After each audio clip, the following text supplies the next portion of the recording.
We are in a park with two children building a sandcastle. The boy watches their work saying he thinks it's not right. He says that's not what he wanted and the girl ends up laughing at him. At that moment, an older boy appears and steps on the two children's sandcastle while taunting them. After stepping on the castle, he tells the two to go somewhere else, making the girl cry over the destroyed work. Then the boy who was with her stands up to respond to the bully. Our protagonist tells him to get off the sandcastle. But this makes the bully angry and he asks what he was saying. The boy shows his irritation, telling him to take his foot off his castle. Seeing the protagonist's face, the bully shrinks a bit while trying to look serious. At that moment, a foot appears in front of him almost like a shadow. In an acrobatic move, the protagonist manages to land a kick on the bully's face. With that blow, the bully is knocked down hard. While the protagonist remains ready for a possible attack, the bully slowly gets up while cleaning his nose. Then he notices he's bleeding and gets even angrier with the boy. But instead of retaliating, he starts to cry, asking for help. This leaves the protagonist without reaction while his friend hides behind him for protection. A few minutes later, the bully returns with a bandage on his nose and his older brother asking if it was the boy who hit him. Our protagonist just stares at the older brother seriously, which annoys him for not getting an answer.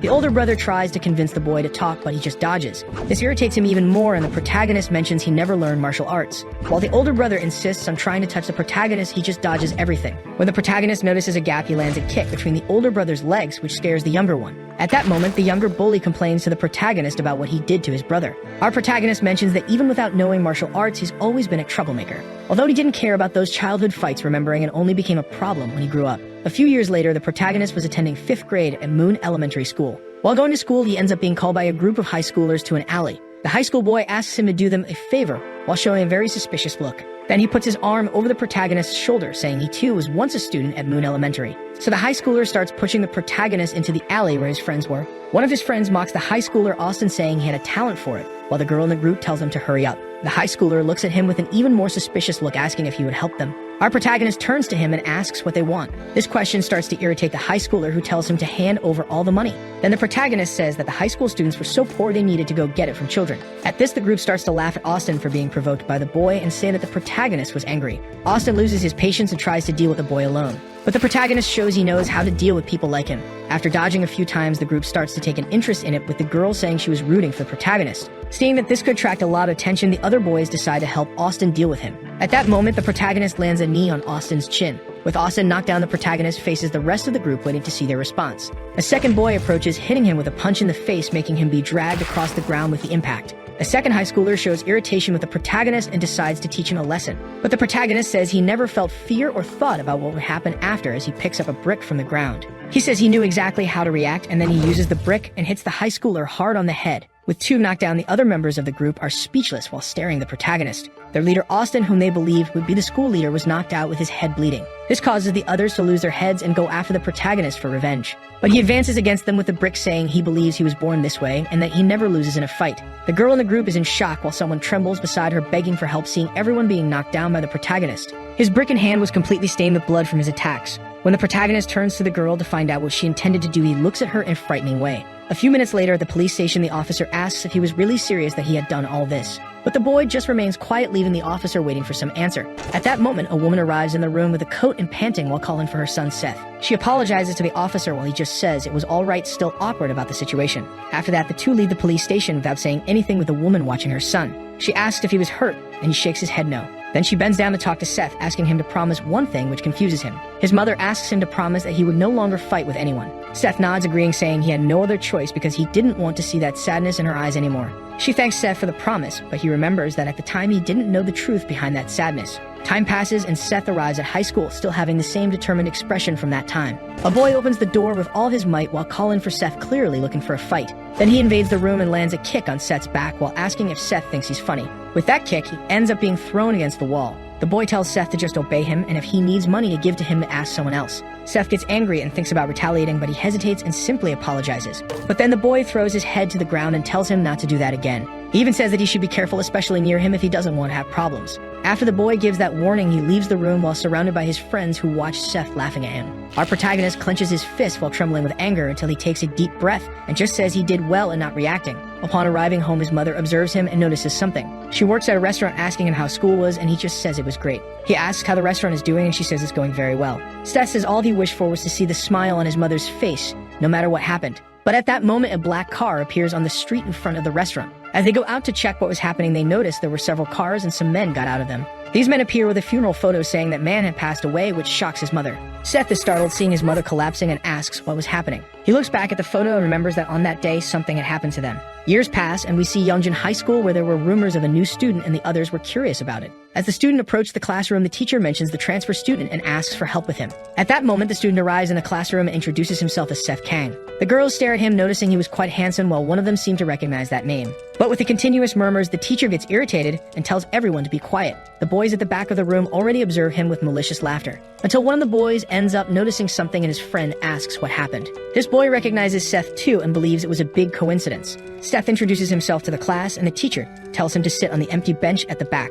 Then he approaches his desk and sits next to the spiky-haired boy who was sleeping. As he looks to the side, he notices the boy staring at him with the same malicious smile as before. He decides to give a friendly smile as he recognizes the boys, noting that they also went to that high school. During the break, one of the boys approaches Seth and mentions they were sad when transferred in high school. The boys start to surround him, saying they're going to have a great school year. But Seth gives a smile that irritates the boy and asks if he doesn't remember who he was. Our protagonist says he couldn't possibly forget who he was while showing an empty and dead smile. That face scares the boy and his friend gets angry with Seth asking if he was crazy. At that moment, the sleeping boy simply tells everyone to be quiet. He lifts his face a bit, asking if they didn't see that he wants to sleep while showing a stressed look. This scares the boy even more, who just apologizes to him. After avoiding a fight with the sleepy boy, the bully stands up saying he hasn't finished the conversation with the protagonist. Seth turns to his sleeping classmate, not understanding. The teacher opens the door trembling as he was a very old man and moves slowly to the desk. He tries to start the class until he gets confused and forgets what the planned lesson was for that day. Meanwhile, the boy continues to be outraged, thinking about Seth managing to leave him without an answer and already plans to take revenge on him.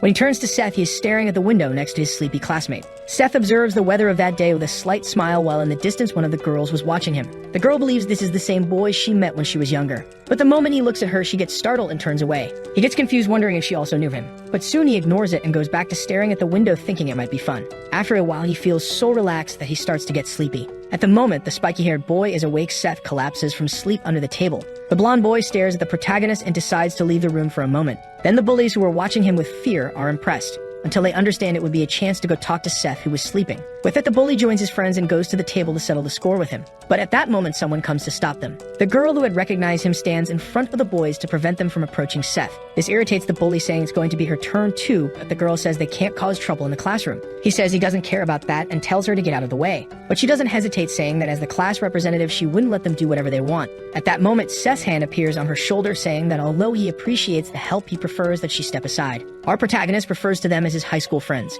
He asks if they missed him because he missed those classmates while showing excitement for a fight. While the representative watches him curiously, the protagonist begins to explain about his life, saying that he held back when he was younger because of his mother, and with that the bully already notices something different. But he also remembers his father's words, saying he shouldn't let anyone kick his behind. A few minutes later, the blonde boy returns to the classroom and notices something different there. He realizes the bullies were no longer there and goes back to sit, while Seth seemed to have gone back to sleep. The class representative tries to look at Seth without turning her face, while the blonde boy lowers his head and goes back to sleep too. Then she turns to the protagonist, who slept like a fool. Meanwhile, a boy asks the bullies about them losing to a transfer student. This boy is intimidating and stares at them with superiority while trying to confirm their story, asking for help. The bully had a bandage on his nose while saying he used to be weak in high school. But something changed in him, and with that he remembers how Seth knocked them all down with a single blow. The big guy complains to the bully Nathan, saying he should be ashamed of losing to a weakling. Then the big guy heads to their classroom and looks through the window, asking if the transfer student was there. With that, he opens the door, with everything already starting a speech for the classroom, wanting to know who the new student is. The representative gets startled to see who it was this time, and he already starts trying to guess who it would be. Nathan mentions it was the boy next to Victor, while the protagonist continues to sleep. Then he says he will give his welcome to the newcomer. As he approaches the classmate, the representative wonders why he was there. Despite the big guy trying to talk to Seth, he doesn't respond, which irritates him even more. Seth lifts his head, still sleepy, and the big guy says he took care of his money source. The big guy introduces himself as Goblin from Jungsan High School and says you must have heard something about him. At that moment, Goblin starts to look closely at Seth's face, realizing it was familiar, and wonders if they've seen each other before. Our protagonist asks what he's talking about, and then the two recognize each other. It turns out that Goblin from Jungsan was the bully who destroyed his sandcastle when he was a child. Remembering this, Seth gets excited, asking how he's been and how his brother was. But he doesn't realize how much Goblin was sweating cold, remembering his face. Trying to stay firm, he just says he'll see him later. Seth smiles, saying it's all good as Goblin leaves the room, being questioned by Nathan. The The bully tries to force Goblin to solve his problem with Seth until he sees the big guy's face again telling him to move. Nathan doesn't understand anything and asks if he wasn't going to solve the case, but Goblin reinforces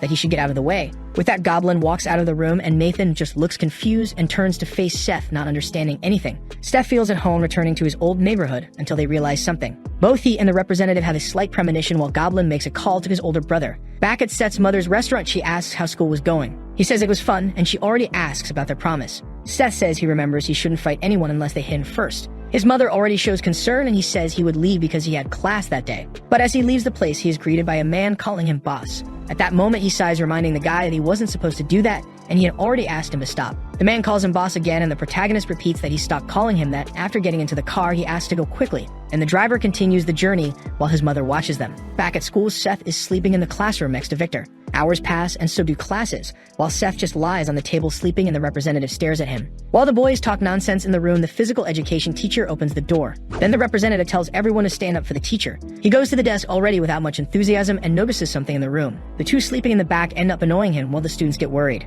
With that, the teacher goes to the back of the room very angry and stops behind the two. At that moment, he pulls both of their ears and lifts them to wake them up. The teacher starts complaining to Victor, saying he only let go last time because he was busy with other things. As for Seth, the teacher doesn't recognize him and asks who he would be. That the representative raises her hand, explaining that Seth was the transfer student. But since they were sleeping in class, the teacher sends both to the running field. On the running field, the two look around while complaining about having to do this. He explains that the two would have to run 3 laps around the field, but he includes that the first to cross the finish line wouldn't be punished for their behavior that day, while the loser would regret being born, but the two continue without any enthusiasm. As the teacher ends up shouting, demanding an answer, Seth accepts his orders. Then Victor starts running, and the teacher already hurries Seth for not running yet. At first, he runs without any enthusiasm or concern, until he mentions it would be embarrassing to lose, and with that, Victor gets excited to run. Victor starts to speed up, and Seth manages to keep up. But Victor accelerates even more, hoping to leave him behind, which disturbs Seth. Understanding that this would be a contest, he gets excited about the idea. And with that, the two run like a bullet past the teacher. He is impressed to see the absurd disposition of Seth and Victor.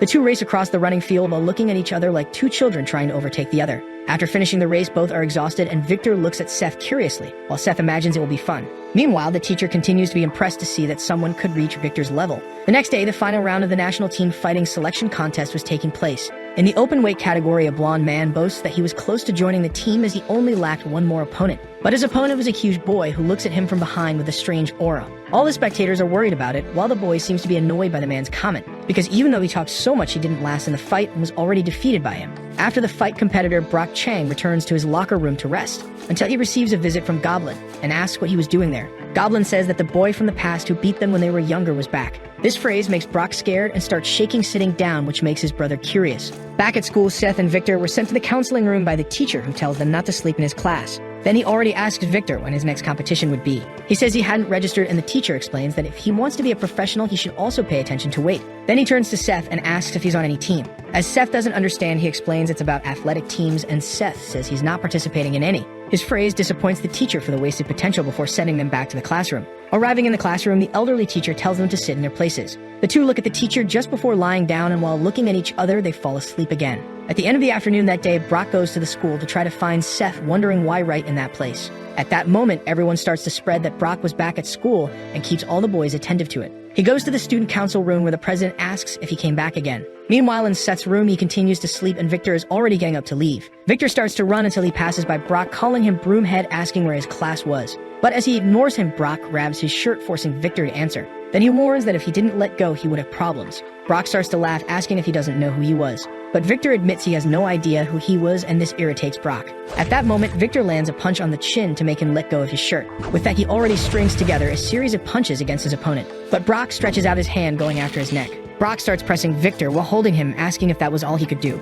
He acknowledges that Victor had potential while holding him, but he introduces himself by saying he will finish him off unless someone reprimands him. As he turns around, he notices the PE teacher nearby and asks if he was fighting again. Seth sees the fight happening as he leaves and wonders what was going on at that school, even without knowing it was because of him. Meanwhile, in the student council room, they are organizing a meeting. President Jason Chin starts by saying they know why they are gathered. He explains that Brock is back, and even though they don't know the reason, he will cause trouble. He introduces Brock as the national wrestling representative and Victor as the featherweight boxing champion. He goes on to say that the fight between the two was stopped by the PE teacher. One of the council members asks why Brock returned and imagines he just wants to cause more trouble. This member was the Taekwondo club captain, Gabe Yu, who wonders if Brock shouldn't be preparing for nationals. However, someone responds that this is his school too, so he doesn't need a reason. But Gabe asks if they are saying that Brock missed the school. Jason asks Sam if he knows anything about Brock's return since they've known each other since they were kids. Sam mentions that Brock said something about fetching the new kid, even though he doesn't know why. This leaves Jason confused about Brock's motivations as the meeting continues. At that moment, Seth is leaving school to go home. He notices a black car parked and finds his driver sleeping while waiting for him.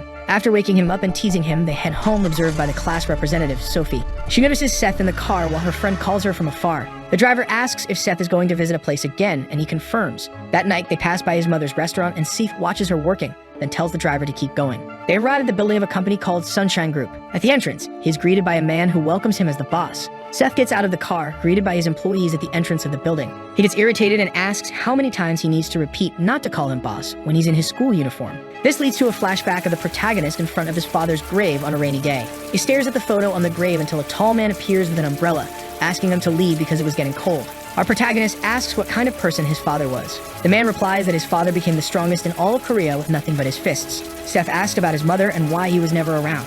The man mentions that his older brother always took care of him. He explains that sometimes his father would leave work just to see him. While Seth is impressed by this revelation, his uncle mentions his father's last words. He said not to let anyone kick his butt because it was shameful. They recall watching from afar as Seth was bullied by his schoolmates. Back at the school, President Jason goes to the protagonist's classroom with his partners and tells them to wait outside. When he enters the room, he immediately notices the two troublemakers sleeping while the rest of the students are worried about his visit. Sophie is impressed by the president's visit, while her friend thinks it would be a good idea to change classrooms. Jason greets Sophie, and when she asks what he is doing there, he asks who the new student is. She asks if he did something wrong, and Jason explains that he just wants to ask some questions. At that moment, Seth wakes up making a lot of noise, catching their attention. As soon as Seth faces the president, he is called to the student council room. But he asks who he is, making Sophie worried before explaining about Jason. Our protagonist thanks him for the visit and asks if they can talk right there. Jason begins to lose his patience with him and simply asks him to follow along with Victor before leaving the room. Sophie says the president is a nice guy and asks him to just do what he says. Right after, he nudges Victor to wake him up and explains what happened. Upon hearing this, Victor jumps up, knocking over his chair, wondering what was happening to everyone. He heads to the council room and Seth asks Victor to wait for him. Then he notices the class representative watching him. To calm her down, he gives a slight smile, saying he'd be right back while following Victor. In the council room, Victor drags the chair he brought. After arranging it, he sits down, asking why he was called to that room. Jason adjusts his glasses and gets straight to the point, asking if he knows who Brock Chang is. Both of them are confused until Victor starts to remember the fight with the guy from the previous day. Jason explains that until 2 years ago, this school was for athletes. The government sent the most talented athletes from all over the country to study there. Victor asks why he was there if everyone knows this story, although the protagonist has no idea about it. Jason continues, explaining that currently it's just an ordinary school because of Brock, who caused many problems until he left. But now Brock is back to find the new kid, which makes everyone curious. The president asks what their relationship is, and Seth stays silent for a moment. He admits that he has no idea who Brock Chang is, which leaves everyone even more confused. Meanwhile, in the counseling room, the teacher talks to Brock, saying he heard he was on the national team. He asks why Brock doesn't seem happy since he thought that was his dream. Brock simply stands up and says he's leaving while the teacher calls him for a final piece of advice. The teacher tells him never to give up on sports no matter what happens, but Brock just stares at him and leaves the room, letting the door close behind him. Back in the student council room, Jason explains what happened during Brock's time, saying several students were suspended. When he arrived to see what was going on, it was too late because Brock had taken down several students and faced Jason all bloody. Many students had athletic careers and were forced to abandon them, while Brock was nearly sent to juvenile detention and expelled. He explains that a judo team member was going to the national team but was stopped by what happened. After this incident, the school was abandoned by sponsors and became an ordinary school, with the clubs remaining intact. Jason mentions that the one who helped Brock was the teacher, preventing him from being punished and introducing him to a team. While Seth starts to tire of the story, the president again mentions that he came back because of him. Victor begins to get irritated, looking at Seth curiously about this, while the protagonist continues to understand nothing. At the end of the day, the two are leaving school while the representative waits for them outside. Our protagonist notices her there waiting, and Victor ends up giving a teasing smile. Sophie asks if he's okay and Seth confirms, which makes Victor exit the scene wishing him good luck. Seth continues to be confused about it while Victor says goodbye to both. He asks if Sophie was waiting for him, leaving her without an answer. Then she puts her bag in front of her face, trying to formulate a phrase, and Seth continues not to understand, until she asks if he remembers her while trying to look at him directly again. But he responds that she is the class representative, which irritates her. Sophie tries to help, asking if he remembers when they were little, and he says he knew. Seth mentions that he remembers her from spring daycare and that they were very close friends at the time. The representative gives a slight smile while Seth continues talking about how they used to play a lot at his house, which makes her smile. They remember various moments together, from playing in the trees to her kissing his face. Then he says she doesn't need to worry because he wouldn't tell anyone she kissed him while pointing to his face. Seth explains that they were children, but then she becomes quite disheartened while he asks if she waited so long just to ask that. At that moment, the student council members start to leave and she complains, asking who said she was waiting for him. She follows the president and leaves with the council members, leaving Seth alone. Seeing the two talking, the protagonist believes they get along very well and just smiles. As he goes the opposite way, he remembers when they were children. Our protagonist smiles as he continues on his way until he sees the car for his ride stopped again. He finds his driver sleeping again and starts to get into the car until he is greeted by the still sleeping driver. Then, when he asks why he is always so nervous, the driver wakes up, apologizing. Again, he asks if he should pass by his mother's restaurant so he can see her. Seth says no and asks them to go straight to the company. Arriving at the Sunshine Group building in the president's office, he shows boredom with the paperwork. He starts to shuffle through the papers, asking what he should know about these matters. But his uncle asks him to speak more professionally when at work.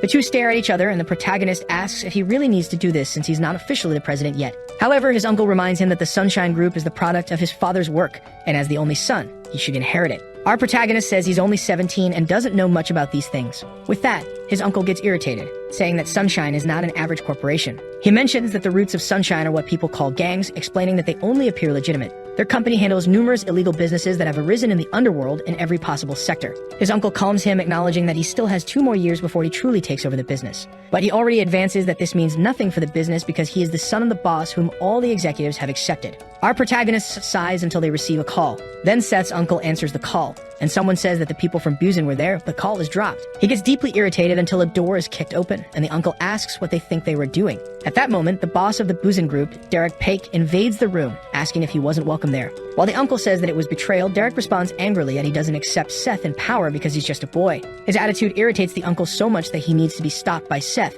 who intervenes in the conversation between the two. Our protagonist stares at him and asks how Derek's nose was with that. He replies that he was careless last time, and Seth asks if he would like a rematch. This excites the protagonist, saying it was the perfect time because he was in a very bad mood, and he jumps on Derek. Derek can't react while the protagonist approaches him, and then a noise of something being crushed is heard. The next day back at school, Seth says goodbye to the driver while Jason watches him arriving at school. The two stare at each other and Seth enters through the gate while they remain alert to Brock. Meanwhile, Brock orders his brother to bring the protagonist by any means, and then Jason notices him from afar watching the entrance. In the council room, the president explains the situation and asks them to avoid fights with Brock. Gabe gets irritated by this, asking who he thinks he is and why they should be careful with him. Sam explains that since Brock is a national representative, he has no reason to fight with them. But this only irritates Gabe even more because the current situation of the school is his fault. The president puts an end to the discussion, saying they couldn't do anything about it. This phrase makes Gabe lose his head, remembering that they all went there because it was an athlete's school that lost everything because of him. Everyone acknowledges that it was true, although they can't do much about it. Gabe gets furious and kicks the chair, complaining that he needs to recover what Brock took from him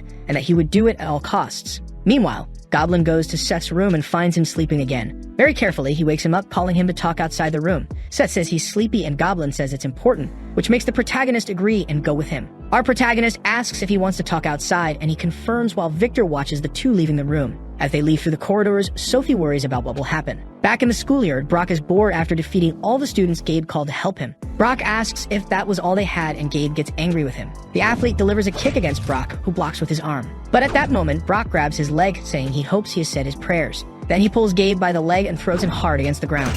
After defeating him, he still feels bored while observing his unconscious body on the ground. Then he says he will make sure he never walks again. However, he is stopped by the council president, who appears to end the fight. Brock recognizes him, and Jason asks why he was there since he had no grudge against the school. He explains that he indeed had no problems with the school and just wanted to talk to the new kid. Jason tells him not to cause any more disorder within the school area. With that, Brock says that although nothing can scare Jason because he comes from a wealthy family and is the council president, he is superior. The president stands firm, saying that he cannot let the entire school get into trouble because of him. Suddenly, our protagonist arrives, brought in by Goblin. At that moment, the two stare at each other and Seth realizes that he is the Brock they talked so much about. Remembering Goblin's brother's face, he gives a huge smile, saying he hasn't changed a bit. But then Brock is ready to face him and approaches the protagonist. Seth notices his intentions and starts to tremble his hands until he clenches them, preparing his fist. Until Jason intervenes between the two, preventing Brock's advance. He warns Jason not to interfere if he doesn't want to regret it. However, the president remains firm in his decision, ordering them not to fight at school. Brock finally loses patience with the president and decides to attack him.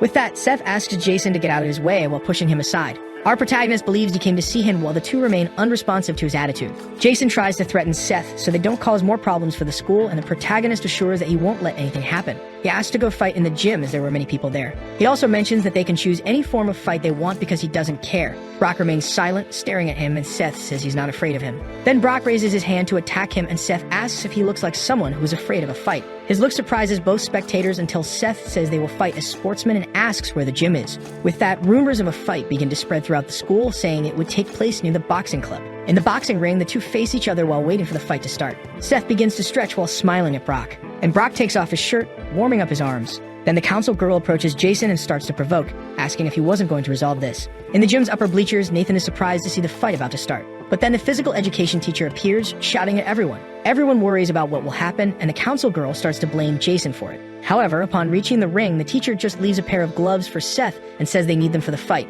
He mentions that he will be a referee and that they would fight under MMA rules with 3 rounds and 3 minutes per round. Seth observes the teacher and lets out a confident smile. Meanwhile, in the classroom, a boy bursts in shouting that they would be fighting in the boxing gym. At that moment, Sophie worries about it while Victor wakes up hearing Brock's name. Both stare at each other seriously until the teacher reminds them that this is a sport. Our protagonist decides to ask Brock if all this was because he was knocked down by him as a child and calls him a sore loser. But this only makes Brock even more impatient with him. Brock explains that was the only time he lost a fight and asks if that's reason enough for him. The teacher sounds the gong, and with that, the fight begins. Brock tries to grab Seth's face, who dodges but notices something in that movement. Then Seth grabs Brock's arm, already preparing his strike. He lands a knee against Brock's belly while lowering him by holding his neck.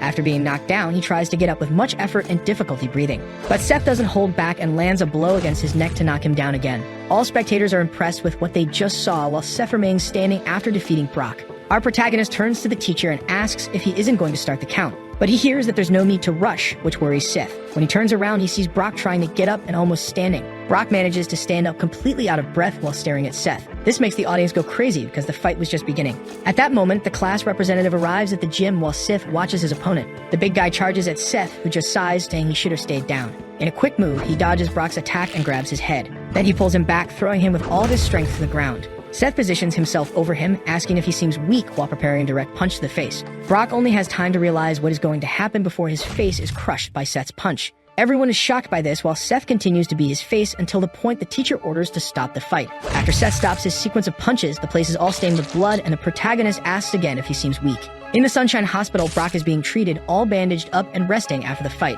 Suddenly, he wakes up with a physical education teacher beside him watching. The teacher asks if he's awake and mentions that the diagnosis says he needs to rest for 2 months. It was explained that although they managed to fix his nose, he had a skull fracture and a broken rib. He also warns Brock that he talked to his team saying he suffered an injury during training. When he's more relaxed, the teacher complains to Brock about causing all this trouble over a childhood fight. But then Brock says he doesn't care about that because he found something much more interesting than wrestling. Back at school, all the students in the classroom tense up at Seth's presence. Seth sighs, making the boys even more worried while he just gets up from his place. Observing the corridor, he notices the fear stamped on everyone there, worried about his next action. Arriving at the bathroom, he finds a group of boys discussing what was happening. One of them explains that all this is because the new kid defeated Brock and his friend can't believe it. Until the two classmates get worried, looking at the bathroom entrance. Seth approaches them and kindly asks them to move aside a bit. At that moment, they get rid of their cigarettes and leave immediately. Victor enters the bathroom and stops next to Seth, asking if he's free after school. He turns angrily to Seth, saying that Brock was his target and calls the protagonist for a fight in the boxing ring alone. That night at school, Victor waits in front of the boxing ring for Seth.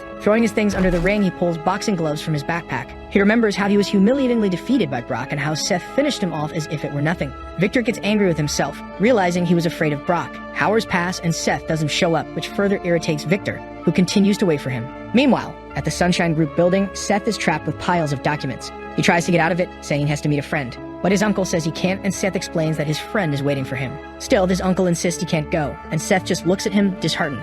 The next day, Victor is firm in his intense boxing training at the gym. He continues his training until a man comes up, asking him not to push himself too hard since he doesn't have an upcoming fight. Victor replies that he needs to be always ready for when he needs to be. The man tries to explain to him that boxing won't yield much, and it would be worth more for him to switch to MMA. But Victor explains that he doesn't do it for the money, which leaves the man speechless. He says it's okay, and that he made a promise. The promise that he would become a world champion and that he wouldn't give up until he achieved it. After that, he tries to calm the man down, saying they should get a fight soon and heads to school. As Victor leaves the gym building, a black car appears. Several men get out of the car and talk to the man, asking him to sell the building, saying they will pay what it's worth. Arriving at school, Victor goes to his classroom and finds Seth lying on the table. Seeing him, Victor gets irritated, remembering Seth and Brock's fight the day before. He kicks Seth's chair, making him get up all sleepy. When he looks at the clock, he complains that it's not even 7 o'clock yet. Seth turns around and sees Victor behind him, complaining if he thought it was funny to have left him waiting. But he explains that he had a lot of work to do, and that's why he didn't show up. Victor is confused by this work story, and Seth just yawns from tiredness.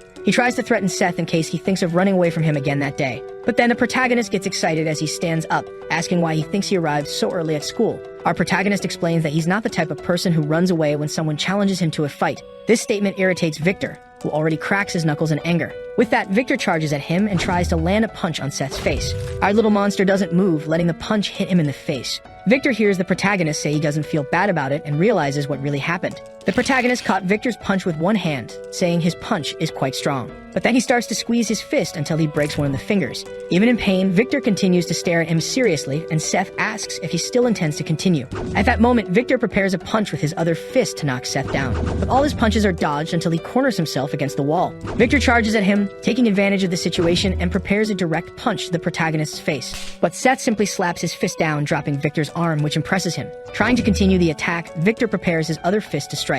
Our protagonist gets tired of being on the defensive and goes on the attack, until a boy arrives in the classroom and is shocked by what he sees. At that moment, Seth was almost being hit by Victor while he was about to land a punch on him.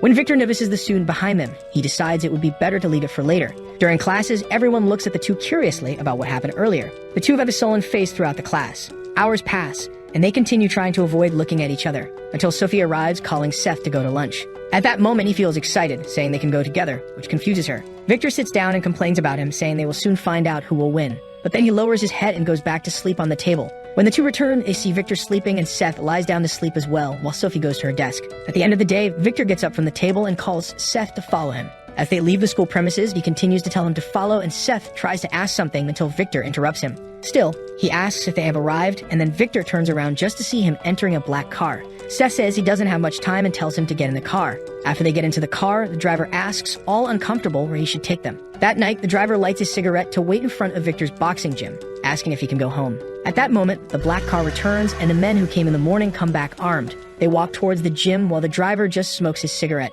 Meanwhile, inside the gym, Victor calls Seth to the ring. Then Seth looks to the side and sees a photo hanging on the wall of a fighter with a child. But Victor gets impatient and tells him to hurry up since Seth said he was busy. When Seth enters the ring, Victor admits he's been interested in him since he was transferred. Our protagonist still teases his opponent, asking how he managed to see him if he was sleeping. Victor gets irritated by his comment, and Seth tells him to just hand over the gloves. With that, Victor explains that this time he will fight without gloves because this is his sport. The two stare at each other seriously, and Seth pulls his tie to take off his shirt. At that moment, Victor is impressed to see the number of scars on Seth's body. He continues to provoke Victor, asking if he was scared, which irritates him even more. The fight begins with Victor charging at him with his speed. The moment he intends to land a punch on Seth's face, someone yells out for him. His coach appears, panting at the door, and disrupts the two's fight. He asks who the people outside the gym are, which makes the two curious. When Seth goes out, he sees his driver subduing the vandals who wanted to invade the gym. He asks what happened, and the driver explains that they intended to attack.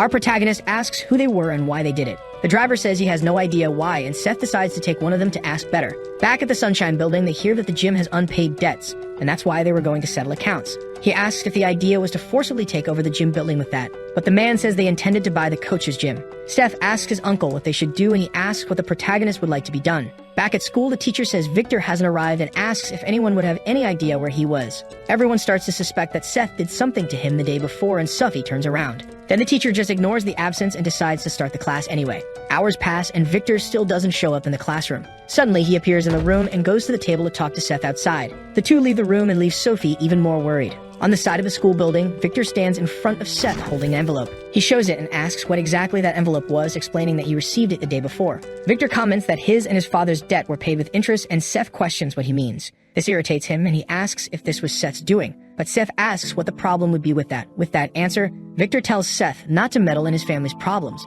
but the protagonist asks if that's how he protects his pride. His phrase irritates Victor even more, who grabs his collar, but Seth tells him to return the money if he doesn't want the help. But Victor explains that the collectors disappeared and asks what he had done with those collectors. Seth frees himself, telling Victor to just focus on his boxing. He also reminds Victor of the promise he made to his father to become a world champion. Then Victor steps back when he realizes that Seth knew about it, and Seth warns that he can call him out for a fight whenever he wants. As Seth walks away, Victor can only watch him leave, which again disturbs him. Back in the classroom, Sophie stares at the door waiting for her beloved to return. But when he arrives, she gets startled, asking what she was doing. She tries to make up an excuse, saying she thought he had gone to fight again.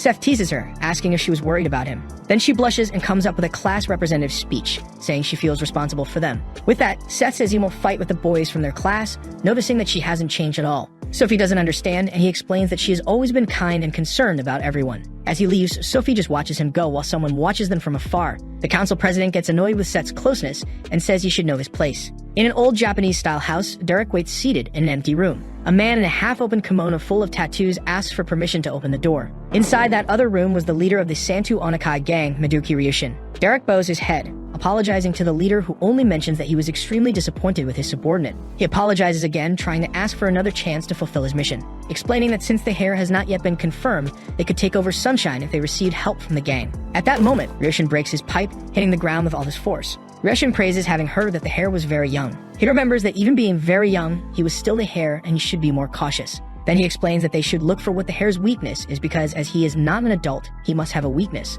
Derek begins to remember moments he saw Seth with his mother after his father's death and believes he knows what his weakness would be. But the gang leader already advances that he must work calmly and make sure not to fail this time. A group of boys appears in the protagonist's room led by Gabe, who is still recovering. He already yells at everyone, asking who the new kid was, and Seth introduces himself. Gabe looks at him angrily, asking if it was him who defeated Brock, and calls Seth out of the room. But this time Seth stays in place and asks if they think he's a dog to go uncalled. This irritates Gabe until Victor arrives, telling him to get out of his way. When the other boys notice who it was, they become worried. Gabe gets angry at that, and Sam appears in the room, telling him not to touch the new kid. Sam mentions that he would join the judo club, leaving everyone confused. The two argue in the room while Seth continues to be confused by this whole story. But then another person approaches the room, thinking they had guests. At that moment, he observes the corridor, noticing a group of people approaching. The head of the Moon Club, Damien Cha, complains to the boy who was approaching for going there too. That boy was the head of the Kendo Club, Scott Choi, who also brought a group of students. With that, Seth sighs, asking what was happening while fixing his hair. Seeing the mess this was becoming, Sophie calls everyone's attention.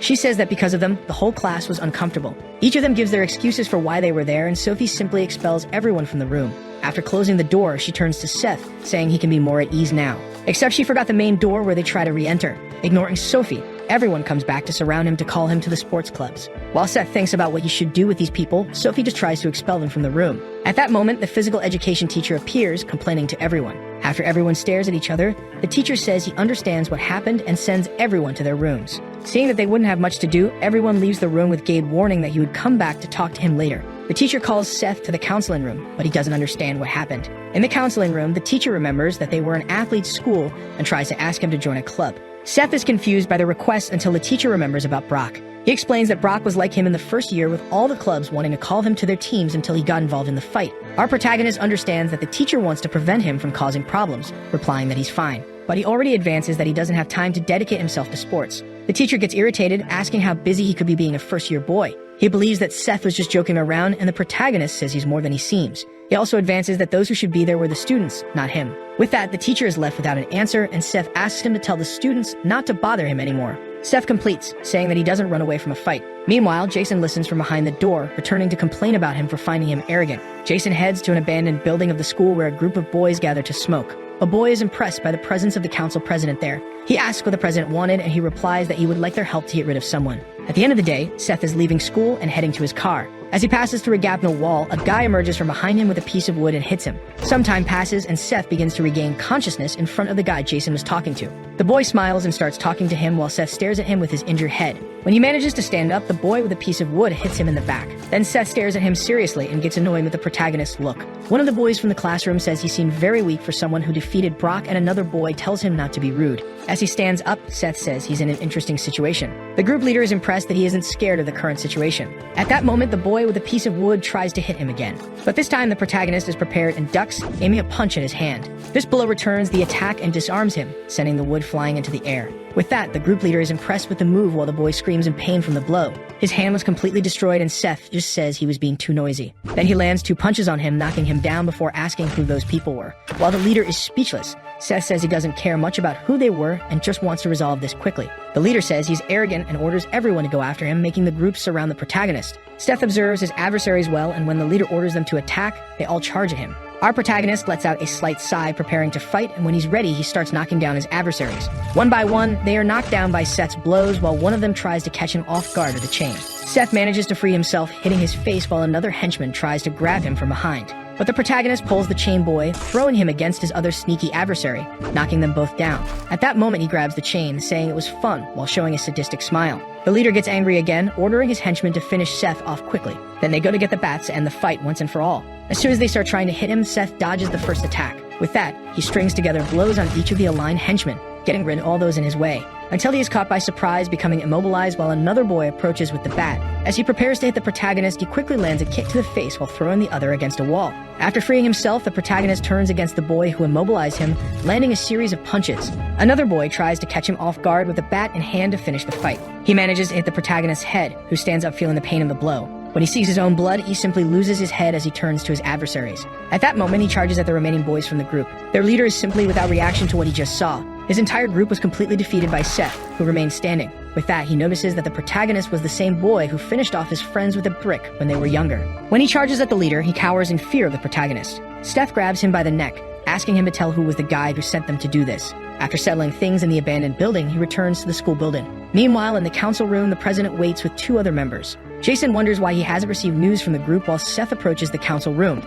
until the protagonist opens the door of the room, leaving the president surprised. Seth approaches him slowly while Jason stands up, facing the protagonist. He asks what Seth was doing in that room, and the protagonist just smiles at him. At that moment, he grabs the president's neck and hits him against the table.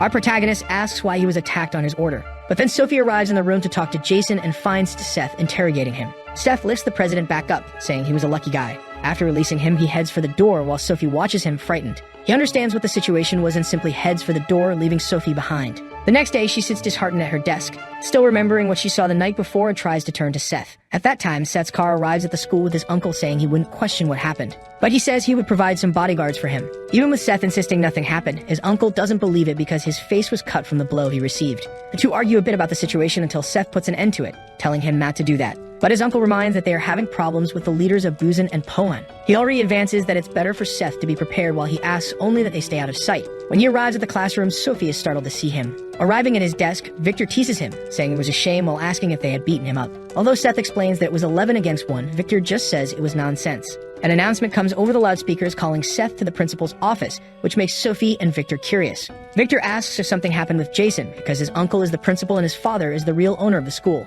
Already advancing also for him to be careful because it's not well known what he is capable of. When he opens the door of the room, he sees Jason with several school employees. The principal, Calvin Shin, confirms the protagonist's name and mentions that he has caused many problems since his transfer. At that moment, Jason lets a slight smile escape, knowing the outcome of this conversation. He begins to list Seth's cases of fights, including the assault on the council president. With that, he concludes by mentioning that Seth was expelled from school. The president keeps smiling until he notices that Seth just looks at that comment with a smile, asking if that was serious. Right after that, he pulls out his cell phone to make a call. In a few seconds of conversation with his uncle, he orders to buy the school he attends. Several cars start to appear in front of the school, which makes the students curious. Seth's uncle steps out of one of the cars, heading to the school followed by their bodyguards. Calvin notices the commotion of his uncle arriving and asks what Seth had done. At that moment, the group opens the door to the principal's office. Jason tries to question who those men were but ends up being immobilized by the driver, who tells him to stay quiet. Approaching the principal, the uncle hands him an envelope. The principal gets angry with them for invading the school, and the uncle just tells him to read the content inside the envelope. After staring for a while, he opens the envelope and is shocked to see the content. It's mentioned that the principal had been involving the foundation in illegal activities for years, and the uncle promises not to mention anything if they hand over the school. Calvin gets angry, but as he tries to complain, he is grabbed by the neck. Then the uncle mentions that he had been spending the students' lunch money for his own benefit and that they should resolve this calmly. Back at the Shin house, Calvin talks to his brother, apologizing, because he had been forced to sell the school, which angers him. His brother complains to him, asking if he had gone crazy, and all he receives in response are more excuses. He examines the documents, noticing that it was the Sunshine Group, saying they are a bunch of criminals. When Jason arrives in the room, his father asks what happened at school. Jason explains everything that happened in recent days, and his father just picks up the phone to call the senator. He asks the secretary if they had heard of the Sunshine Group. Meanwhile, at the Sunshine building, the uncle explains what was done, saying it was easy because they were guilty. Although Seth asks if this could cause problems, the uncle starts listing all the crimes they found in their records. Our protagonist is impressed with how much he discovered in one day, and the uncle remembers that since he went to that school, they were prepared. But then the uncle asks who will be the new director of the Youngjin Foundation because he believes Seth would choose the new director. However, although he believes Seth had someone in mind, he simply hadn't thought about it yet. The next day, Seth arrives at school, heading straight to his desk. As he sits down, Victor watches him curiously, who ends up noticing the look and starts watching him back. After staring at each other for a while, Victor gives up and turns his head down again.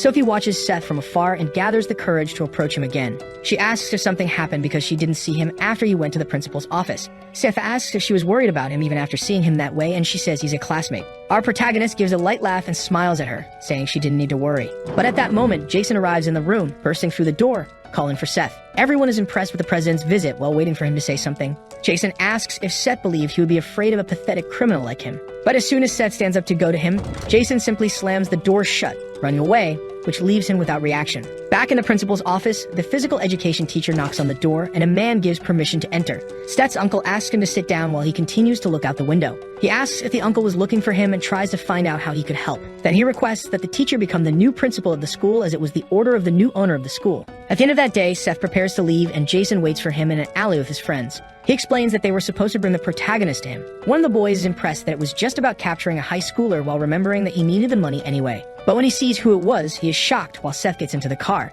Jason is confused and the boy gets angry, saying that he wanted them to catch a murderer, throwing the money in his face. All the boys run away, leaving Jason behind, which angers him even more, wanting to know more about Seth. Looking at the street, he sees a line of black cars taking Seth away, which impresses him even more. Back at Seth's mother's restaurant, she mentions that he was having fun. He explains that so far it has all been very entertaining. But when Seth asks why they don't live with his father, it makes her tense. Seeing her reaction, Seth says she doesn't need to answer if it's too difficult. His mother forces a smile, saying she will tell him another time. With that response, Seth just excuses himself from his mother, leaving the restaurant while she watches him worriedly. Then she remembers the moment Seth's father asked to separate for a while when Seth was a baby. She revolts, asking to stay together while his father says he wouldn't want to put the two of them in danger. Seth's mother looks at her son and understands her husband's concern. Back in the present, Derek arrives at her restaurant, saying it's been a while since they saw each other, which worries her. On the way to school, the uncle explains that the physical education teacher would be the new principal. While analyzing the school's data, seeing that it was in poor condition, Seth asks if they can use the company's money. The uncle's plan was to invest $3 million or more with the intention of making it an athletic school again.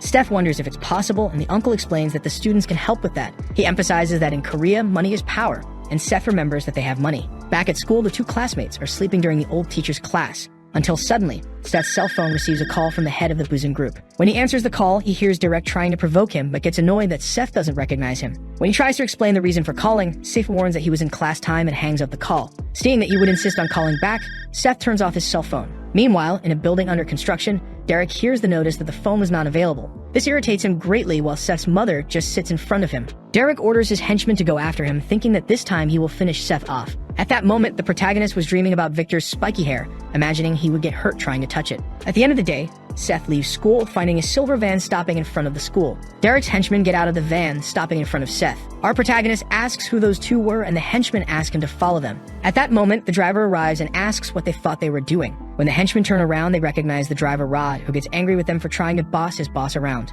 Seth talks to them again, asking what they wanted, and then one of the henchmen pulls out his cell phone from his suit. They explain that it was a request from Derek, and Seth takes the cell phone from their hands. As soon as Seth looks at the cell phone, he is startled to see his mother sitting in a chair in a kind of captivity. The henchman asks him to follow them again until he notices Seth's furious expression. Using the hand with the cell phone, Seth lands a punch on one of the henchmen. When the second one thinks of retaliating, he throws the cell phone to distract him and land a blow. Taking advantage of the punch, he pushes the henchman to the ground, still in fury, embedding 2 teeth in his fist. He holds the henchman's head and orders him to tell where they were keeping his mother. Upon finding out, all the bodyguards' cars follow to the location while Seth calls his uncle, who tries to keep him calm. Our protagonist yells, remembering that they kidnapped his mother, but his uncle tells him not to stoop to their level. Back in captivity, Derek is again trying to make a call with no success and doesn't understand why. He looks at Seth's mother, saying he has nothing against her, but he doesn't think it's right for a child to be running Sunshine. However, his mother says that Seth will do a better job than him, leaving Derek irritated. She says he's just a delinquent as she stands up from her chair to tower over him. The protagonist's mother ends up losing her smile and stares at him with a serious and aggressive look.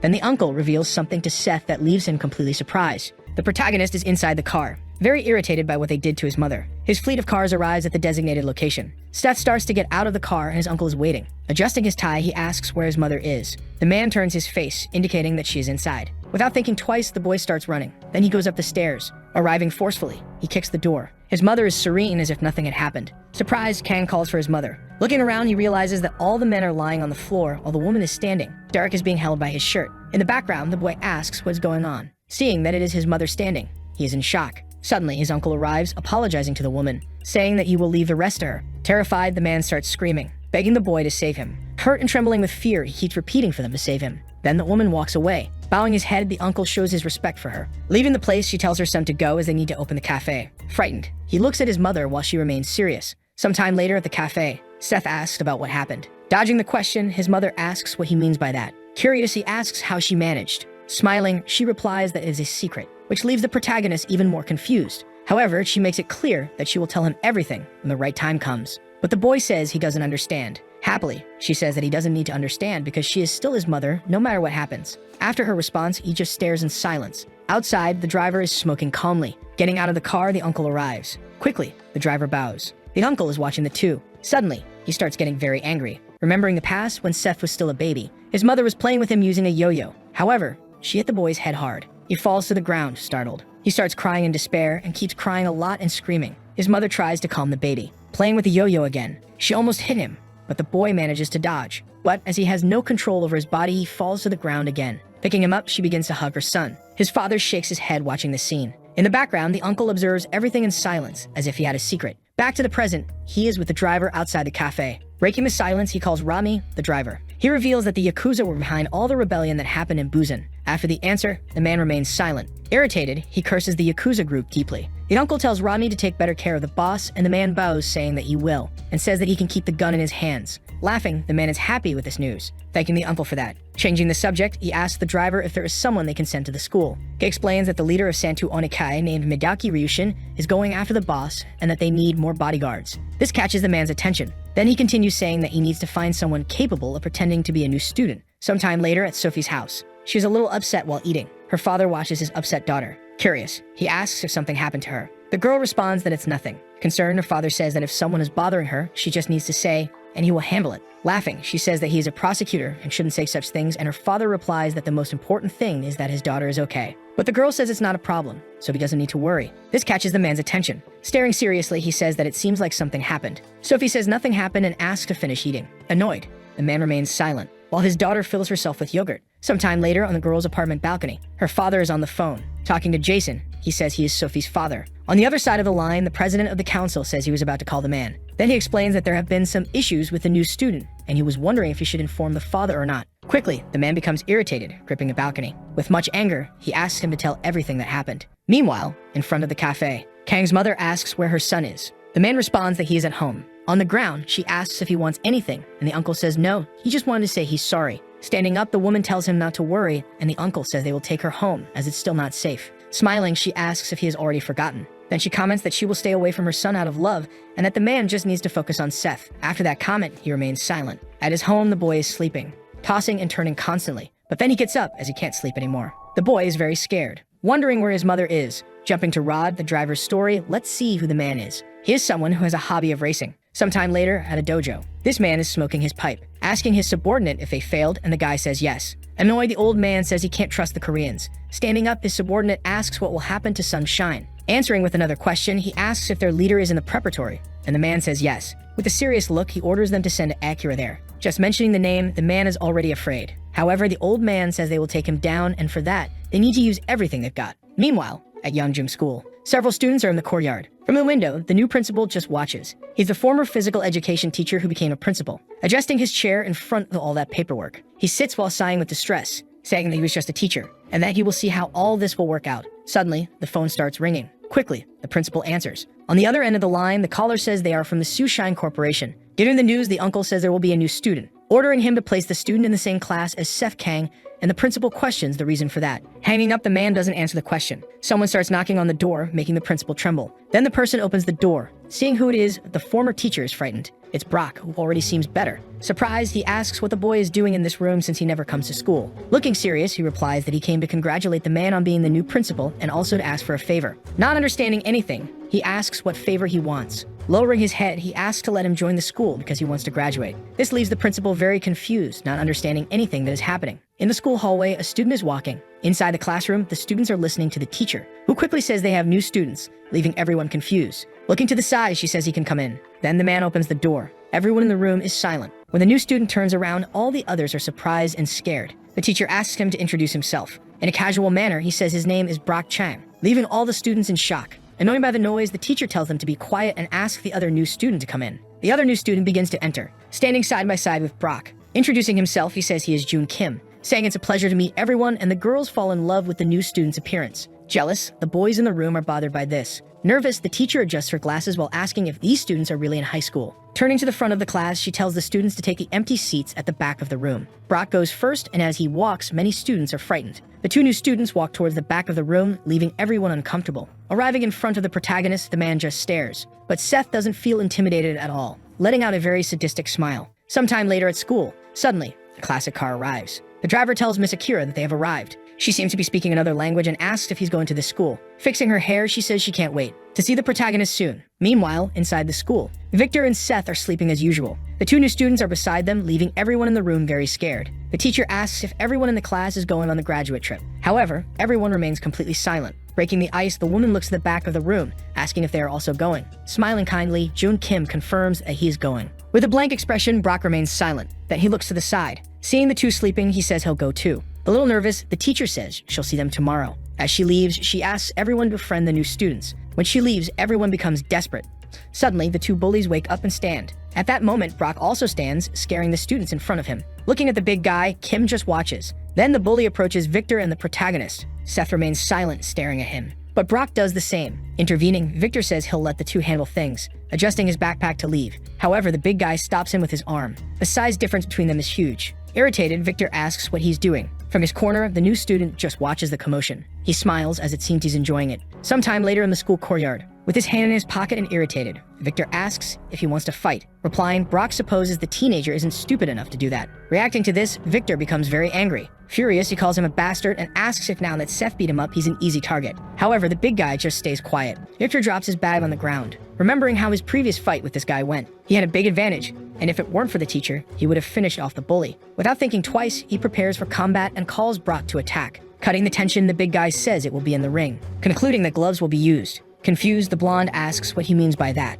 Explaining, Brock says he wants to learn boxing, and that he can learn properly if he fights against the blonde. This leaves Victor even more confused. At the same time, in front of the school, the protagonist walks. His classmate starts following him. Stammering, she calls out to her classmate. She's very nervous, unable to speak, and Seth asks if he did something wrong. Replying, Sophie says no, she just wanted to ask if he's free on Saturday, which confuses him for a moment. Handing him 2 tickets, she says she got 2 movie passes. Showing the tickets, she says she heard it's going to be a good movie. Excited, the hero accepts immediately, surprising the girl who asks if he's serious, and the boy confirms that he is. Reacting to this, she sighs in relief. While holding the tickets, she smiles, saying that's good. Watching her, the protagonist gets an idea. Suddenly, he asks if she's free today, asking if the girl wants to grab something to eat. Sophie remains silent because the invitation was unexpected, and the protagonist says he found a very good place. Then, she starts to smile. Excited, she says she wants to go and that she's hungry. Seth asks if she likes spicy food, and laughing, the girl asks who doesn't, asking if that place is really good, and the two continue talking as the sun sets. The hero's car arrives in front of the school. Someone walks over to the car while the driver waits. Then they knock on the door to get his attention. Seeing who it is, the driver starts to roll down the window and asks what will happen if the boss finds out. But the mysterious man says not to worry. It's the new student, Jun Kim, who says their boss is going on a date. Totally confused, Rodney doesn't understand what he means. Changing the subject, the student asks if he has a cigarette. Annoyed, he asks for a cigarette, saying pretending to be a student is suffocating. Irritated, the driver asks if he's crazy for wanting to smoke in a uniform. Looking down, he says the man is right. Laughing, Rodney starts to light his cigarette, and Kim says he's really bad. While smoking, he asks how the school is going. Calmly, Kim says they're just kids. However, the driver says nothing can happen to the boss, and the new student tells him not to worry about that. Showing a hidden blade in his sleeve, he says the driver already knows him. Later that night, in the boxing gym, Victor is fighting Brock. He punches while Brock defends, but quickly, the speed begins to increase. Brock continues to defend, but now with difficulty. While hitting, the blonde notices an opening and prepares to strike, landing a direct blow to the big guy's ribs, who feels a lot of pain, looking to the side. Without realizing, another blow approaches, this time near the face. With no time to react, he takes a left hook straight to the middle of his face. Victor is very focused on the fight. Brock starts having difficulty staying on his feet, which catches his opponent's attention. Confident, he asks if he really wants to continue the fight. The man remains silent. Opening his eyes, he asks if that's all he's got. Reacting to that question, the blonde becomes deeply irritated, to the point where his veins become visible. Throwing another punch, he says that Brock can't even punch properly. He continues throwing more and more punches as Brock stays on the defensive. Victor is already sweating from how much he's punching. Opening his eyes, Brock still stays defensive. Preparing for another hit, Victor says that the bully wanted to learn boxing and tells him to try hitting him. Aiming for his head, Victor tries to finish with a final blow. However, something catches his attention. For the first time, the man managed to dodge the punch. The two stare at each other, frozen. Trembling, Brock prepares to counterattack. He rushes forward with everything he's got. The punch approaches and Victor defends himself. After that, he steps back, walking until he hits the corner of the ring. Cornered, he prepares himself as the big guy gets ready to attack. Brock tries to land another blow, but Victor dodges by ducking. Quickly, he lands a perfect uppercut. After the punch, he returns to his stance, and the man just keeps watching. Annoyed, the blonde wonders if the guy will ever manage to hit him even once.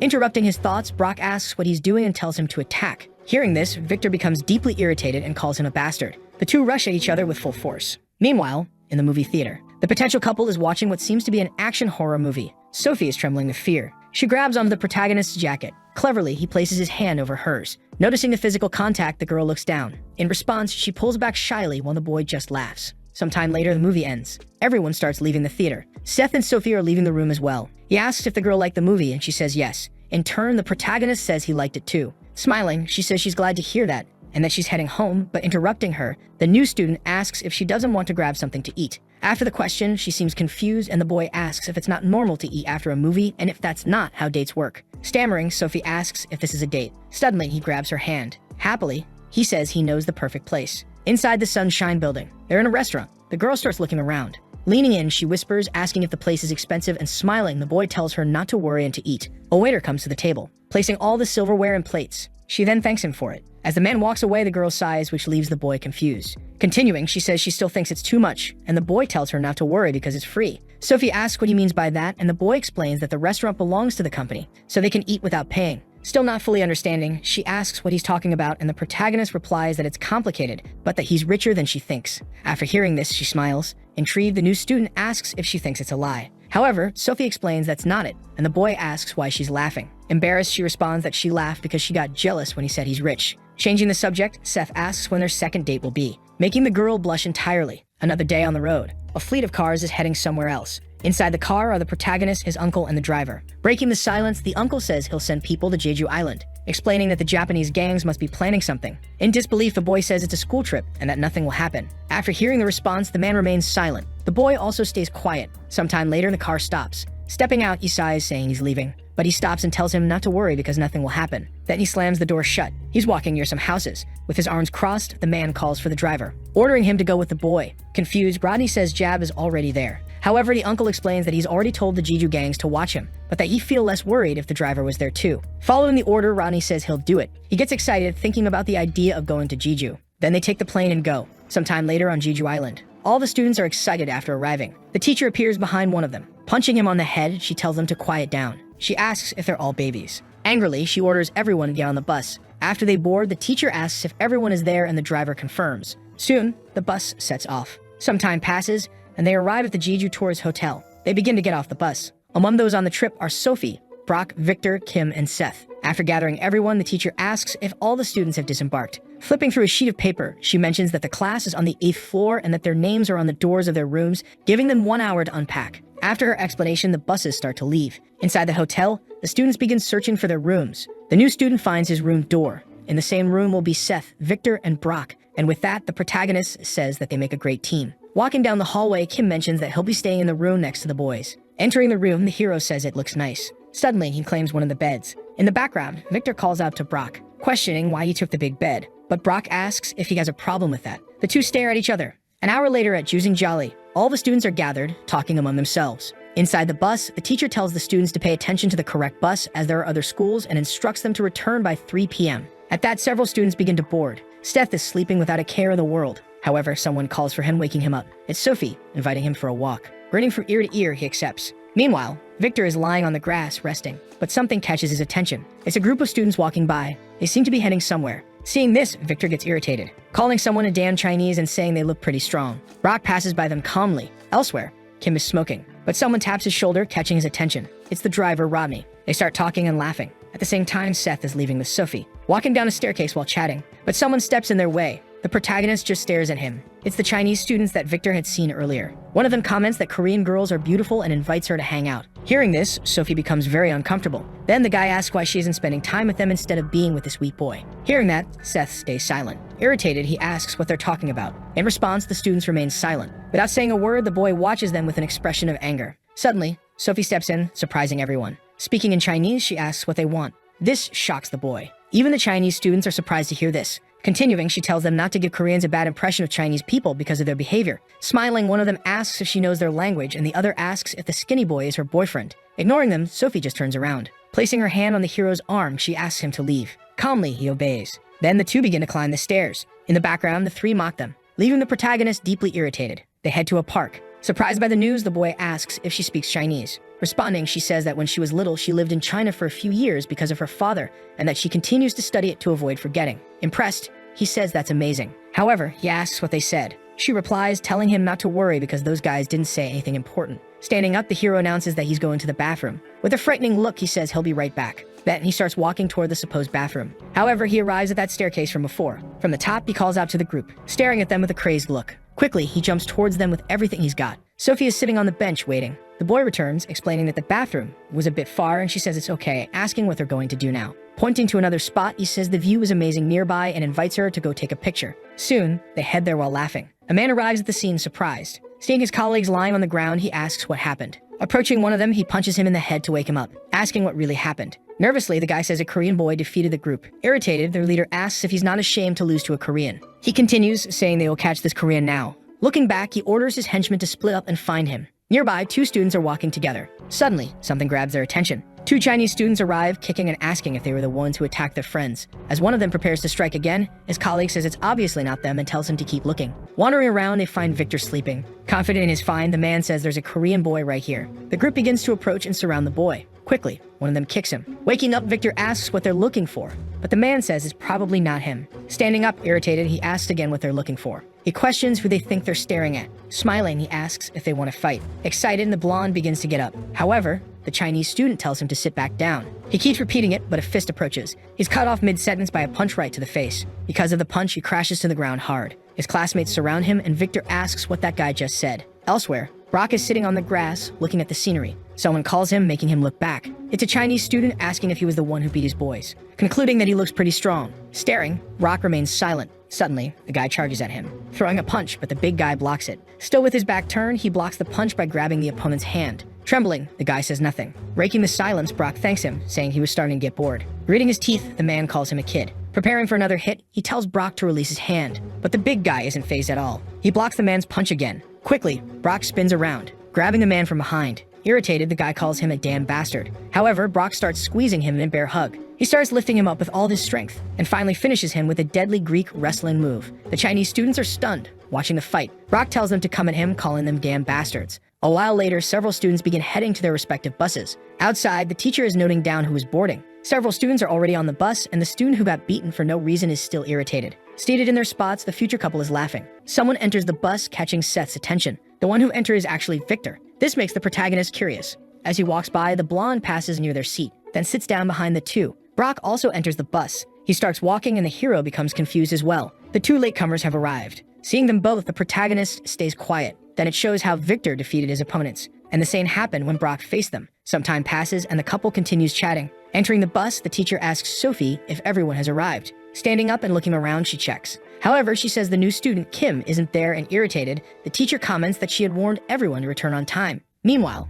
in that same place, Kim is smoking with the driver, and the two are talking. Suddenly, a woman approaches, making the driver nervous. Turning his face, Kim gets ready. Quickly, he starts pulling a weapon from his sleeve. However, the one who arrives is the teacher, the killer aura. With a vacant stare, she asks what the new student is doing in this place. Nervous, the man thinks he's screwed now. Later that night at the hotel, Brock is looking at himself in the window. Seth is lying on the bed listening to music. Victor is training, doing push-ups. Then Brock looks at the protagonist. Noticing someone is watching him, Seth removes his headphones and asks what it is. The man replies that he'll see soon enough. This leaves the boy confused, but he quickly smiles and puts his headphones back on. Elsewhere in the hotel, the driver Kim and the teacher are together. Deeply irritated, she asks about a student smoking, asking if he knows how harmful it is to smoke in his age. Then she says she thought he was a bit better than the other new student and asks where he learned such behavior. However, he shows her a card. It's the ID of a man born in 1991. Seeing this, she's shocked that he's 27 years old and says he's 3 years older than her. Sighing, he explains that he couldn't finish school due to his family situation and that he still wants to learn his age.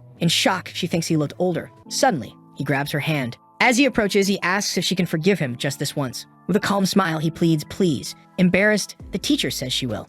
Outside, the driver is watching, wondering if everything is going well, while a child tells their mother that the man looks strange. Later that night, in a place in Jeju. This is a karaoke minibar. A man is drinking, complaining that these Korean drinks are as weak as his henchmen. Nervous, the three say nothing. The leader is eating at a table in front of the trio. One of them says they underestimated those kids. After hearing that, he stops drinking. Irritated, he questions how they dare lose to the Koreans. Then he throws the bottle at the boy's head. Annoyed, he curses them, calling them bastards. Asking if they aren't ashamed, he orders them to bring the boy tomorrow. With his neck hurt and now bleeding from his head, the subordinate says nothing. With a possessed look, the leader asks if he remembers the uniform he's wearing. Sometime later, in another location, Bob Rodney, the driver, approaches a restaurant. He enters the establishment, catching the attention of another man. Raising his hand, he greets him, and the tired driver says it's been a while. The man asks what happened to Jab and mentions he heard he was supposed to be here too. From the Sunshine Group, this is Jeju's branch chief, named Josh Eun, also known as Jo Yun. Nervous, the driver explains that Jab is still with their boss. However, the man questions whether Jab isn't the head of the bodyguards, and Bob responds that they have other reasons. Cutting the topic, Joe suggests they eat first and asks for the table to be prepared. Seeing all the food, Bob is amazed. The man tells him to eat and mentions that it's Jeju fish, so Rodney thanks him. While eating, Bob is overjoyed by the explosion of flavors. Seeing this, the man is pleased too. Then he comments that it must be tough helping such a young boss, but the driver replies that it's not. The man in turn says he heard Derek brought the boy in. Bob says nothing as his mouth is full. Smiling, the man says there's something else. He mentions that Derek said he was beaten by the driver, which makes Bob start choking. Calming the situation, the man says it must be tough and that he should eat while he can. After eating a lot, Bob sighs, almost bursting. He thanks him for the meal. Then he says that it must be nice. The man doesn't quite understand what he means. Continuing, Bob says it must be nice living in a place with such good food. Hearing this, the man is confused. Suddenly, he begins to smile. Sighing, he says that Jeju used to be great, but now it's being invaded by the Chinese, and there's a lot to do. After hearing that comment, the driver remains silent. Explaining further, the man says the Triad is trying to invade their territory. Confused, Bob says he should notify Peter. Interrupting his thoughts, the man explains that it's not official yet and that they're causing trouble using money, but there haven't been any confrontations so far. Relieved, Bob says it doesn't seem like a big problem then. Arguing, the man says that in a way, he's right, revealing that the head of the Triad is here at this very moment. Rodney doesn't understand what he means by that. Joe says it's just a high school trip, and they notified him to keep an eye on things. Bob says their boss is also on the trip, and everything should be fine, so Joe argues that it's just a school trip and wonders what could possibly happen. Raising a finger, he asks if Bob doesn't want some drinks with sashimi, and excited, Bob explains he has to take care of the boss. With open arms, the man says it's just one drink and that all of his boys are thrilled to see him again. Awkwardly, the driver says it's fine but agrees to just one drink. Sometime later at the hotel, the buses start to arrive. All the students are gathering. Behind a wall, there's one of the Chinese students from that group. On the phone, he informs someone that he found the person and will follow them and report back on what happens. Then the buses start to leave. The teacher says they will hike Mount Hallison and that it will be a great 5-hour trek to the summit and back. Hearing this plan, the students start to groan and the teacher tells everyone to calm down. She explains that if it gets too difficult, they can head back down, but they are strictly prohibited from going anywhere else. The bus arrives at the location. As they get off the buses, one student stretches while another looks downcast. At the same time, a car pulls up. Inside, a man observes the students. On the phone, he begins relaying the location. After getting off the buses, the students start walking. Soon, everyone is having fun, including the protagonist, Sophie, and the other classmates. Among them, the Chinese students are also present. Victor and Brock are walking together. Suddenly, someone appears, catching their attention. It's a large group, and one of them says they are here to get both of them. Seeing this, Victor becomes confused. Elsewhere on the trail, Seth and Sophie are walking and chatting. However, a man appears, catching the boys' attention. He says they need him to follow them. He explains that their boss is waiting for him. The man is with a large group as well. Annoying, Sophie asks what they want this time. The man responds that they aren't here for her and that she should stay quiet. Sophie starts to reply, but the protagonist places his hand on her shoulder, asking her to head back before him, leaving her confused. Meanwhile, the man just waits for a response. Glaring with anger, Seth says it looks like they're here for him. Speaking in Chinese, the man says he wants to get started. Seth wonders what he's saying, not understanding Chinese. The two stare at each other, and Victor prepares for the attack. He tries to throw a right punch, but the big guy quickly dodges. The blonde is shocked by his reflexes. Quickly, the man lands a direct punch to his stomach, not giving him time to dodge. The punch is strong enough to throw him back. However, he manages to prevent himself from falling, starting to feel intense pain in his abdomen. As a result, he drops to his knees and tries to call the man a bastard. But before he can finish the sentence, he collapses on the ground. This catches Brock's attention, leaving him surprised while the protagonist grows furious at the sight. Excited, the Chinese man keeps talking. This disgusts Brock. Then the new student steps forward and begins to walk. With a maniacal look, he calls the man a piece of trash. He quickly charges at the big guy, attempting a kick, but the guy ducks and dodges. The new student is surprised by his speed. He immediately repositions himself for another attack. However, a fist approaches his face. He barely manages to dodge the blow. Right after, he prepares to counterattack. But before he can act, the big guy kicks him straight in the chin. In disbelief, the protagonist realizes that the opponent is too fast for his size. After the hit, the man shows a lot of excitement, while the new student readies himself to block the next attack. Deciding to jump back,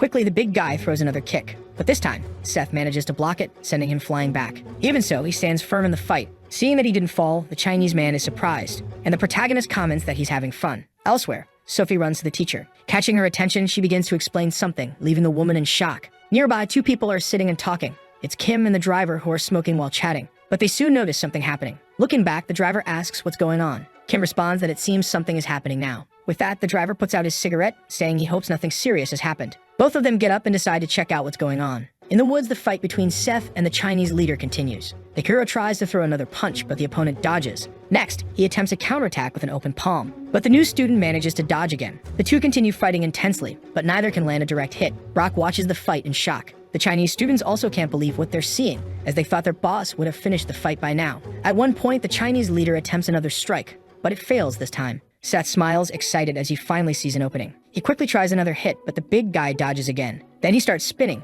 attempting to land a hit. His fist comes closer and closer. He strikes the opponent's head with the other hand. However, the protagonist starts laughing. This scares the big guy. He's laughing because he managed to stop the blow by grabbing the opponent's arm. With a maniacal expression, he asks if that's all he's got. Meanwhile, Kim and the driver arrive at the scene and begin observing the fight. Kim is impressed by the intensity of the battle. Bob watches and comments that the fighter is very strong. Then Kim asks if he's really a student, and Bob responds that he almost beat Peter. The man is shocked, and the driver explains that it happened 2 years ago. Nervous, the man stays silent after the response. He then looks back at the fight and comments that the situation is getting complicated. Seeing his arm being held, the Chinese leader starts cursing in his language, calling the boy a little bastard. Quickly, he frees his arm and attempts an immediate counterattack, grabbing the protagonist's wrist. With his free hand, he prepares to throw a punch. Analyzing the situation seriously, the new student gets ready to strike back, but the big guy barely manages to block it. However, the protagonist grabs the opponent's jacket, getting closer and closer. Suddenly, Seth lands a powerful headbutt. The Chinese leader feels intense pain, starting to stagger backward. Seth approaches to finish the fight, but a foot comes near his face before he can deliver the punch. The new student narrowly dodges by ducking. After hitting the ground, he somersaults backward to distance himself from the opponent. In shock, he doesn't understand what just happened. Staring at his new opponent, he asks who he is. It's a man wearing sunglasses who tells his companion that he's lost and should step aside. Deeply irritated, the big guy insists that he hasn't finished yet and orders the man to leave. The other man responds that he's already too injured and will have problems if he continues. Enraged, the big guy declares that he can't lose to a Korean. Opening his eyes, he realizes something is about to happen. The protagonist approaches the two, asking again who the man is, but the new opponent dodges the strike. Quickly, Seth turns back toward the big guy and lands another punch right to his face. Seeing this, the Chinese man in sunglasses is shocked. The boy prepares to deliver another blow while the big guy is on the ground, writhing in pain. Behind him, the man in sunglasses gets ready to knock out the protagonist, but Seth notices the movement and manages to grab the man's arm, stopping the attack. In the background, Bob and Kim arrive at the scene.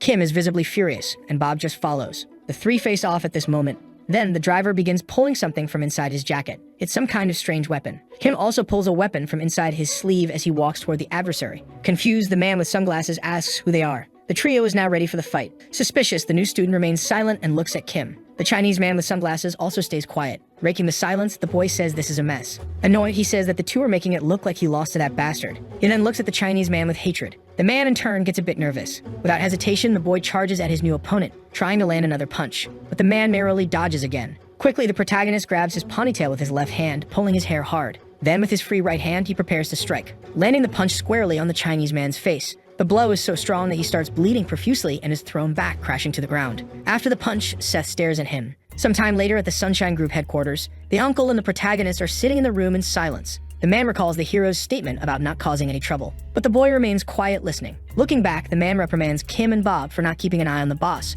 Both apologize, saying they're very sorry for that. Continuing the scolding, the man comments that of all the people in the world to fight, it had to be that guy. Arguing, the boy asks if, when someone wants to hit him, he should just run away. In response, the uncle only sighs. Then he thanks the two and reflects that Joe is involved in a big mess. Sometime later, in another building, Joe's sitting in the room visibly disappointed. He stays silent, observing his two henchmen, who are completely bruised and bandaged after being beaten by the protagonist. The man in turn wonders what to do now. Deeply irritated, the big guy says in Chinese that he won't forgive them. Once again, Joe wonders what he should do. The ponytailed Chinese man declares that he won't leave the Sunshine Group alone. Completely desperate, Joe again asks himself what to do about this whole situation. Meanwhile, at Yeongjin High School, Seth is sulking, looking a bit upset. He spins the pen in his hand, sitting completely alone in the classroom. At the same time, in the boxing gym, Brock is training, hitting the punching bag. He punches harder and harder, completely focused on his boxing. In the background, someone else is training too. It's Victor, who's incredibly angry, recalling the fight he had with the big guy where he was easily defeated. Gritting his teeth, he starts having an outburst of rage. He then looks at the punching bag, directing all his frustration toward it.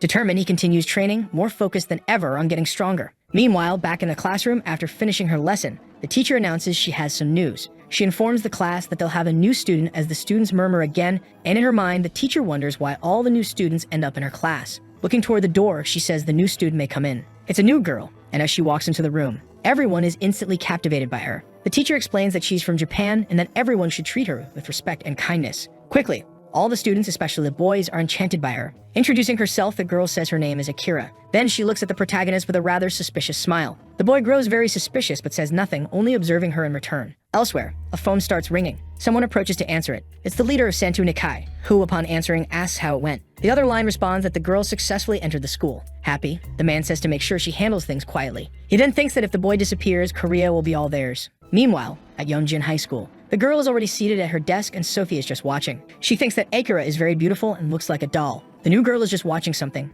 Curious, Sophie begins to wonder what she's looking at. Then, tracing her line of sight, she realizes she's staring at the protagonist. Shocked, Sophie wonders if the new girl is already interested in Seth. Akira notices that she's being watched. Smiling sadistically, she looks back at Sophie. Sophie is incredibly uncomfortable with the situation. Quickly, she walks over to the protagonist's desk. Grabbing his arm, she asks if he wants to go to the cafeteria, explaining that they should go there and grab something delicious. This sudden suggestion confuses Seth. Then the two begin to leave the classroom. Calmly, the new girl just watches them. A car arrives at the school. Bob and Kim are sitting across from each other smoking. The driver sighs, trying to make small talk. Disheartened, Kim says they don't have much choice. He recalls when Seth got very angry about having bodyguards placed in his classroom and ordered them to be removed. Sadly, he says at least Seth can stay with the driver. Laughing, the man says it's better than being alone. Soon, the two start laughing together. Changing the subject, Kim asks if Bob knows something. This piques Bob's curiosity. He then begins explaining why he wanted to go to school so badly. Meanwhile, in the school courtyard, Akira is walking toward the couple. This startles Sophie. Smiling, Akira asks where Sophie was, saying she's been looking for her. Greeting her, she says she heard Sophie is the class president and admits she's not very used to Korea,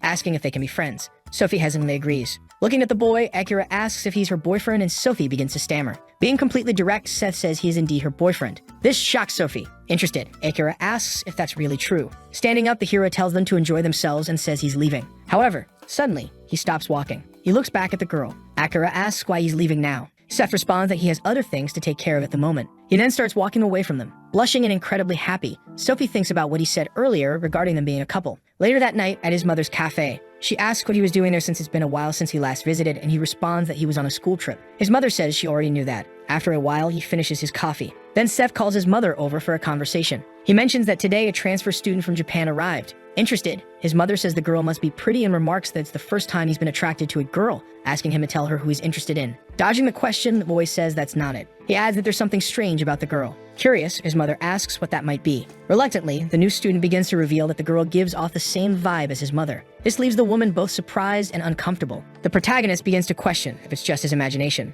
Looking to the side, his mother remains silent, visibly irritated. Back at school, someone opens the door to the rooftop. It's Akira, who is there silently observing something. She begins to wonder how she should get rid of him. Sensing something strange, Seth looks up. However, he doesn't see anything at all. Realizing she could be spotted, Akira quickly runs, completely leaving the protagonist's line of sight. She smiles, thinking that he's not entirely useless. Lifting her skirt, she reveals several hidden weapons. Then she tosses two thigh straps to the ground. Approaching them, she begins to pull out a weapon. It's some sort of bizarre needle. With a terrifying look, she mutters that maybe she can explore a bit of Korea if she finishes this mission quickly. Suddenly, someone appears in the background saying the lineage continues, startling Akira. The woman says that if Akira leaves now, she'll pretend nothing happened. Seth's mother asks the girl what she thinks of that offer. Quickly, Akira turns around. She throws her needle toward the woman. The weapon slowly approaches her head. Without concern, the woman catches the needle, sighing, "It was too easy." Seeing this, Akira begins to sweat nervously. The woman says she'll also let this behavior slide. With a terrifying gaze, she says Akira looks quite young and asks what she plans to do. Very nervous, Akira asks who this woman is,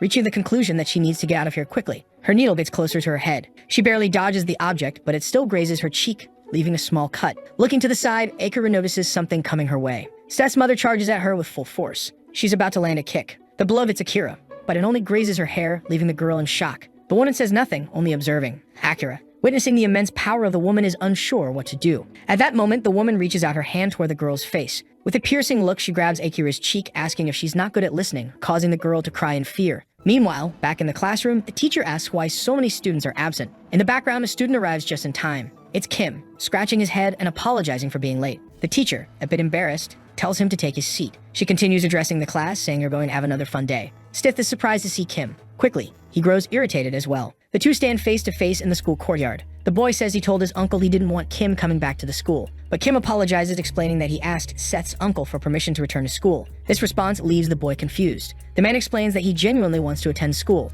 As he begins to kneel, he says Seth's uncle asked him to seek permission from the boy, but Seth stops him from kneeling, telling him to just stay out of his way. This surprises his subordinate. Seth continues, explaining that he doesn't want a bodyguard, but a friend. Lowering his head, Kim says thank you.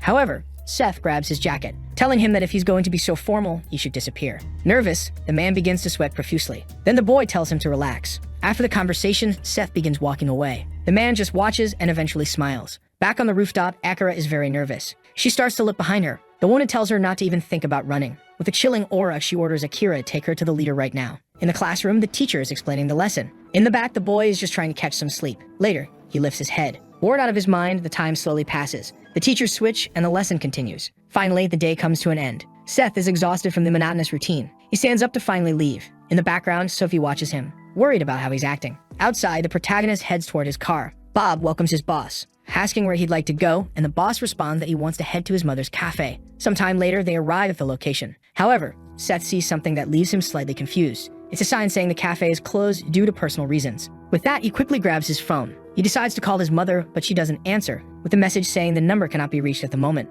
The boy thinks something doesn't seem right. Back with the two, Akira is very nervous about the woman's presence. She then takes her to the place where her leader is. The lady tells her to stay here without thinking of escaping, and she simply obeys. Upon arriving, the woman begins to open the door. She sees two men in formal attire. One of them says this area is restricted, and she replies that she's here to see the boss. The bald man then asks which gang she belongs to. Annoyed, she says she can't waste time talking to him. Then she glares at them angrily. Both men are startled by her expression. The bald man begins to reach for something inside his jacket. However, there's no time as the lady quickly knocks both of them out. They both fall hard to the ground. After the blow, the bald man is badly hurt and irritated. He quickly pulls out a device from his jacket and presses a red button. The lady continues walking to meet the boss. She reaches a room and opens the door. Inside, she sees a man in a fully tattooed kimono, who asks who she is. The lady remains silent. Irritated, the man asks if she's going to answer. In response, he snaps his fingers to call his associates. Several men armed with blades appear. On the other side, there are also several men, but this time with firearms. He questions what a woman is doing alone in a place like this. Reacting to his comment, the lady just sighs. With a murderous aura, she says that anyone who attacks her with those weapons better be prepared to die. Just that response leaves the man completely terrified. The conversation continues, and she reveals who she really is. She tells them to pay close attention because they're after her son. The tattooed man stays silent, listening. Frustrated, the lady starts adjusting her tie, asking if they're ready to begin. Sometime later at the boxing gym, Victor and Brock are training. Both seem tired from the workout. Moving in, the big guy prepares to throw a punch. He tries to land a right hook. The blonde dodges. He readies his counterattack with a left punch. The big guy manages to block it as well. However, quickly the blonde's right arm moves toward his head. He lands a punch on his face, but Brock also manages to hit the blonde's face. It feels like a tie. Victor steps back after the hit. Both stare at each other, wondering what to do next. In the background, someone asks why they haven't gone to school. They both look curiously at the question. It's Seth, saying he missed them. He says it looks fun and asks if he can join. Both look seriously and say nothing. Brock starts taking off his gloves. Then he steps off the ring, drawing the attention of both. Confused, the new student asks if he's not going to fight. The big guy tells him to wait because he's going to beat him up soon. The boy just smiles in response. Then the blonde throws his gloves toward him,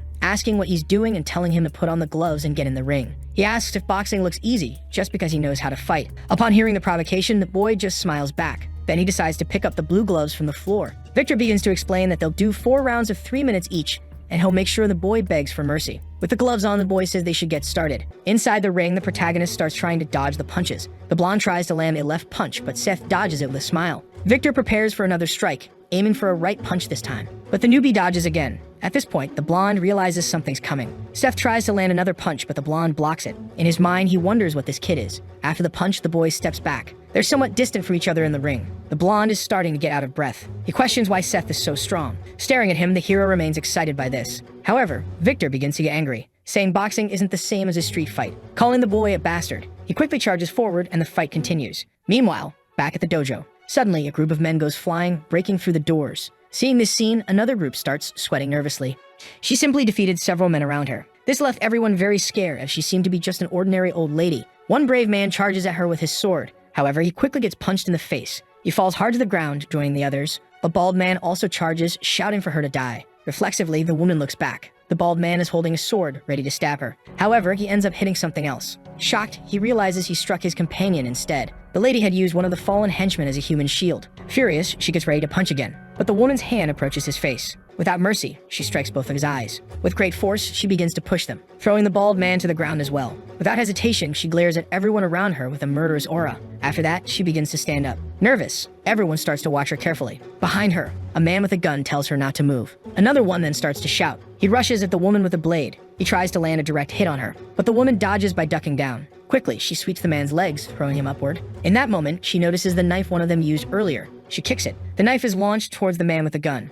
With great force, it strikes him straight in the chest, piercing him. Meanwhile, the lady has already taken down another one. With one hand, she grabs his sword, delivering the fatal blow to another opponent, or defeating them with just one sword strike. She is now covered in blood, but still doesn't say a word, looking down at the body of the man she just defeated. After all this humiliation, she finally speaks. Just by opening her mouth, everyone around her becomes terrified. With a murderous aura, she says she will slit the throat of anyone who tries to stop her. Elsewhere, two men are talking. The blonde man questions why they aren't having a drink. In response, the other says the ambassador has no reason to drink with a prosecutor. However, the man says they've been friends since university, and that good friends can share a drink. But the other tells him not to say nonsense and asks what the real reason for the visit is. Then he asks if Sophie hasn't told him. He explains that it's about his school as he placed his brother in charge, and the thieves took it from him. However, the man responds that there's nothing illegal about that. Irritated, the blonde man asks if he's saying they should leave things as they are. However, his friend asks what he wants. In a fit of rage, the blonde man says he wants everyone to know who they mess with. The prosecutor responds that there's nothing illegal about the Sunshine Company,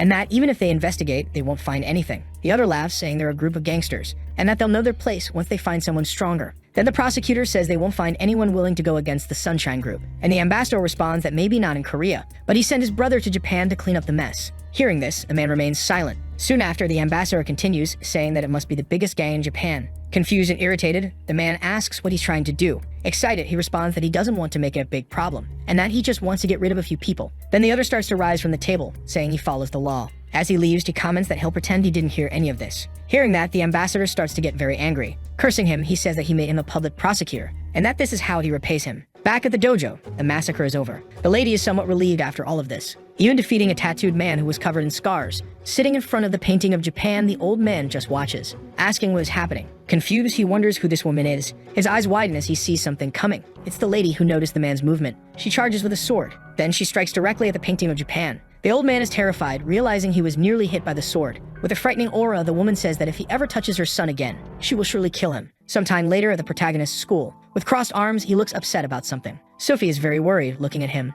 At that moment, the bell signaling the end of class starts ringing through the megaphone. Seth begins to rise from the table, and Sophie heads toward him. She calls for his attention, saying that he doesn't need to go to school today, then asks if he wants to eat something. With a friendly smile, he replies that he's sorry, but he needs to go somewhere else right now. He begins to leave, and the girl is left confused. He tells her that he'll buy her something nice next time, and that he's sorry. In silence, she just watches him without saying anything. Outside the school, Seth walks to his car. Then his driver asks if he wants to return. The protagonist tells them to head to his mother's cafe. Upon arriving, the boy steps out of the car. Entering the cafe, he's surprised to see his mother doing well. She says hi and asks if he had fun at school. Perplexed, the boy asks where she was. She responds, saying she had some things to take care of, then asks if he was worried, and the boy says it's obvious he was. Soon he notices someone else in the place. He points a finger and asks if she is who he thinks she is. His mother, explaining, says that the girl will be working part-time, and that she heard they were classmates. But Seth just leaves, staring without understanding anything. He looks at the girl in a friendly way. He asks if she'll be back tomorrow, and she confirms that she will. Seeing this, the protagonist can't believe the coincidence.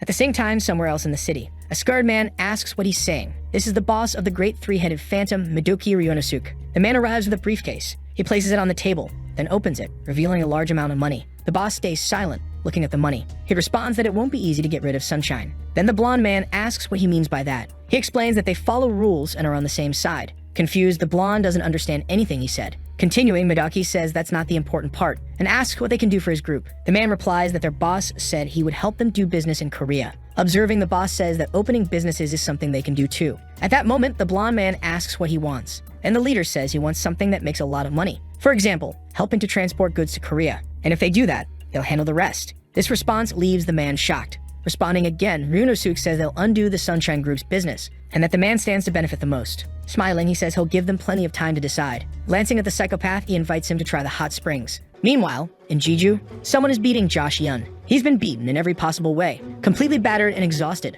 Suddenly, someone arrives at the scene. This is the branch manager of the black group Manhwa, whose name is John Lee. Jian just stares at the man, completely broken. John tells him that even though he's from the black group, he asks if it isn't boring to do this all the time. And his man responds that if that's how he feels, he shouldn't have said so. He quickly states that he's not here to negotiate with the group, and asks again where the man who hit his brother is. At night, at the Sunshine Group, inside the president's office, the uncle is watching. He seems somewhat thoughtful. Suddenly, the phone starts ringing. He goes to it and picks it up. Answering, Joey starts to contact him. At that moment, the uncle is surprised by the call, lying on the ground being held by a bald man. He begins to speak. One of the men from the group takes Joey's phone, then orders them to bring the man who hit his brother, because if they don't, they'll destroy the group. Hearing this, the uncle starts to get angry. He then asks who is speaking on the other side of the line. The man says he's the leader of the Manhwa's group, named John Lee. In response, the uncle says that from now on, if he dares to lay a hand on Joey, he won't leave Korea alive. Hearing this, the man asks what he's talking about. At the same time, a little bird perches on a tree near the school. Seth watches calmly. Few people have arrived in the classroom so far. Opening the door, Akira enters the classroom. Looking at the protagonist, he suddenly stands up from his desk, walking in her direction. As he approaches the girl, he says he needs to talk to her. They both start climbing the stairs. Meanwhile, Sophie follows them, because it's Seth and Akira, and she asks where the two are going. She is hiding behind the door leading to the rooftop. Peeking through the crack, she says she should be following them. Annoyed, he asks what she's looking for. Nervous, Akira questions what he means by that. The protagonist explains that it's strange and asks how she ended up at his mother's cafe. The girl replies that it just happened. Not believing her, he asks if he looks like an idiot, asking what relationship she has with his mother. Cornered, she says nothing. And that alone irritates the protagonist a lot. Trembling all over, the girl begins to answer. Crying, she says it's because his mother is causing trouble. Still peeking through the cracks, Sophie is shocked. Besides her, the hero himself is also in shock. Appearing on the rooftop, Sophie calls out to the boy. When he sees who's there, he's also very confused. Meanwhile, back at the dojo, Rigo arrives and opens the door. He wonders why no one is guarding the gang's entrance. Then he opens the door, calling for Ryujin. But he's shocked when he sees. Sitting on the ground, the old man is silent. As he walks in, the man asks what happened. Smiling, the old man questions what he's doing here. Ryunosuke responds that he has a favor to ask of the Chan gang, because they need to get rid of Sunshine. Sweating and nervous, the old man responds that not here. This response leaves the man very confused. Trembling with fear, the old man tells him to do whatever he wants, because they've finished with them. Annoyed by the response, Miduk just stays silent. At the school headquarters, all the students are leaving. Sophie walks calmly. However, she comes across something that catches her attention. It's the captains and club leaders who want to recruit. The captain of the Taro Kendo Club, the head of the Judo Club, Sam Choi, the head of the wrestling club, Damien Cha, and the head of the Kendo Club, Scott Choi. Irritated, he asks what they want. Yu calls him arrogant, telling him to just be quiet and follow. Hearing this response, the protagonist starts laughing. Then a guy with a crazy expression, watching everything from the window, is Jason, the student council president. Deeply irritated, he asks if the protagonist thinks he'll let things stay like this. Sometime later, inside the gym, even surrounded by the four captains, the protagonist remains calm, asking what they want. Annoyed, Gabe calls him an arrogant bastard. Bothered by the comment, Seth asks why he's being called arrogant and asks if he did something. In response, the man says he has a big mouth and is acting arrogant just because he beat Brock. Entering the conversation, Sam Choi says things are quite complicated and that the upperclassmen hold grudges against the new student. With crossed arms, he reveals that there are rumors the upperclassmen are very scared. Unfazed, the boy asks if they're all going to gang up and fight. This makes you even more irritated, asking how the newbie dares speak to a superior like that. Changing his expression, he says he's warning them. If they keep bothering him, he warns that he might kill their superiors. He calls him a bastard. Suddenly, Scott steps in, telling his companion to wait. At this point, the protagonist is already annoyed. Smiling, the head of the kendo group says they won't attack together because they're not bad guys, suggesting that the newbie face him first. In response, the hero says nothing. But soon after, he's already on the mat. Scott says it's not safe to fight barehanded, saying the boy should understand that. With his hands in his pockets, the boy says it's fine because it's not the first time he's fought like this. Hearing this, Scott asks what he means. Deeply irritated, he states that the boy is truly arrogant. Suddenly, the leader charges at him. The wooden sword approaches his face. However, Kang dodges. Quickly, Scott changes the direction of the strike. The hero swiftly dodges by crouching down, now close to his opponent's legs. Excited, he just smiles sadistically. While the Kendo Club leader is struggling, someone is watching everything from the background. It's Jason, who curses the four of them as stupid bastards and says he told them all to attack the boy immediately. Someone appears by his side. Turning his face, the president is startled. Looking at Kim, he asks who he is. With arms crossed, Bob says this is the gym where the boss was, and that scares Jason. Continuing the conversation, Kim says that fights are always fun to watch. Confused, Jason starts to get even more irritated. Back to the previous fight. Kang manages to land a solid punch on his opponent, strong enough to break the wooden sword. After the hit, the opponent begins to fall. At that moment, the newbie senses someone coming. It's Yu from Taekwondo, arriving with a flying kick. However, the boy easily dodges. Then he bumps his back into someone. It's Damien Cha, the head of the wrestling club, who grabs him forcefully, saying that they didn't call them here to play sports. Looking back, Kang gets irritated. Gabe approaches, saying they're going to mess him up badly. Excited, the boy says that sounds good. Quickly, he headbutts Damien's nose with the back of his head, grabbing the blonde by his jacket. Surprisingly, he throws him towards Yu, who reflexively dodges his companion's body. He had to put in a lot of effort to avoid it. Suddenly, he realizes the hero is coming. Seth moves in to deliver a powerful punch, landing a punch right in the middle of Gabe's face. It's a punch so strong it knocks the man down to the floor. After this hit, he stares at the remaining two. Seeing this, the head of the judo club and the head of the kendo club become frightened. Along with them, Jason also can't believe what he's seeing. Happy, Kim comments that Seth is holding back against the students, and Bob says that during his fight with Mako's hammer, Seth broke all his teeth. Then Kim asks if he remembers Axe, who had his eye messed up by Seth, and laughing, Rodney responds that he does and that he almost wet his pants. Laughing hard, he says the boy basically destroyed Axe, and that he was just a bit smaller at that time. Recalling the story, Kim mentions that Axe used knives, but even that wasn't enough to win. Bob says he would have had to choose the right weapon, which surprises his colleague. While listening to everything, Kim begins to sweat. The student council president has a defeated expression on his face. Gabe Yu has been completely defeated. Seth looks down at his opponent. As he stares at him, he smiles like a madman. But he quickly changes his expression and looks to the side, glaring at the judo club head, who, after seeing all this, is extremely nervous and terrified. Trembling, he says he didn't want to fight the boy, but the newbie tells him to come attack already. Suddenly, he starts to sigh. With a terrifying aura, he warns them to leave him alone from now on. Then he turns to leave. However, someone calls his name and he stops. Turning around, wanting to know who it is, it's Kim waving for his boss, while the driver Bob looks concerned. Reacting to this, Jason gets nervous. Frightened, Rodney calls his partner a crazy bastard. Confident, he replies that he's just a classmate. They keep calling out to him. Kim thinks the president sent those guys and asks what they should do now. Instantly, the hero glares and remains silent. Avoiding eye contact, Jason gets even more nervous. Quickly, Seth responds that they should just leave him, as he's just an idiot. Patting the president on the shoulder, Kim says he's lucky because his boss is giving him an opportunity. Rodney assumes that Jason doesn't have the courage to fight against his boss. Soon after, they start to move away, leaving the student council president alone. Sometime later, in another place. Opening the door, the uncle looks serious. He enters an unknown place and descends the stairs, arriving to meet the leader, the one he was talking to earlier on the phone. They face each other without any friendliness. At this moment, he sees his colleague who has been suffering, deciding to go toward him. However, two men stand in his way, preventing him. Annoyed, the uncle orders them to step aside. In silence, the bald men do nothing. Staring at the leader, he asks if he came alone. Responding, he tells the two men to move now if they don't want to die. At that moment, the leader orders the bald men to step aside, clearing the way for the uncle to continue his path. Kneeling in front of his partner, he asks if he's okay. Battered, he smiles, saying he can manage, but asks him to keep it a secret because the situation is embarrassing. In response, the uncle remains silent. From afar, the leader asks why he's complicating things so much over a mere student. Still kneeling, he replies that the reason is that he's not just any student and warns that he'll let the leader live since he didn't hurt Joe any further. Hearing this, the leader becomes extremely angry. As he stands up, the uncle says that his courtesy toward the Black Mandoa's group ends right here. In turn, the man says that Sunshine is big in Korea, but it's a small company compared to the rest of the world. At that moment, the uncle asks if he got permission from his boss and if he knows what kind of company Sunshine is. Very irritated, the man responds that this is a personal matter. However, the uncle tells him to ask his boss and says that if he wants a war, then he will get one with pleasure. Raising his voice, the leader states that he came to take the boy who beat his brother and asks why he's complicating things. Taking off his glasses, the uncle comments that the boy he's referring to is the same one who left his face like this. Seeing his opponent's face, the man is surprised. In fury, he says that if the uncle wants to meet the boy, he must beat him first. Curious, the man stays silent. Concluding, the uncle says that if he loses, he'll go home and never return to this place. Breaking the silence, the man lets out a laugh. Expressing anger, he says he'll also set a condition. Then he calls out to the bald twins, Jay and Ho. He explains that if the uncle defeats both of them, then he'll fight. Still without his glasses, the uncle remains silent, staring at them. The bald men do the same. Suddenly, the two rush at him simultaneously. One prepares to land an open hand strike, while the other gets ready to punch. They hit an open hand strike and a punch to the stomach, respectively. But feeling no impact, the uncle just glares with hatred. Both bald men are shocked and scared by this. Quickly, a fist moves toward one of their faces. It lands a punch square in the middle of his face. With the force of the impact, the bald man is thrown backward. Agilely, the uncle shifts direction, grabbing the other bald man by the neck. With impressive strength, he lifts the muscular man by his throat, squeezing tightly. This terrifies the leader, who doesn't understand what's happening. With an expression of indignation, the uncle stares at the bald man until the end. However, he decides not to finish him off, throwing the man forcefully into the drawers. The leader then claps, saying the uncle is strong, asking if that boy really beat him. Standing up from the couch, he walks toward the uncle. The two stare at each other. With a fearless look, the uncle mentions the term in a you and chum, a you chum, asking if the man knows what that means. Seething with rage, the uncle remains silent. Losing it, the leader shouts that it means there's always someone better than the best. Suddenly, he charges at his opponent, delivering an elbow strike, strong enough to push the large man backward.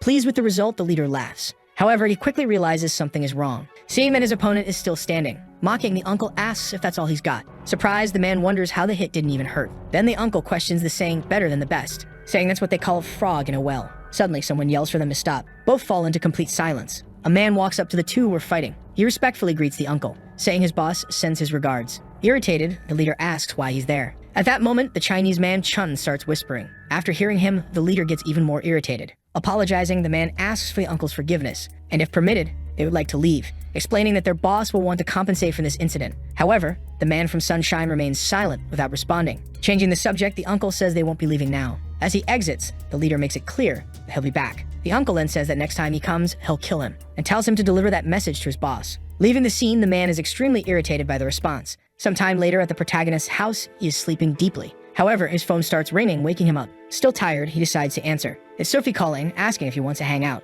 inviting him to go see a movie together. The protagonist quickly accepts, asking if it's right now. She says no because it's still early and suggests 1 o'clock in the afternoon. Very happy, the newbie smiles, saying that sounds great. At the same time, on a highway bus, the hero's mother is reading a book during the trip. Arriving at her destination, the bus stops. Looking back, she tells Kira to hurry up, and the woman comes carrying a suitcase. The girl is still trembling and very nervous. The two women begin to climb a hill, with Kira still carrying her rolling suitcase. Then she sees a snake and gets very scared. The old woman sighs, clearly exhausted. They continue walking through this kind of forest. However, they start to see something. After finishing their climb, they come across a dojo. Kira is exhausted from carrying her suitcase throughout the entire walk. Upon arriving at the place, the older woman begins to open the door. An old man is sitting and looks surprised. Bowing, she addresses him as master, and he asks what brings her here now. Peeking around, the girl asks who this old man is. However, as she looks to the side, she notices that the driver Bob is also there, spying. Surprised, the old woman looks at him, commenting that he's grown a lot and calls him little brother. This leaves the man a bit confused. Then she turns to the girl, grabbing her attention as well,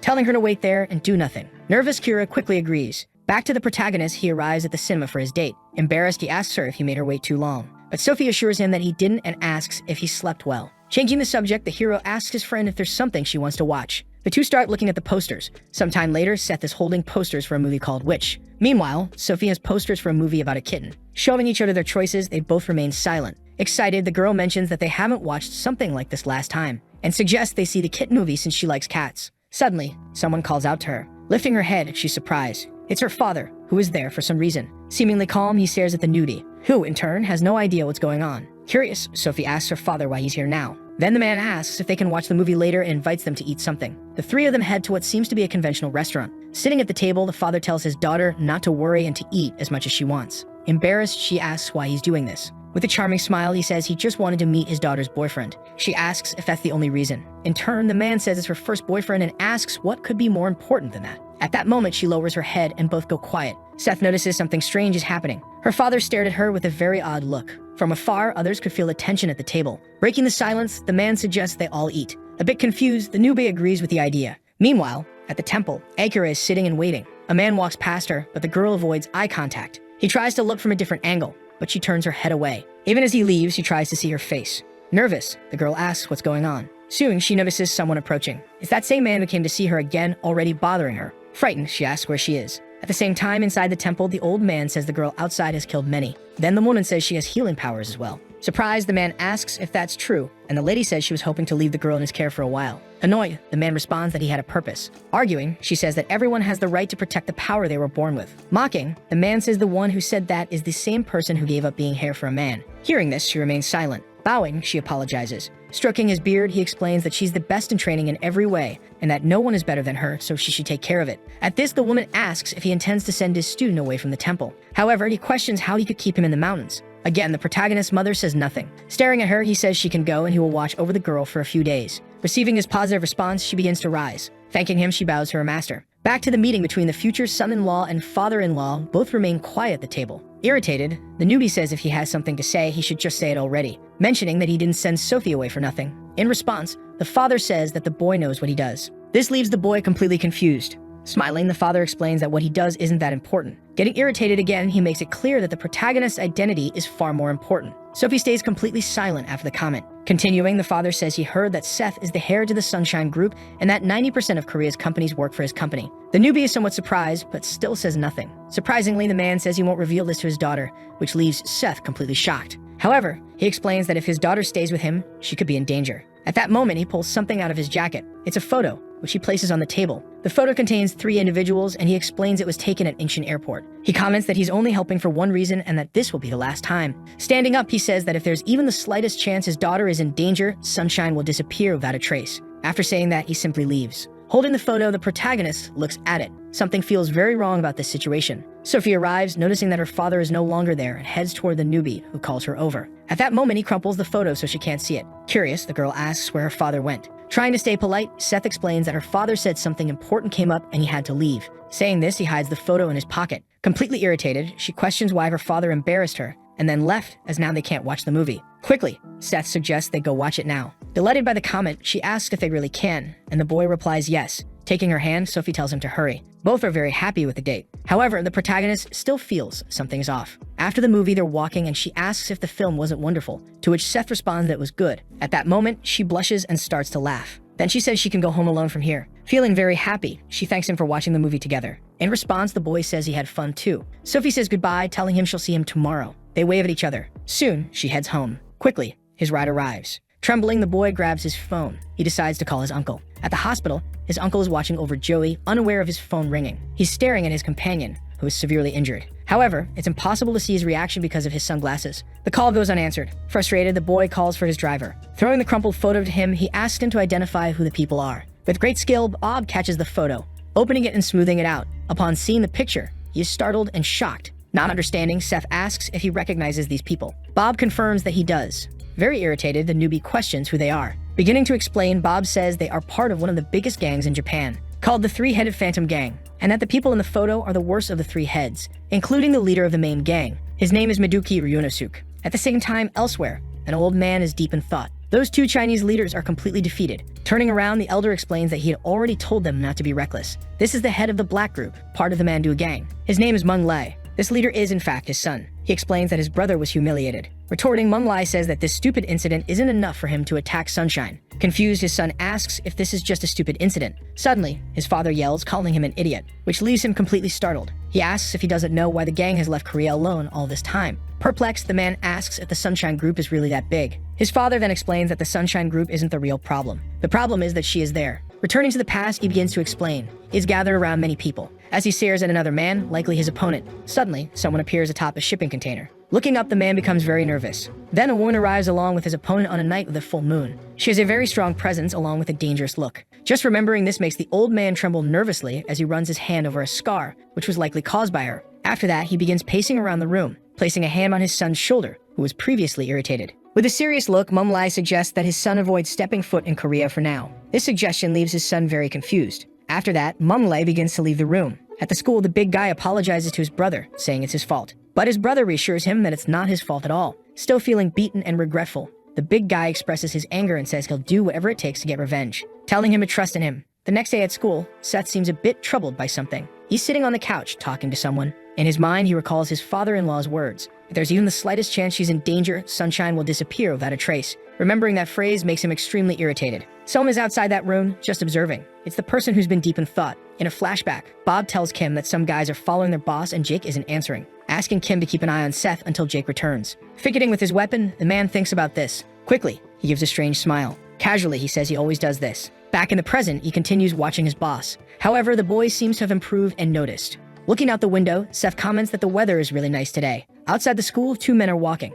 Victor asks if he's all right and says he can handle it if he can't. Brock remains silent. Both have very serious expressions as they walk. Inside the school in the principal's office, he doesn't seem to be doing anything. Suddenly, someone starts knocking on the door, startling him and snapping him out of his trance. Opening the door, it's Brock and Victor. The former teacher, now the principal, is surprised by their arrival. The big guy gets straight to the point, saying they're here to ask for a favor. Back in the protagonist's room, the principal is calling through the phone. Hearing this, Seth is extremely confused. The same goes for Sophie, who also doesn't understand anything. Continuing the call, the principal tells him to come to the gym before lunch ends. Hearing this, the protagonist feels uneasy, suspecting something is up. He quickly gets up from his desk as the girl watches. She seems very worried about what might happen. However, the newbie keeps moving forward. With a murderous aura, he's deeply irritated, walking past Kim without saying a word. His subordinate, however, continues watching in silence. At the gym, the principal is also there and sees Kim arrive. All three observe the protagonist. Brock tells them to get started. Confused, the newbie says nothing, but he stares directly at the principal, asking what all of this means after all. Explaining, the man says the big guy wants a rematch and asks what Seth thinks of that.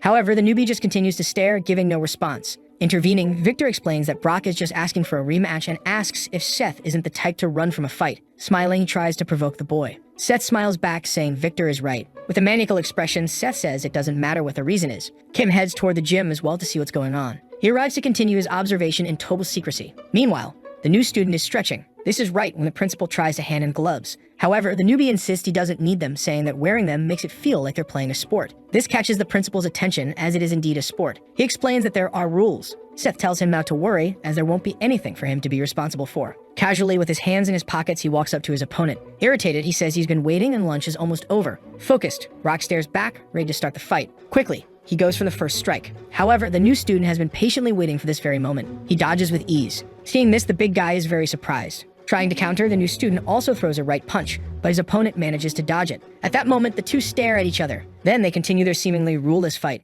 Elsewhere, a man in a trench coat and tie tells his boss that they found the person. His boss smiles, saying it's time for them to go, stating that they can't waste any more time. Back to the fight, Brock is very focused, charging forward with everything he has against Seth. Quickly, the boy lands a punch on him, completely altering the trajectory of Brock's strike. He's very excited about this fight. Swiftly, Seth lands a left punch on his opponent's face. The impact sends Brock stumbling backward, losing his balance. However, he still hasn't fallen to the ground. Seeing this resilience, the newbie is surprised. A clenched fist approaches him. Brock attempts a downward punch trying to hit him, but the newbie manages to dodge. The two are in a somewhat balanced fight. Nervously, the principal continues analyzing the fight. He remarks that Brock is indeed strong. Recalling the time when Brock was a first-year student, he managed to defeat all the upperclassmen who came to challenge him. However, the principal grows even more nervous as he thinks about Seth Kang, wondering who the hell he is. Both prepare to throw their next punches. The big guy tries to land a punch, but it's dodged. Seth tries to hit Brock's head, but it's also dodged. With his left hand close to his face, he stares at his opponent. Suddenly, Seth readies his right hand for a punch.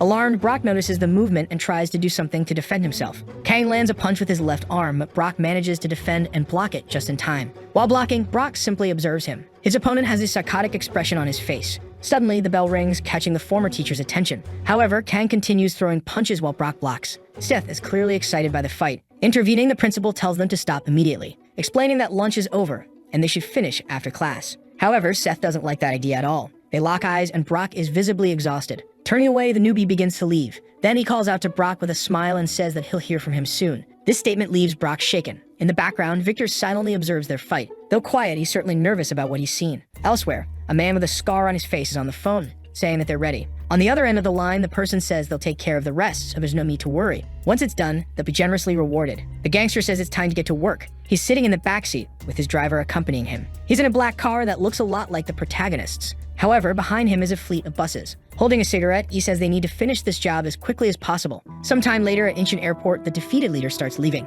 accompanied by his brother, who got beaten earlier, along with his brother's henchman, who also took a beating on the same occasion. Holding the photo in his hand, he asks where Alvin is, and the Chinese man with sunglasses responds that he was at a school with a team. Shaking, he looks at the photo of the protagonist. Filled with anger, he mutters, "We lost this time." Meanwhile, inside the school, Sophie is silent, looking back, clearly worried about her romantic interest, Seth. The new student seems troubled by something as well. Outside the school, Bob is smoking. This time he's alone. Suddenly, he notices something strange happening. A car, along with a group of buses, arrives in front of the school. However, they pass right by the place. Seeing this, the driver is confused, wondering what's going on. These men park the buses and cars somewhere a bit nearby. Soon, they exit the vehicles and begin to run. Judging by the number of buses, it seems like a lot of people. Still smoking, Bob silently observes. The henchmen begin to gather to carry out their mission. Their leader then steps out of the car wearing a genuinely happy expression. Seeing this, the driver becomes instantly suspicious. Throwing his cigarette to the ground, Bob approaches and the man notices his presence. Confused, the bald man asks who he is, but Ronnie remains silent. He stands face to face with the bald man along with many other henchmen behind him.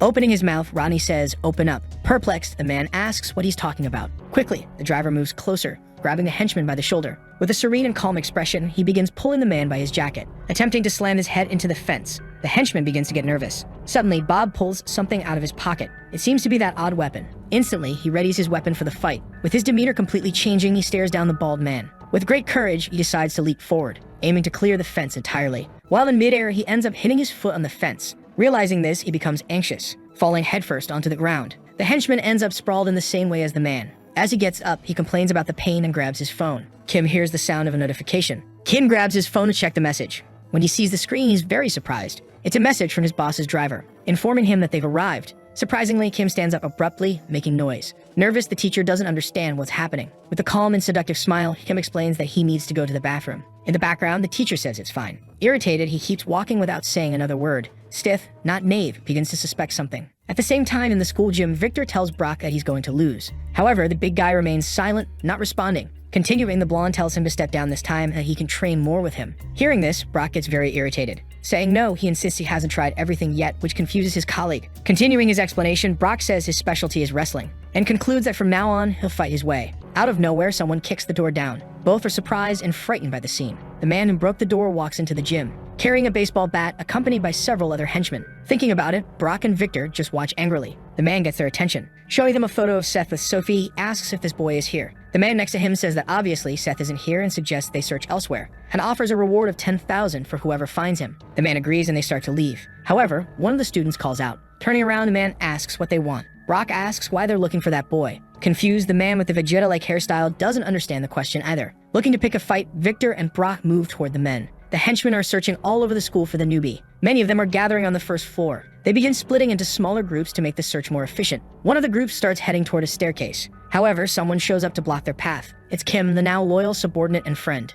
Annoyed, he asks what the three-headed phantom gang is doing here. One of the bald men asks who he is. Without hesitation, he replies that he's from Sunshine. Suddenly, Kim leaps into the air. Clearing all the steps in one bound, he lands in front of the henchmen. They're standing very close to each other. Kim comments that he could get expelled from school for this. Quickly, he stabs one of the bald men in the stomach with a knife. Then he gets ready to strike again. Without any mercy, he lands multiple stabs with his weapon. After all the strikes, several men fall to the ground. A flood of blood follows, terrifying those nearby. Kim declares that thanks to them, he'll be expelled from school. In the classroom, the teacher is explaining how to properly translate sentences. Seth is sitting with his eyes closed, listening to side conversations. Sensing that something's wrong, he becomes restless. In the principal's office, the man is slacking off once again. Suddenly, someone kicks the door wide open, startling the man. With a smile on his face, the mobster asks if he's the new principal. Walking into the room with his entire gang, he says it's a pleasure to meet him. In shock, the principal stands up, asking who they are. Taking charge of the situation, one of the henchmen steps forward. Quickly, he appears behind the principal as if he teleported. With one hand, he forces the principal back into his chair. Nervous, the former teacher simply stares, not understanding what's going on. However, the mobster pulls a photo from his pocket to explain everything, demanding that the principal bring this boy immediately. It's a photo of Seth Kang. Confused, the principal repeats the new student's name. The monster confirms it's him, ordering that they bring him or else he'll die. The principal responds by saying he'll call the police. His trembling hand reaches for the landline phone. Stalking nonchalantly, the mobster asks if the principal knows what will happen if he does that. At the same time, in the Youngjin Jin School boxing gym, Brock asks again why they're looking for the boy. The man with the Vegeta-like hairstyle seems to have heard nothing. The two students remain silent. Suddenly, the man charges forward with the baseball bat, cursing. Without hesitation, Brock lands a punch right in the crazy man's face. Instantly, the man is knocked off balance. Without a second thought, Brock finishes him off with another punch to the face. Seeing this, the other henchmen are in shock. Even Victor is surprised by the strength of Brock's punch. Without fear, the big guy glares at everyone. The henchmen, armed with knives, rush toward the high schooler. Frustrated, Brock yells at them. He grabs one of their faces, squeezing it. Then he starts pummeling everyone around him. Seeing this, Victor gets nervous. He also joins the fight, saying he hates being dragged into this kind of mess. Soon, the two of them start beating down the thugs together like a duo.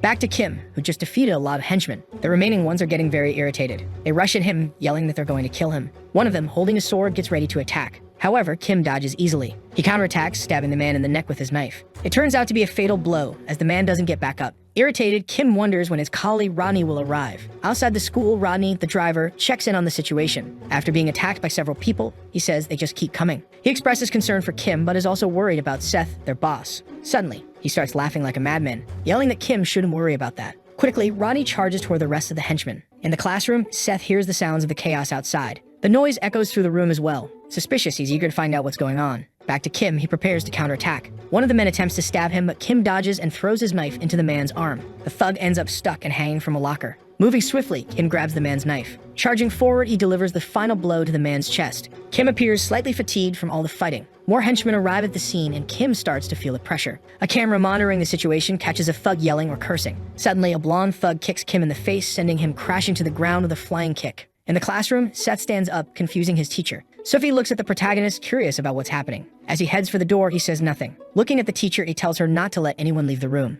With his hands in his pockets, he descends the stairs. Soon, he spots something. Someone is lying on the ground, defeated, and he realizes there's a fight going on. A group of men is surrounding his subordinate, Kim. Sweating, Kim is left with only a knife to defend himself. The newbie silently observes. However, as he glances to the side, he notices something useful. It's a fire extinguisher. The thugs are closing in on Kim with their weapons, but something catches Kim's attention. His boss is approaching from behind the thugs. Seth hits one of them with the fire extinguisher. The impact is so strong that it makes a loud noise. The thug slams his head into the lockers. After the hit, Seth seems thrilled. Nervous, the leader orders the henchmen to get the boy. Excited, they all charge toward the young man. Without a hint of fear, Seth faces the situation with a psychotic smile. Quickly, he opens the extinguisher, spraying it directly at the thugs coming at him. As they can't see anything, he takes advantage of the situation, throwing the extinguisher into the middle of the smoke. Excited, he decides to jump into the fog. With the smoke covering everything, he starts beating everyone down. Without anyone noticing, he slips out of the smoke, heading straight for the leader of the operation, grabbing him by the head with force. He prepares to slam him to the ground with all his strength. It appears to be a total knockout. Seeing this, his subordinate Kim is shocked. Annoyed by the situation, the newbie sighs. He calls for the principal and the man dials the police, asking what the emergency is. He explains that the school is under attack by gangsters. He says the school building is full of mobsters. Panicking, he asks if they can come quickly. Hearing all this, the mobster stares at him. However, the police operator starts explaining, saying that due to the election ceremony, there aren't enough officers available. Continuing, the operator says they'll send the closest police agents as soon as possible. They hang up on the principal, who's left in shock, repeatedly saying hello. His trembling hand realizes he's in serious trouble now. Chip, the mobster, simply smiles at him. Suddenly, one of his subordinates calls out, announcing that they finally found the boy. This news makes Chip extremely happy, filled with excitement. Meanwhile, Seth has just defeated most of the henchmen. However, a few still remain. These remaining ones are nervous, but ready to fight. Wanting to get out of this situation, the newbie asks if they have contacted his uncle yet. His subordinate responds that he hasn't answered yet, but left a message. Hearing this, Seth becomes extremely nervous. Afraid, his subordinate apologizes profusely. However, Seth says that whatever happens, this seems to have gone way too far. The subordinate responds that his safety is the top priority at the moment. Hearing this, Seth remains silent for a moment. Changing the subject, he tells them to take this fight outside, and his subordinate agrees. Outside the school, Bob is handling things in his own way. A man approaches him from behind to attack. Without even needing to turn around, Bob strikes him. The man goes limp and falls to the ground as Bob says, "Time to go on a roaming run." He smashes another henchman's face, sending him flying as if he were a baseball. It seems like Bob has already defeated everyone with little effort. Opening his eyes, he notices something unusual. His boss, Seth, and Kim are fighting other henchmen along the way. Seeing this, the driver is shocked and surprised. Excited, he sees Kim smiling while their boss remains completely serious and silent. As they walk down the corridor, someone approaches the trio. It's Brock and Victor, who have also taken down all the henchmen in the gym. Annoyed, Seth tells them to stay out of this. Sweating, the blonde doesn't care much. Brock comments that it seems a little too late for that. This leaves the protagonist even more irritated. Walking through the school corridor, a new figure appears, questioning why all the boys are on the ground. He approaches the group of students, commenting that they seem careless. He notes that they're ruining the gang's reputation. Seeing this man, the newbie realizes it's Miduki Inosuke. He must be one of the three leaders of the three-headed Phantom Gang, which is the largest gang in Japan. Seth asks what Inosuke wants.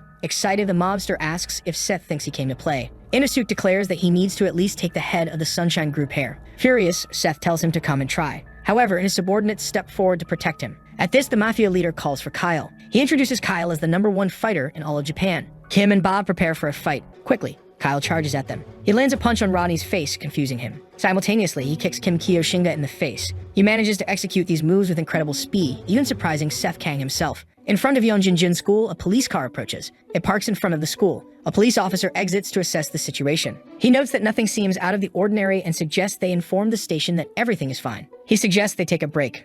However, his partner notices something strange. He asks what it is. Surprised, his colleague asks what's happening. Quickly, he sees a bald henchman lying near the fence. Seeing this, he's taken aback. Sweating, he looks around. Soon, he sees multiple men lying on the ground. He is shocked while his partner asks again what's going on. Grabbing the police radio, he reports that they are at Yeonjin High School. However, he stops reporting when he hears a noise. Looking behind him, he notices something strange. A black plane has just arrived at the scene. The back door opens. 3 men emerge, with the one in the middle being the leader of the Amiens branch of the Sunshine Group. His name is David Lee, also known as White. Quickly, several vans arrive at the scene as well. Many people exit the vehicles, heading toward the officers. The 2 police officers become increasingly nervous.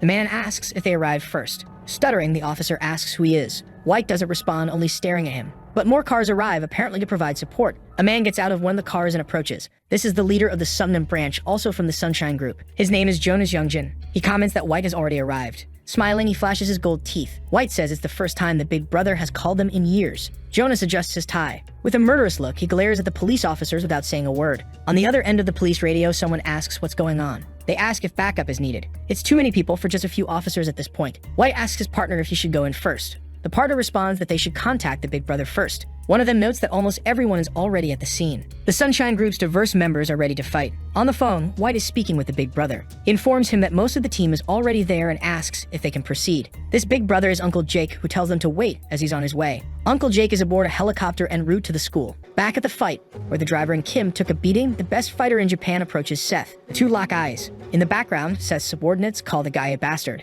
The fighter looks back, giving them his attention. Irritated, they ask him who he thinks he is. However, their boss shouts their names. Startled by his shouting, they quiet down. Smiling, Seth tells them not to interfere. He's going to deal with this fighter now. The half-bald man prepares to fight. Excited, the newbie tells him to come at him. Quickly, the fighter's hand moves towards Seth without him even realizing. It's close, but Seth manages to dodge, only grazing his cheek. Realizing how fast he is, Seth's expression becomes serious as he repositions himself, preparing for the next strike. The fighter tries another attack, but Seth dodges again. Despite trying various attacks, the fighter doesn't give up. Meanwhile, Seth continues to dodge, but with great difficulty. Surprised, Victor comments on how fast the man is. He wonders how Seth can avoid all those strikes. Brock watches the fight silently. Kim and Rodney, though beaten, aren't nervous because they trust their boss. In the classroom, the students watch the fight unfold. The teacher tells them to stop and get back to work. One student is recording everything while another says that the police are also on the scene. Annoyed, the teacher thinks these punks are a real handful. Suddenly, Sophie approaches the teacher, asking if she can join the group outside because she's worried about Seth. Confused, the teacher agrees.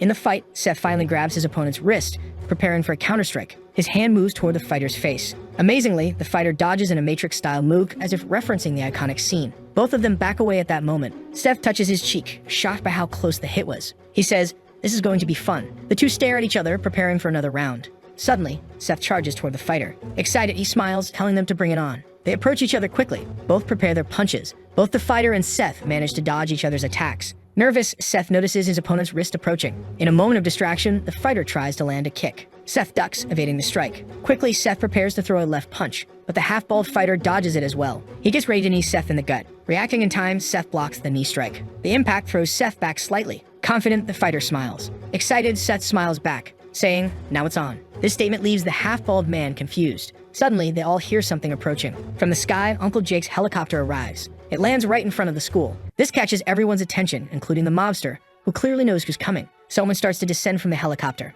That someone is Uncle Jake, arriving to assist. Several people begin moving as well. The area is now full of Sunshine Group's subordinates. In shock, Victor asks what's happening. Uncle Jake steps ahead of the crowd. He bows to Seth, addressing him as Sir. Instantly, everyone present begins bowing as well. In the classroom, the students are confused. They ask what's going on and why everyone is bowing. The two police officers outside are also confused by the whole situation. Nearby, a group of Chinese gang members are on top of a building. But one with the ponytail asks his brother if it was Seth who defeated him. His brother confirms. Then the man asks if he thinks he can win if they fight again. His brother remains silent. Looking at his other partner, the ponytail guy comments that things have gotten a bit more complicated. He asks what they should do now. The man with sunglasses responds that there are too many Korean police officers around. He suggests they retreat for today as well. Smiling, he says he wants to see how everything turns out first, because it's gotten interesting. A voice suddenly interrupts, asking if it's really as fun as he says. Instantly, the three men turn around to see who it is. To their shock, it's Seth's mother standing in the middle of them. The man is stunned, realizing he hadn't noticed the woman's presence at all. With a terrifying aura, Seth's mother stares back at the Mafia leader. After everyone arrives to help, Kang tells them not to interfere. However, Uncle Jake starts to protest, but Seth insists that he needs to win this fight fairly. Jake falls silent after hearing his response. Two men watch the protagonist through the security cameras. They comment that everyone fell into the trap like rats. Irritated, one of them asks his subordinate if he thinks Seth will lose. Jake responds that this is not the kind of situation they're dealing with, urging him to look around. Numerous men are already lying defeated across the school grounds, and many are down near the buses as well. Seeing all of this, Kang remains silent. His subordinate approaches the boss, politely asking to leave the rest to him and to stop things from escalating further. He tells Seth that this fight is his own, asking if he understands that. After hearing this, Seth remains silent and watches. Facing the mafiosos, Seth apologizes for keeping them waiting. He asks them to continue from where they left off. The half-bald fighter says nothing and looks back, noticing the arrival of more people. Overjoyed, the Mafia leader orders him to finish off the boy. Obeying the command, the fighter charges towards Seth. Seth clenches his fists, preparing to fight. Quickly, the fighter closes in on Kang. Suddenly, a voice yells for everyone to stop. Both the hero and his opponent freeze at the shout. Everyone present is shocked by the voice. It's Seth's mother, who arrives, shaking up the scene. Everyone is left speechless by her appearance. The moment she arrives, the Mafia leader immediately falls silent. She looks at a security camera without saying a word. Then she turns her attention to her son's subordinate. She orders him to take care of anyone who's injured. Jake, confused by her command, questions her intent. She concludes by telling him to escort the rest of the people out of the school. Jake tries to protest, asking what she means by this. Impatient, she sighs. With a murderous aura, she asks when he started questioning her orders. Seeing this, Jake begins to tremble, visibly nervous. Three men approach the woman. One of them, named Ian, is her subordinate. She tells him to tend to anyone who is beaten in the fight. Ian quickly follows her command. Continuing, she instructs the others to leave the school and hold off the police for 5 minutes. Everyone follows her orders and starts moving. At that moment, Seth realizes that his mother is there. Looking at her son, the woman tells him she will let him fight. However, there's something she needs to say. Listening carefully, the protagonist pays full attention. His mother tells him that his position isn't something that ends with him alone. She explains that being a leader means carrying the burden of every fight, and that he cannot fight solely with his emotions. Hearing this, Seth is left in shock. Everyone begins leaving the area, following the woman's orders. As the half-bald fighter passes by her, she sternly says that Jacker hasn't caused any harm to her son, and for now, she'll let him go. Terrified, the man doesn't understand what she means. Suddenly, the Mafia leader and his henchmen approached, demanding to know who she thinks she is. He yells that he won't let some random person interfere in their business. He insults her. Knowing the man's full name, she gives him two options. The first is to gather all his people, get on the bus, and leave in silence. Hearing the first option, he immediately starts cursing at her. Without hesitation, she slices a part of his neck, while stepping on his henchman with extreme ease. Seeing this, the man is in complete shock. The woman warns that if they interrupt her again, she will kill him. She asks if he understood. Everyone is stunned and frightened by her words. The Mafia leader is deeply irritated but stays silent, clearly afraid. After this, she begins explaining the second option, which is that the half-bald fighter and Seth will fight. Hearing this, Seth is surprised. Trembling, the Mafia leader doesn't understand what she means. She continues, stating that whoever wins gets whatever they want, or rather, whatever the people watching through the cameras want. Glancing at the cameras, the Mafia leader realizes she noticed them. Nervous, he says they have nothing to lose from this. Smiling, the woman tells him not to worry. As she turns away, she makes it clear that she always keeps her word. Seth, still confused about why his mother made such a bold decision, recalls her words about relinquishing his position if he fails to win. This weighs heavily on his mind. With a serious expression, he questions how disappointed his father would be to see the hair of the Sunshine Group lose to someone like this. Hearing this, the young hero smiles maliciously, declaring that he won't lose. Inside the school, Sophie and her teacher are descending the stairs. Suddenly, they notice something unusual. Looking down, they see a bald man lying on the floor and wonder what happened. They continue down the stairs. Reaching the lockers where students store their shoes, they encounter several people lying on the ground. Both become extremely nervous about the situation. Sophie pulls out her phone from her pocket. In an attempt to do something, she dials the police. However, the teacher explains that they already called the police and should return to class. But someone answers the call. Sophie recognizes the voice and asks if it's her father. He responds, asking why his daughter is calling at this time. She explains that something happened at the school, that the police haven't arrived. She mentions that some gangsters invaded the school, which makes her father very worried. Instantly, he responds, "Daddy's coming." Nervous, the teacher suggests they hurry back to class. At that moment, several people enter the school. Sophie notices the arrival of some men. One of them, who belongs to the Sunshine Group, notices her as well. They approach the two girls. Frightened, the teacher asks who he is. Confused, the man doesn't respond. He kneels near a body and checks for a pulse. Suddenly, he opens his jacket, revealing several medical tools stored inside. Taking out a scalpel, he says the person is still breathing. Nervous, Sophie can only think about her boss, Seth. Meanwhile, outside the school, the Sunshine Group's subordinates are securing the perimeter. Kang and his opponent stand face to face. All of their fellow fighters watch intently. From a distance, the Mafia leader yells Kaio's name, startling the half-bald man, who turns around. The leader orders him to destroy the boy. Kaio begins pulling something from his jacket pocket. It's a dagger, which he clearly intends to use in the fight. Seeing his opponent armed with a blade, Seth becomes furious. This also catches the attention of his mother, but she remains silent, merely watching. Kaio starts twirling the dagger in his hand. With a maniacal grin, he suggests they begin. Bob arrives at the scene, eager to speak with his boss. Handing over his strange weapon, Seth looks extremely excited. But Seth yells that he won't need that kind of thing.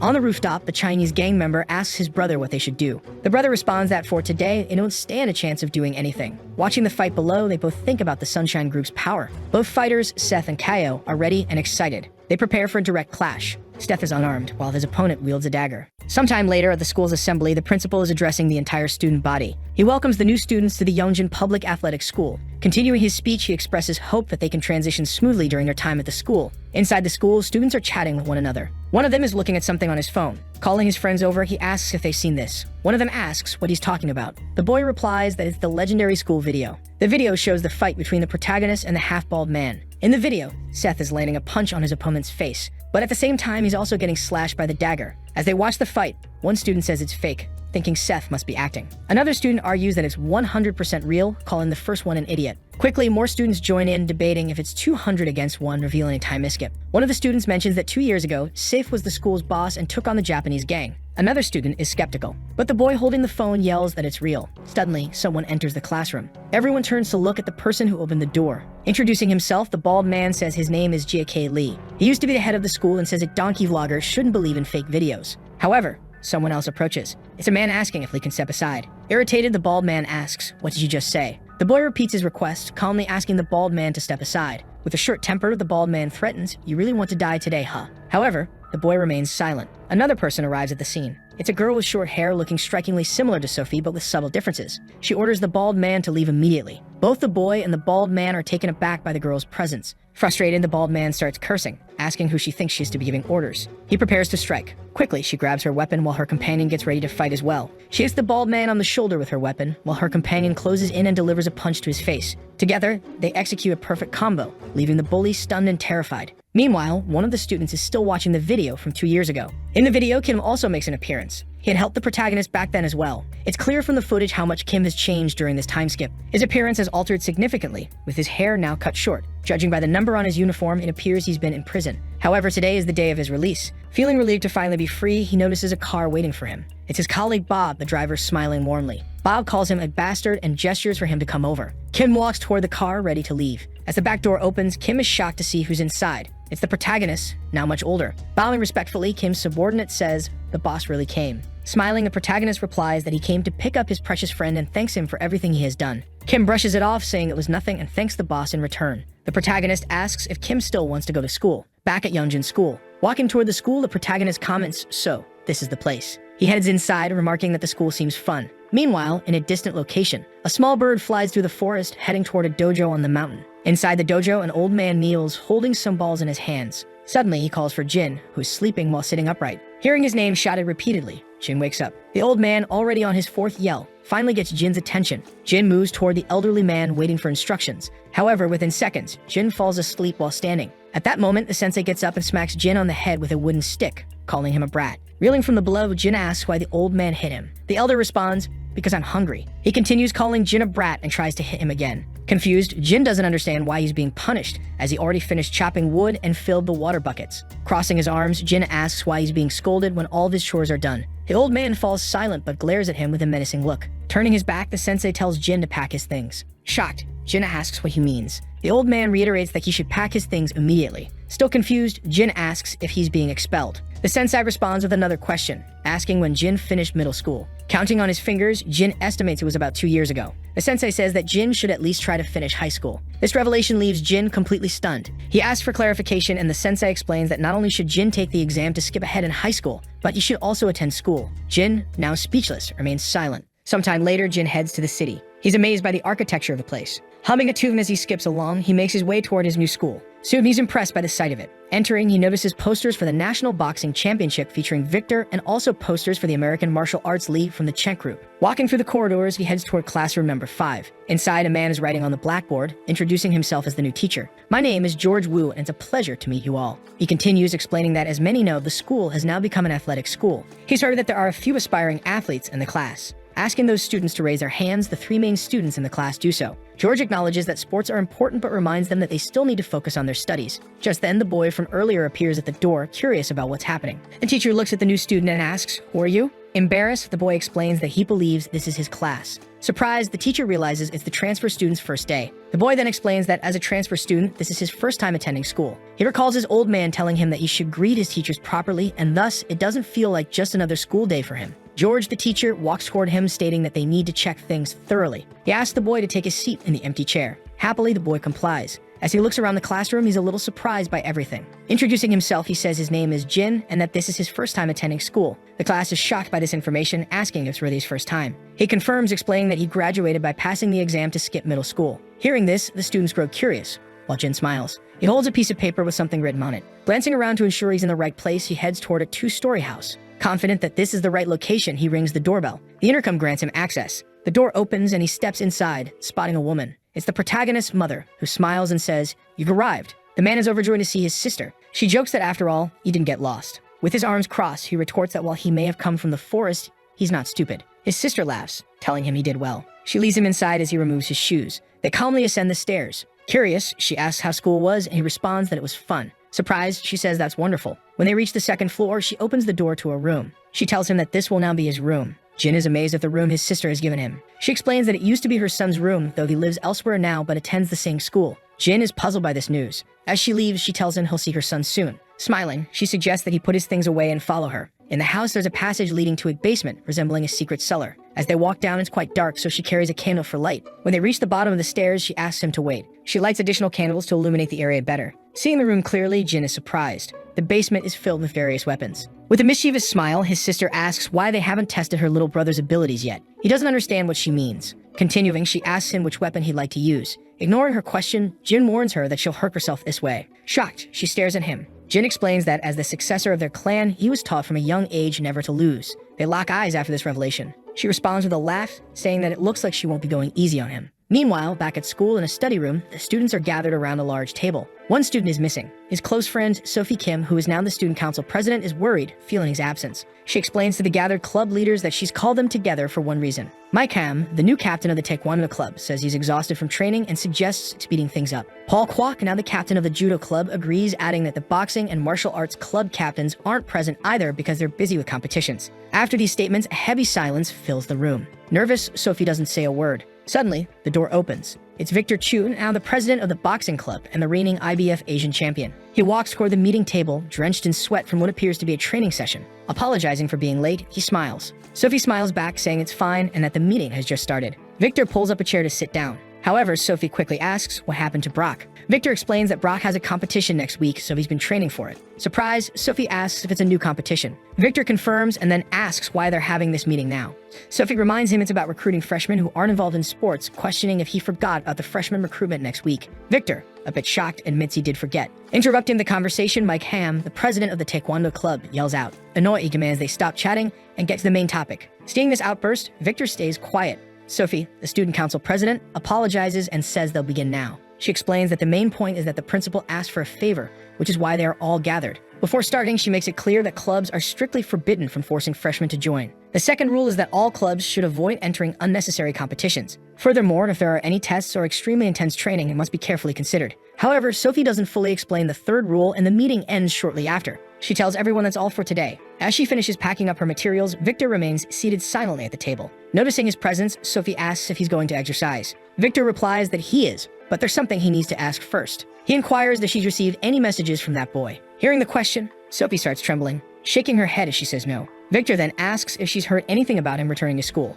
She replies that she hasn't seen him in a long time. Smiling, Victor tells her not to worry, reminding her that Seth promised his mother he would graduate. Nervous, Sophie recalls everything that's happened, particularly the terrifying memory of Seth's mother. She remembers how violently she was saved by Seth's mother. The memories of that event cause her to tremble more, breaking out in a nervous sweat. In the background, Victor notices her anxiety and asks if she's all right. She quickly responds that she's fine and hurriedly excuses herself, saying she'll leave first. Watching her leave, Victor sighs, sensing that something even stranger is going on with her. He begins to recall the final fight. He remembers when Seth saved Sophie from a gangster, ruthlessly beating the man. Seth was in the middle of delivering a brutal beating to the leader, but his mother stopped him from finishing the job. Victor had witnessed everything personally. These memories are somewhat bitter for him. His expression hardens as he clenches his fist. Later that night, Jin is staying at Seth's mother's house. He stares at an egg in his hand. Meanwhile, the lady is washing the dishes. Looking at her brother, she asks if he didn't like the food. Rubbing the egg on his head, Jin responds that it's not that. Curious, she asks why he isn't eating, and he explains that this is the first time anyone has ever cooked for him. Hearing this, she smiles.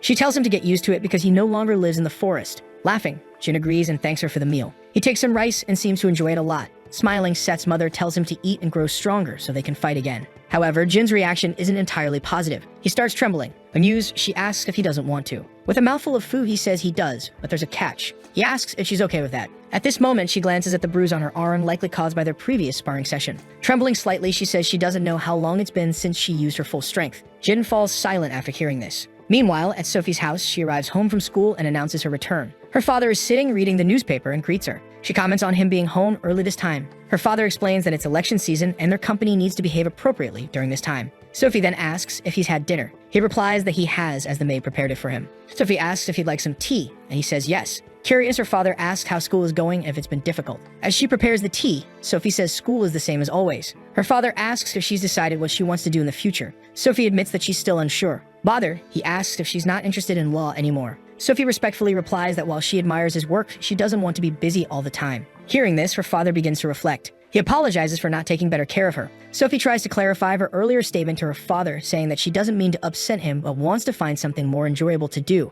Her response confuses her father. She then explains that she's currently interested in studying sports marketing. She mentions how incredible Brock and Victor seem becoming world champions at such a young age. Her father remains silent for a while, just listening. Continuing, she explains that ever since their school became an athletic school, many talented students have emerged, and when she sees their passion, it stirs something in her. Breaking the silence, her father asks if she's thought about the consequences. His stern expression makes Sophie feel uneasy. He then explains that the company where Victor and Brock are now is controlled by the Sunshine Group. Sophie remains silent, absorbing his words. Her father, opposed to the idea, firmly states that it's an absolute no. He tells her that he won't allow her to get close to that boy, referring to Seth. Shocked, Sophie listens as he continues, saying she can do anything else, but he won't risk her being in danger. Sophie stays quiet, lowering her head as her father's protective stance becomes clear. The next day at school, Jin is walking through the entrance, bruised and sporting a black eye and a swollen nose. He wonders what kind of teacher he has that left him so battered. Suddenly, he notices a crowd of students and asks what's going on. It's recruitment day for various school clubs. From football players to karate members, everyone is trying to recruit new students.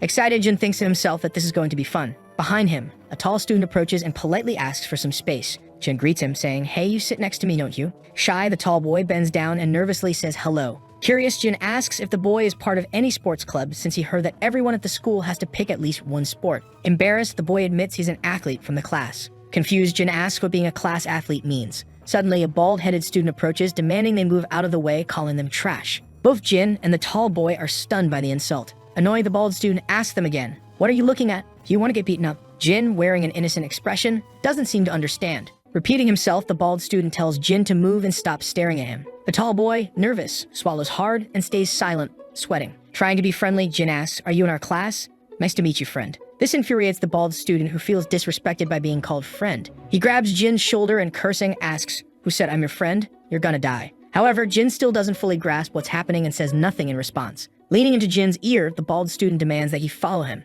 After that, the bald guy starts walking away. The tall boy is left utterly confused, unsure of what just happened. Jin, however, simply watches him go and then follows. Later, the two of them find themselves alone in a deserted area of the school. With arrogance, the bald student asks, "Do you know who I am?" Innocently, Jin replies, "Yeah, you're in my class. I saw you yesterday." Enraged, the bald student calls Jin a bastard. Confused, Jin doesn't understand why he's being insulted. Lighting a cigarette, the bald guy introduces himself as Jack Lee, the boss of the school here in Dong. He asks Jin if he's ever heard of him. Sincerely, Jin responds, "No, I haven't." Raising his eyebrows, Jack can't believe what Jin just said. Then Jin quickly reaches over and snatches the cigarette from Jack's mouth. Seeing this, Jack becomes furious. Smiling, Jin innocently says, "Students shouldn't smoke." Jack, now on the verge of exploding, readies himself to punch Jin. He lunges at Jin, who remains perfectly calm. Jack throws a right-hand punch, but Jin effortlessly drops the cigarette and prepares to counter. Using just 2 fingers, Jin blocks Jack's punch, leaving the bully stunned that his fists couldn't make contact. Calmly, Jin says, "Students shouldn't hit their friends," while immobilizing Jack's punch. He then grabs Jack by his jacket, holding him in place. Extremely irritated, Jack starts cursing furiously. Suddenly, someone yells for them to stop. Both Jin and Jack turn around to see who it is. It's Henry Chang, the school's student council president. He calls out to them, accusing them of being bullies. Jin, puzzled, questions if he's really a bully because, in his mind, a bully is something entirely different from what he is. Desperate to clarify, Jin says, "I'm not a bully." Henry introduces himself, saying he's Henry Chang, the student representative of the school. Henry Chang, standing with authority, tells them that being around ensures they follow the school rules. He adds that he's also the head of the wrestling club, boasting that he placed 5th in the winter competition. He insists they shouldn't underestimate him just because he came in 5th, explaining that he only started wrestling last year. This leaves Jin even more confused. Henry then reveals that he's also the younger brother of the famous Brock Chang, which immediately intimidates the bald student. With a superior attitude, Henry asks the freshmen if they understand now. The bald student lowers his head, admitting that he barely knew who Henry was. Watching all of this unfold, Jin is left completely baffled by the situation, especially since it's his first time at school. As Henry looks at Jin, he criticizes his bad attitude and instructs him to visit the student council room during recess. Pointing to himself, Jin asks if Henry is talking to him. Without responding further, Henry turns and leaves, the bald student following him, both laughing together. Curious, Jin wonders if this is what they call social life. Turning to the tall student, Jin asks if he was worried about him, smiling and saying, "You're a nice guy." Sometime later, at the J. Fox Boxing Academy's main building, Brock is training tirelessly. The academy's director is observing his practice. At the same time, Akira, the executive secretary of the Sunshine Group, arrives at the academy. Seeing him, both Brock and the director become curious. The director asks what brings Akira there. Akira explains that the president wanted to know if Brock could stop by. The suggestion shocks the director, who reminds him that the competition is just days away. However, Brock responds calmly, saying it's fine, and asks Akira to tell the president that he's ready. In classroom 1 to 5, while the teacher writes on the blackboard, Jin tries to concentrate to take notes as much as possible. Then, the person in charge of the class comments that the students have already learned this in preparatory school and asks one of them to answer the question. However, unexpectedly, the person who raises their hand is the most unlikely student of all. And so, with suspicious looks on him, Jin walks up to the blackboard and solves the problem, leaving everyone impressed. The teacher is also one of them and praises the boy for studying, to which Jin responds that there isn't much to do in the mountains. Obviously, this topic of the mountains sparks curiosity, but the boy simply comments that he studied in advance to finish high school while laughing a little. Later, another class begins and the teacher asks if someone will stand up to present as usual. However, once again, Jin raises his hand before anyone else. And so he introduces himself, saying he has lived in the mountains since childhood with his wonderful master. In this case, some look at him strangely, but the teacher finds it interesting. At lunchtime, a group of people surrounds the boy's table, saying that he is very smart,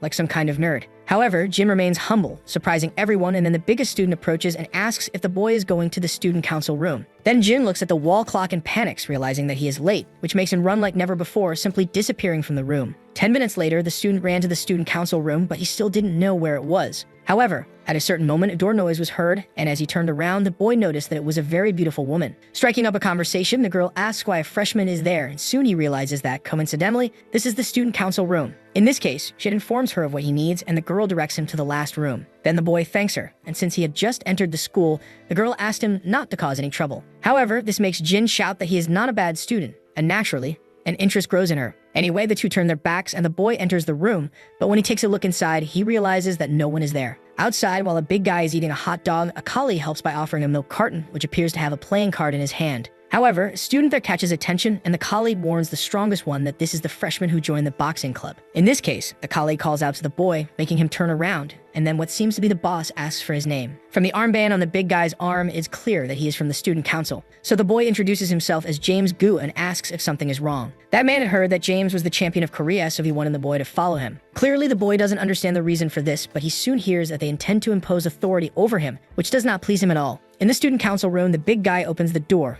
finding the bald man inside. Very scared, Jin comments that he is not a bad student, but the big guy had forgotten that he had called him. Anyway, he comments that it's good that he is there and soon tells both of them to sit near the blackboard. Although the two show different expressions regarding the order, they comply with the request. Then the council member asks the newcomers to listen carefully because this school has strict rules regarding violence. And as soon as this topic is brought up, the boys begin to take it seriously. As both have probably heard about the incident 2 years ago, since then, the council has approved a new rule together with the administration. Therefore, today, if they want to fight, they need the student council and the athletic captain to approve a match in the ring. And it turns out that the person in front of them has the authority to approve these fights. That is, if the reason for fighting is legitimate, but before he can finish, James interrupts the council member's speech. And while trying to understand the situation, the boy suggests that the big guy fight him because he hates it when people talk too much. Obviously, everyone is surprised and the boss's friend comments that James is being very rude. In this case, the boy asks if a meddler wants to fight in the leader's place, which makes him furious. Anyway, the boy doesn't care, but the council member makes a point of saying that he is Brock Chang's brother. However, James clearly doesn't care and simply asks if the younger brother will approve a fight with the older one. Upon hearing this, the assistant shouts, questioning whether the newcomer doesn't know who Henry's brother is.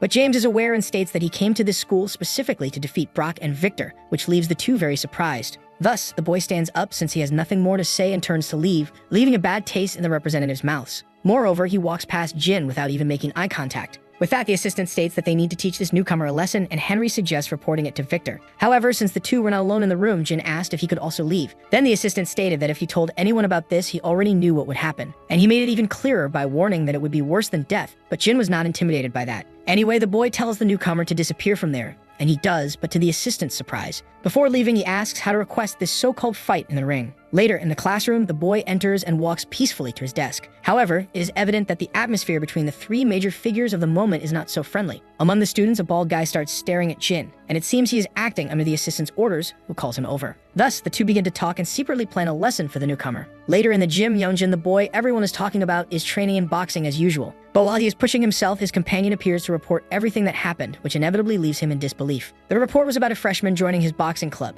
and that freshman was James, who, while walking, heard his name being called. When he turned around, he noticed the intimidating presence of the club leader, who asked if he knew him. Since James seemed at a loss for words, the boxer commented that if the boy had come as an athletic student, he should attend training, but the newcomer remained silent. In any case, the leader didn't mind if the boy left as long as he didn't say he was in the club to cause trouble, especially since he was the representative and against school violence. Thus, he turned to leave, but James finally broke the silence, asking for permission. That was because he decided to reveal his true intention by asking if he could face him in the gym. Then the leader got excited, stating that as long as they were in the ring, they could always fight. And since James seemed excited about this, the boxer commented that he was easy to read and, in any case, invited him to train the next day. After this tense moment, James noticed other people nearby, and among them, the bald guy asked if the boy was going home, because the idea was to invite him to relax a little from school together. However, Jim was also nearby and managed to see the whole scene unfold. At the same moment, at Narita International Airport in Japan, 5 important figures leave the room, each displaying a more intimidating presence than the other. until in the end, with everyone looking at each other in front of a car, Seth calls his colleagues to hurry up. At another moment at his job, Sophie's father rewatched the legendary video of the school confrontation, where the protagonist fought with all of his strength in a long and drawn-out battle. And even having to deal with an opponent who used bladed weapons, he not only managed to dodge, but also retaliate with bare hands. Thus, the fight went on for a long time, with both suffering damage from kicks and punches,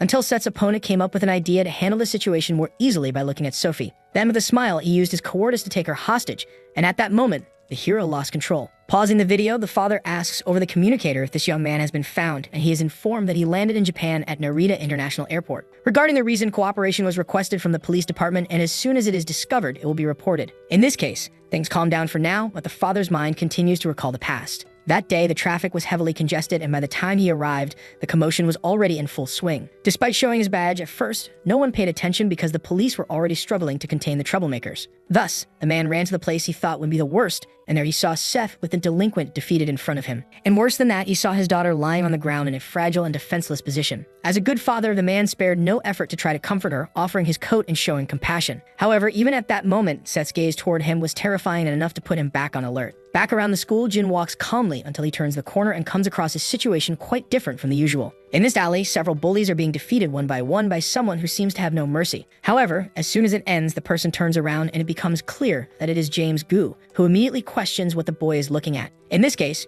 Jin doesn't want to bother him and turns to leave, but his attention is called. James Gu asks why the bald-headed guy keeps following him around, so the boy expresses his concern about the teachers finding out about the fights. Moreover, Jin states that his colleagues shouldn't pick on guys weaker than him. Naturally, the boy can tell that Gu is strong, but even so, he needs to learn the art of patience. Obviously, the bully newcomer gets irritated by all this moral lecturing and charges forward to land a punch, calling the boys hillbillies. However, without worry, all the bald boy does is block the punch with a knee strike, demonstrating incredible flexibility. Thus, James begins to understand who he is dealing with, and Jin's expression does not waver. However, that seriousness soon turns into a kind of happiness, which only irritates Gu even more. For that reason, he tries to reposition his center of mass to attack again, but the mountain dweller closes the distance between them, and so he warns that he doesn't mess with weaker students while only threatening to perform the inch punch. Since he has already demonstrated his superiority, Jin turns away and tells Gu to send those guys to the hospital, and so he leaves, leaving the bully behind, utterly confused. Later, the boy continues walking until he eventually reaches his home and can relax a little. With his suitcase, he begins to climb the stairs and later sits down for his routine training, revealing the unbelievable muscles on his back. Facing many Chinese bladed weapons, he closes his eyes and begins something that appears to be meditation. In this meditation, he imagines a fictional opponent with whom he fights, dodging all of his strikes until finally landing a hit, which makes him wake up instantly. Having the ability to immerse himself in these simulations, Jin stands up, exhausted but determined to correct the simulation's mistakes.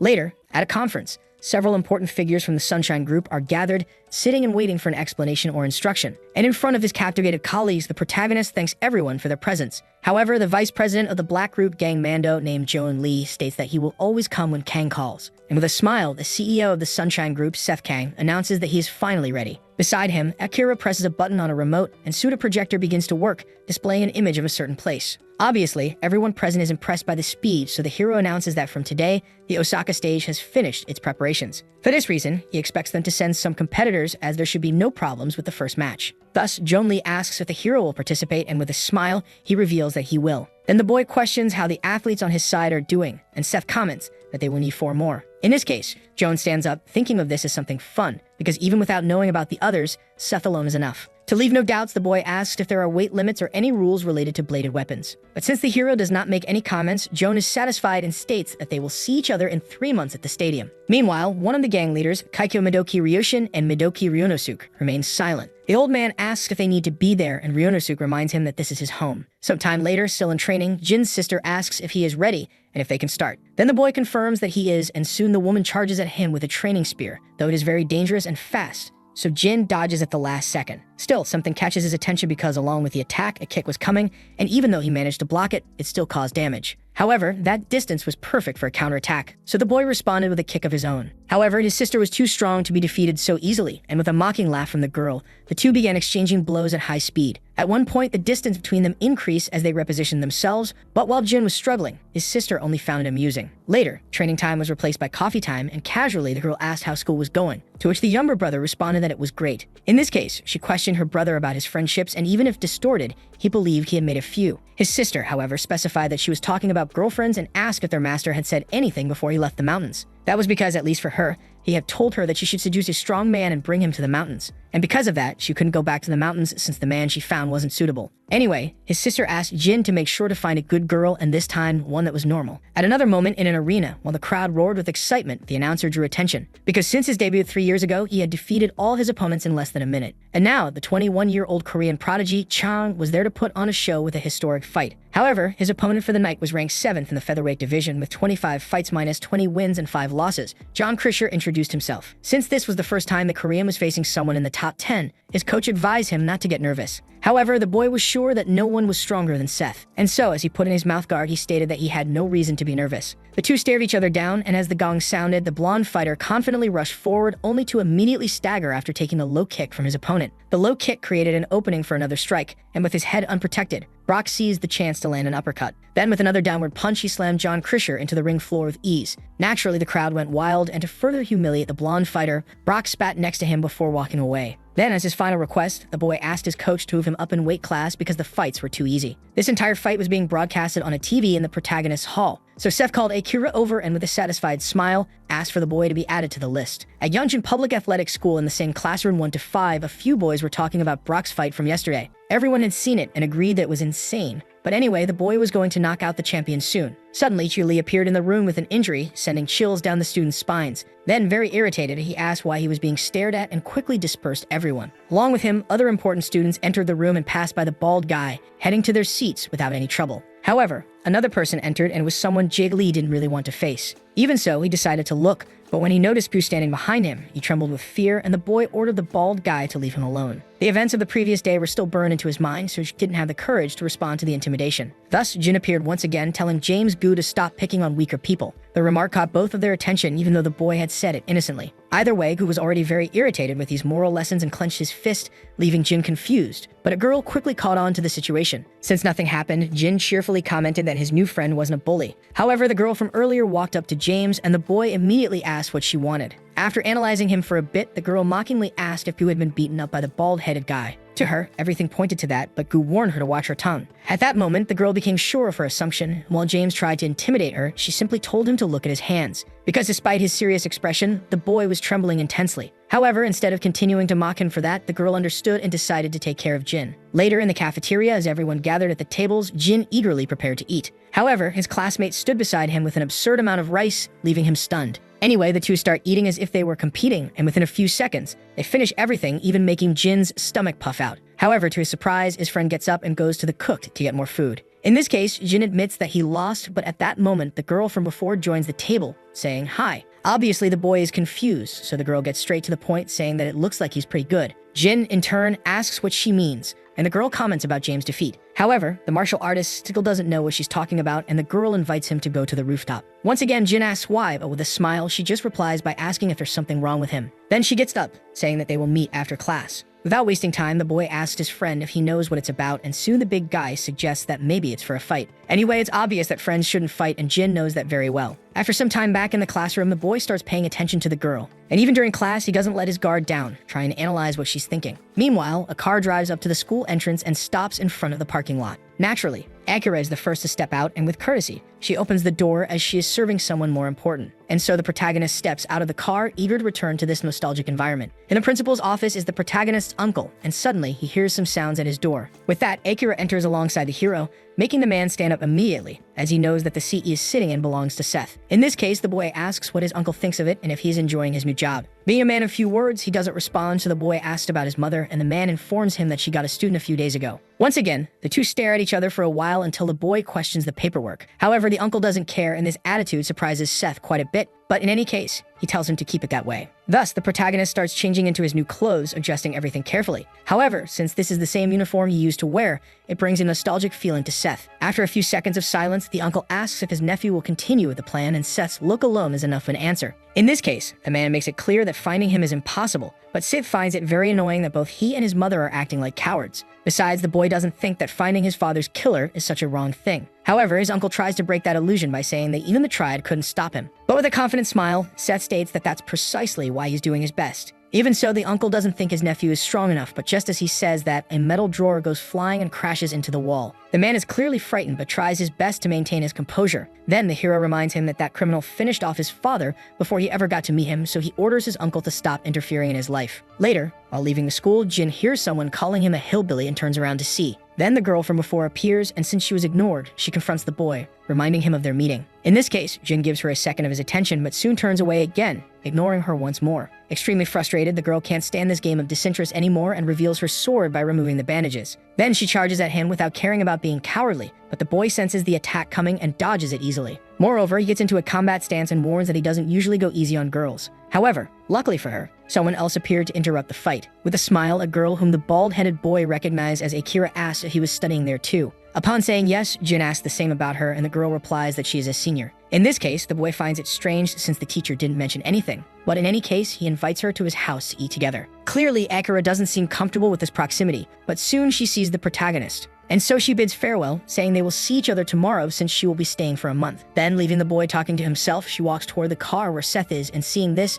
Jin's expression changes to a more serious one. Naturally, the car drives away with the two inside, and the girl from before, sensing this tense atmosphere, asks if the boy is done. However, he doesn't respond and continues staring at the man who left with Akira. Changing the subject, the girl asks if the bald-headed boy knows that person, which makes him confused. Without thinking much, he says she is a friend, but the girl was talking about the guy. And to clarify, she informs him that the man is Seth Kang, the student who reached the highest peak of the school. Seeing no reaction, the girl asks if he doesn't watch videos on his phone. However, it turns out the boy doesn't even know what a phone is, and he apologizes for never having one, which mentally exhausts her. Later, at a random diner, the bald boy enjoys some dishes that look delicious and doesn't hold back from praising them after every bite. Then the girl finally finds the video and places her phone on the table for the boy to watch. Even though he is confused, he becomes curious and decides to take a look at what appears to be a fight. The video, in this case, is of the protagonist's last fight, where he faced multiple opponents at once. So the girl informs him that this is Seth Kang and that he will be back at school for a month because of his graduation. Anyway, later the boy goes home, but as soon as he enters, his sister is already waiting for him. That's because there is an unexpected guest in the boy's living room introduced as the principal of Youngjin's school. The two stare at each other for a moment, but Jin shows respect with a bow and asks if something is wrong. Naturally, his sister responds that the boy can have dinner, but he informs her that he ate out and asks about training. In this case,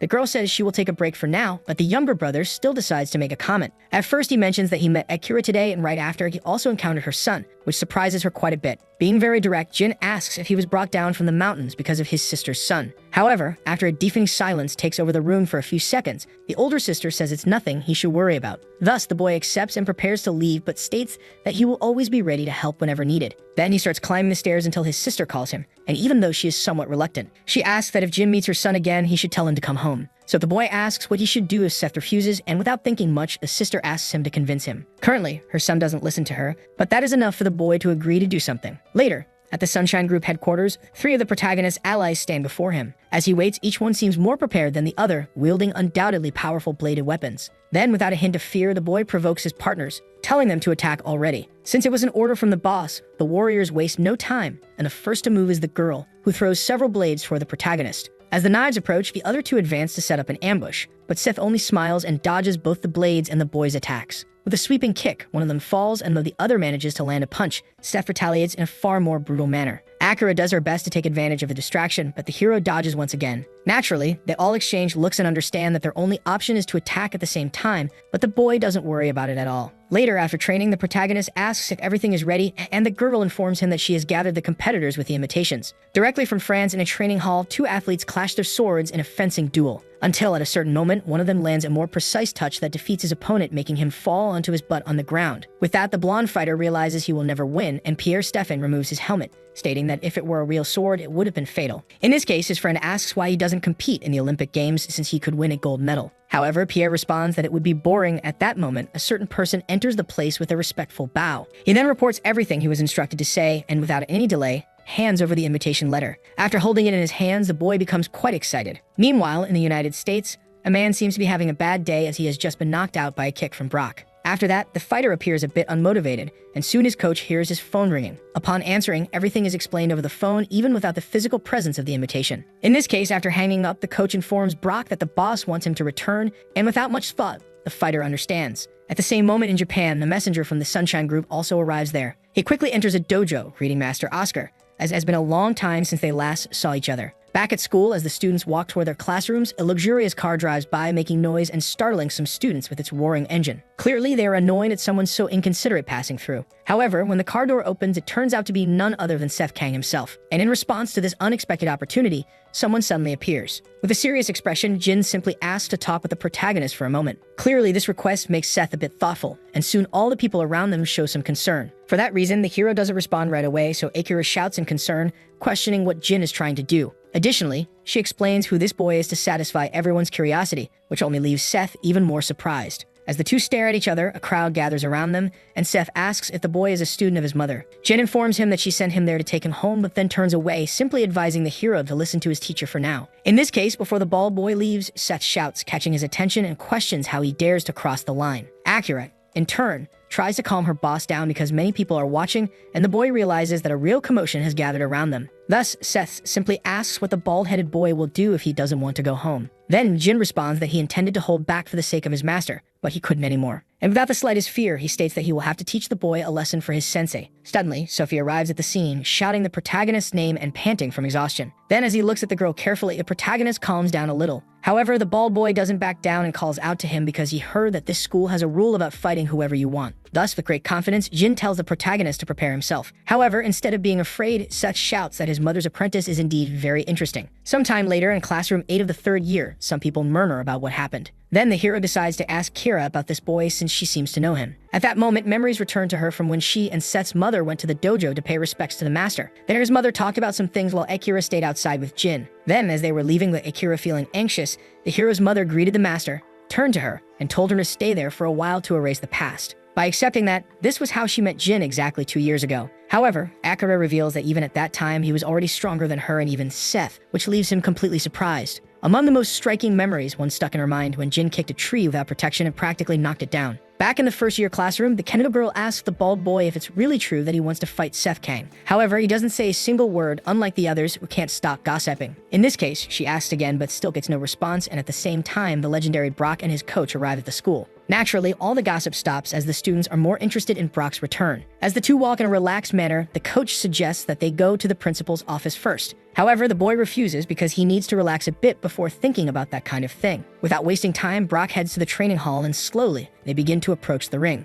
Until there, he prepares by removing the clothes that limit his movements and throws a straight punch with all of his strength into a punching bag. Next, he lands an even more precise cross punch, and as the sounds echo through the place, Victor is drawn by the noise and approaches Brock to greet him. While training, they start talking about the latest news, but there isn't anything new. In this case, Victor comments on Brock raising the standard of his opponents, and the fighter responds by asking about his friend's boxing championship. However, since the Asian leaves didn't appear on TV, he lost motivation, so Brock suggested a fight between them for old time's sake. But Victor declined with a smile, saying he didn't want to die, and after staring at each other for a moment, the fighter accepted his decision. Changing the subject, they talk about the news of the protagonist's return, which is also the main reason Brock is there. However, even without saying anything, it's clear that the boy is still not capable of defeating Seth, and that leaves Victor a bit disappointed because he thought he would be strong enough. But regardless, the protagonist's power is still engraved in Brock's memory. Sometime in the past, during routine training, the two had a fight, but Seth simply dodged everything while smiling. And many other times, he avoided all the blows until he was eventually pushed against the wall. At that moment, the fighter believed it was his chance to win and prepared a full-force punch, but Seth dodged, making him hit the wall instead. And he only threatened to counterattack, stopping at the last moment to avoid causing damage. With his usual confident smile, he wished Brock good luck in his competition. Keeping that in mind, the fighter knows that if he himself is a monster, the protagonist is something much worse. In this case, Victor suddenly remembers something worth mentioning because the protagonist got involved with the strange guy. So he says they will fight soon, and then it's a freshman, which naturally piques Brock's interest. Later in the 1st year classroom, some students talk about going to a cyber cafe. However, one of them asks that his friend didn't hear that the mysterious guy from their class is going to fight the boss, which despite seeming unreal is actually happening. At that moment, before the confrontation, an unexpected person enters the classroom, causing surprise among the students. Wasting no time, Brock walks up to Jin and asks if he is the one who will fight Seth. After staring at each other for a moment, the fighter places a hand on Jin's head as a way to provoke him. Then the boy asks why the big guy is touching him without his permission. Brock is trying to teach the boy a lesson in humility before he faces Seth. However, suddenly his arm is easily pulled by someone, leaving him very surprised. And then the bald boy's friend tries to explain that fights are not allowed there. Given this, Brock asks who the student in front of him is, which only makes him even more nervous. Then he decides to continue, but Jin simply places a hand on the fighter and politely asks him to stop. Even while being held back by two people, the fighter only gets more irritated. so Jin understands that it's inevitable and rotates his hand, delivering a strike that sends the big guy flying. For a few seconds, Brock keeps being pushed back until he finally manages to stabilize himself and stand firm. Jin, on the other hand, remains serious, but the fighter gets very excited about this unexpected display. Naturally, Brock starts advancing again to retaliate, but soon he feels something in his body that makes him drop to his knees. Then Jin stands up and informs him that it will be difficult for the fighter to move for a while and advises him to rest for a few days. However, Brock only laughs at this arrogance and immediately stands up, saying he is completely fine while mocking the boy. Suddenly, the classroom door opens again, but this time, it's the trainer who enters. Noticing the tense atmosphere among the students, he mentions Brock's UFC career. However, unexpectedly, the boy states that he doesn't care about those boring games because this fight seems much more fun. Anyway, later rumors about Brock being knocked down by a freshman with just one strike spread throughout the school. And naturally, as the rumors spread, distortions occur, including speculation that Jin is a Yakuza envoy. Because of this commotion, Akira reports everything to the protagonist, and soon all the other members also hear about it, as the news even reaches the principal. Back in classroom 5 of the freshmen, the atmosphere there is completely tense due to Jin's presence in the room. And even though he doesn't want to cause any trouble, the only one who comes to talk to him is his friend from before, who asks if he's okay. With that, a smile appears on the boy's face, and he admits that maybe he isn't doing so well. However, the rumors don't stop, and at a certain moment, the student council appears to disperse the gossipers. Henry, who is in charge, enters the first-year classroom already very stressed and comments that he always knew the bald guy was a troublemaker. Either way, he hands over a clipboard that his brother asked him to give to the boy. On it, there is a document that Henry asks Jin to sign, and after taking a look, he sees that it's a consent form confirming that the previous fight was officially approved. Obviously, Jin has no problem signing it, but asks for another one for the student council to provide. Upon hearing this, Henry asks why, hoping that the bald guy doesn't want to fight him. And to his relief, the paper is because Jin will have a match against Seth later. Sometime later at the school's boxing gym, the coach questions what his athlete is doing. With a certain disappointment, he asks if Brock thinks he has time to fight all the students there. This really leaves the coach disappointed, but the fighter insists that this guy is special. And while taking off his shirt to show the result of the last punch, he comments that Seth must already know. Noticing the injury, the two stare at each other in silence for a moment until new visitors arrive. Making those already there apprehensive, Jin's group enters the gym with determination. The kendo girl, in turn, warns that the hillbilly isn't following the right order since he is skipping too many steps to challenge Brock. There's a process to reaching the top of the school. Brock is someone even UFC champions avoid. However, Jin confidently asks if she thinks he will lose, which leaves the girl very surprised. Then, while the bald boy stares at Brock, the girl advises him to apologize before it's too late. However, Jin trusts his own strength, and with a single leap, he enters the ring in style. He then faces the fighter with his hands still in his pockets, and before those two, the crowd goes wild. Unlike Akira, who's also watching, Seth is extremely excited to see the outcome, while Victor coldly observes the entire situation. Before the fight starts, the coach asks them to maintain good sportsmanship, and within a few seconds, the sound of the gong is heard. At the very instant the fight begins, Jin lands a powerful kick on the fighter, knocking him to the ground and kicking up a lot of dust. While the audience cheers, Seth gets even more excited, and Jin provokes him, calling him out to be the next to fight. Just a few seconds later, the fighter gets up, asking where the bald guy is looking. Despite his injuries, he recovers, and Seth praises Brock because he has always had the best endurance. Without wasting time, the UFC fighter charges forward, trying to grab the boy, but Jin continues dodging every single time until one hand finally grabs onto his jacket. Then another manages to grab his leg, making it possible to execute a technique that brings the bald guy to the ground in submission. Even in this position, Jin doesn't seem worried, but the fighter doesn't care about the oddness and attacks with everything he has. The sounds of punches landing are enough to bring agony to the audience and concern to Seth. The fighter keeps attacking until the coach decides to intervene, but at that moment, Brock realizes the reality. Because beneath him was Jin, completely unharmed, who simply asked if he was done. And since he didn't hear a response, he changed his expression and announced that now it was his turn. Not understanding what was happening, the fighter tried to attack again, and the strike came very close to the bald guy's face. However, before that, Jin landed a knee strike on his back, and after Brock lost his stance, an extremely fast punch followed straight to his face. This made him fall face first onto the ring, forcing him to use his hands and knees to keep himself from collapsing. Naturally, even though the fighter isn't knocked out, a second takedown makes the crowd go wild. And this time, the protagonist doesn't seem very satisfied with the fighter's performance. Even so, he gets up once again to continue fighting. At the moment, he turns to attack and raises a high kick aimed at Jin's head. Jin simply dodges by jumping over it and counterattacks with an incredibly powerful punch. Brock tries to stay on his feet at all costs, but the bald boy closes the distance between them, and he lands that same strike from before, this time with full force, right into the fighter's stomach. Even while trying his best to endure it, the fighter is sent flying with an unreal impact. As Brock slides across the ring, trying to regain his balance, the injury is already visible to everyone in the audience. And because of this, most students don't know what to think, including even Seth. That's because, despite still standing, Jin simply touches a finger to the fighter, and that alone is enough to make him fall face first onto the ground. This way, the boy's strength becomes evident to everyone, and after the initial shock, the students erupt in excitement. Once again, Jin takes the opportunity to stare at the protagonist from the stands. But despite being concerned, Seth simply tells Akira to put the boy on the list. Later, As they leave in the car, Akira tries to gather the courage to talk to her boss. And even though she's afraid, she swallows her anxiety and warns that Jin isn't the type to follow orders. Therefore, she believes it would be best if Seth asked his mother instead, and without much thought, the hero orders the driver to turn around. In this case, the driver asks where they are going and Seth informs them that they're heading to his house, which, though unexpected, is immediately obeyed.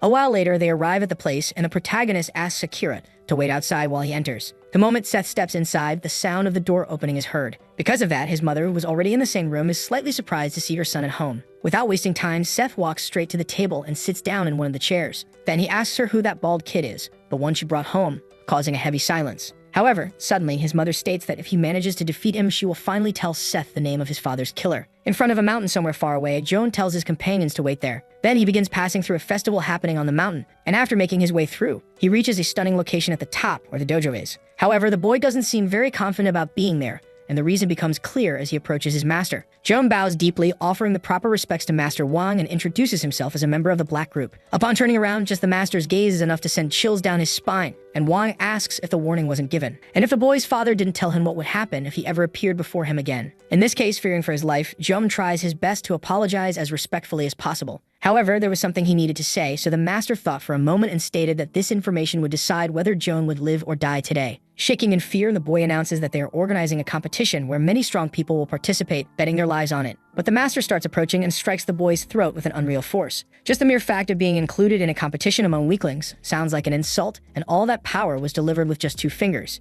In this case, Joan quickly informs him that one of the competitors is the successor of the Sunshine Group, and now this is valuable enough information for the master to let go of the boy. With this, Wang asks if that martial arts girl will also be there, but the boy isn't sure. So for a while, the master reflects on whether it would be worth participating in the competition. Later, at the Sunshine Group headquarters, Akira states that only the heir of the old arts knows the origins of this fighting style. And since his mother was the previous heir, that bald boy is now the current successor. Clearly, the protagonist doesn't know what these old arts are, so the girl comments that there is a warning passed down to those who study martial arts. And that warning is, if you ever encounter the master of the old arts, you must run away at all costs. Seth, on the other hand, can't help but laugh, and when he asks what this is all about, Akira explains that it's a form of martial art. It originated before the Three Kingdoms period, with warriors from Goguryeo, Baekje soldiers, and many others. It's said that the master of the old arts continues these traditions to this day, but Seth doesn't care. With that, he asks if what she's saying is that she's going to lose to the bald guy. But honestly, Akira isn't sure since she doesn't know the boy's true strength. In this case, Seth states that there is a simple way to resolve this, and that way will be a fight between the two. On another morning, Jin enters his house as usual, and there his sister calls him. Apparently, the boy has something to say, but the older sister simply asks him to have some tea. As they sit down, the sister understands that he must have some questions, but instead asks what the first virtue of a successor is. Jin then answers that it is not to cause trouble for anyone unless there is a justified reason. Naturally, this answer is correct, but the sister reveals that she broke that rule. So, with the younger brother's full attention, she begins to explain about her son, but doesn't even know where to start. A long time ago, the girl visited the city, and wherever she passed, she impressed men with her beauty. At that time, she begged her master until he finally allowed her to leave the mountain. Naturally, she fell in love with the city at first sight, but suddenly, a person was sent flying. And behind that person, a group walked toward her. It was at that moment that she met him. For a brief moment, their eyes met until some cars appeared, blocking the road. From those cars, an enormous number of criminals emerged, and after looking at each other for some time, the group from before reacted. A fight broke out with the girl caught in the crossfire. It was definitely brutal. And at a certain moment, one of the men threw a blade at Seth's father's blind spot. However, even without having time to defend himself, he was saved because the girl blocked the blade with her own hand. Even without knowing him, she decided to make that risky move, cutting herself with the blade to the man's surprise. Meanwhile, Seth's uncle retaliated against the man who threw the knife with a punch that left him completely finished. Naturally, the fight started to turn in their favor, and the girl was finally able to drop the blade and leave. However, before she left, Seth's father became curious about her and asked for a moment of her attention. Sometime later, the two met at a cafe and had a few good moments together. Little by little, their closeness grew, but ever since she met him, she had already fallen in love. At the end of the outing, the man made a point of driving her close to the mountain. And visibly, the atmosphere between the two was great, even at the moment of farewell. However, on that same day, she also met someone else who appeared while she was away. When she arrived at the temple, Wang was right there, suppressing her master while looking at her with disdain. Without thinking, the girl charged forward to take down the intruder, but her first attack didn't even come close to hitting him. Obviously, she didn't give up and tried using everything she had against Wang, but he was only slightly surprised that his rival had a student and then stepped back. Her master, on the other hand, was down but conscious, which made the girl concerned. However, Wang did not attack further, as he believed the girl was not yet mature enough. Defeated, the master asked if it wasn't enough that he had taken his previous successors. But Wang clarified that it wasn't about that. It was about finding a worthy opponent. In this case, the master questioned if that wasn't enough, but his rival considered him an old tiger. Either way, Wang stated that he would give the girl 3 years and would return once she became stronger. Since he had given her this chance, the old master told her not to disappoint him, and just as he came, he disappeared into the forest in an instant, leaving behind the defeated master of the old arts and his student with an unmatched sense of powerlessness. Returning to the present, the sister explained that it was at that moment that the master told her about the history between the old arts and the Supreme Blacks. After that day, she trained until that man appeared again, but Jin asked about the Grand Master. Then the girl explained that he tried to stop her by ordering her to leave the mountains. In this case, the bald boy asked if Wang was really that strong, and his sister's expression said it all. However, it was said that he did not appear after the promised 3 years. Instead, it was Seth's father who came, kneeling before her with a bouquet of flowers. That moment was so touching that even the master smiled, and with that man's honest declaration, she ended up leaving the mountain. After this revelation, the girl admitted that she loved the time she spent with her husband, and happiness and comfort were all she could remember. Wherever he went, he shined, no matter who he was with, and because of that, he took control of the underground gangs and started his own business. However, even after opening the Sunshine Directory, the fights never stopped, and this led to a conflict with the Japanese Yakuza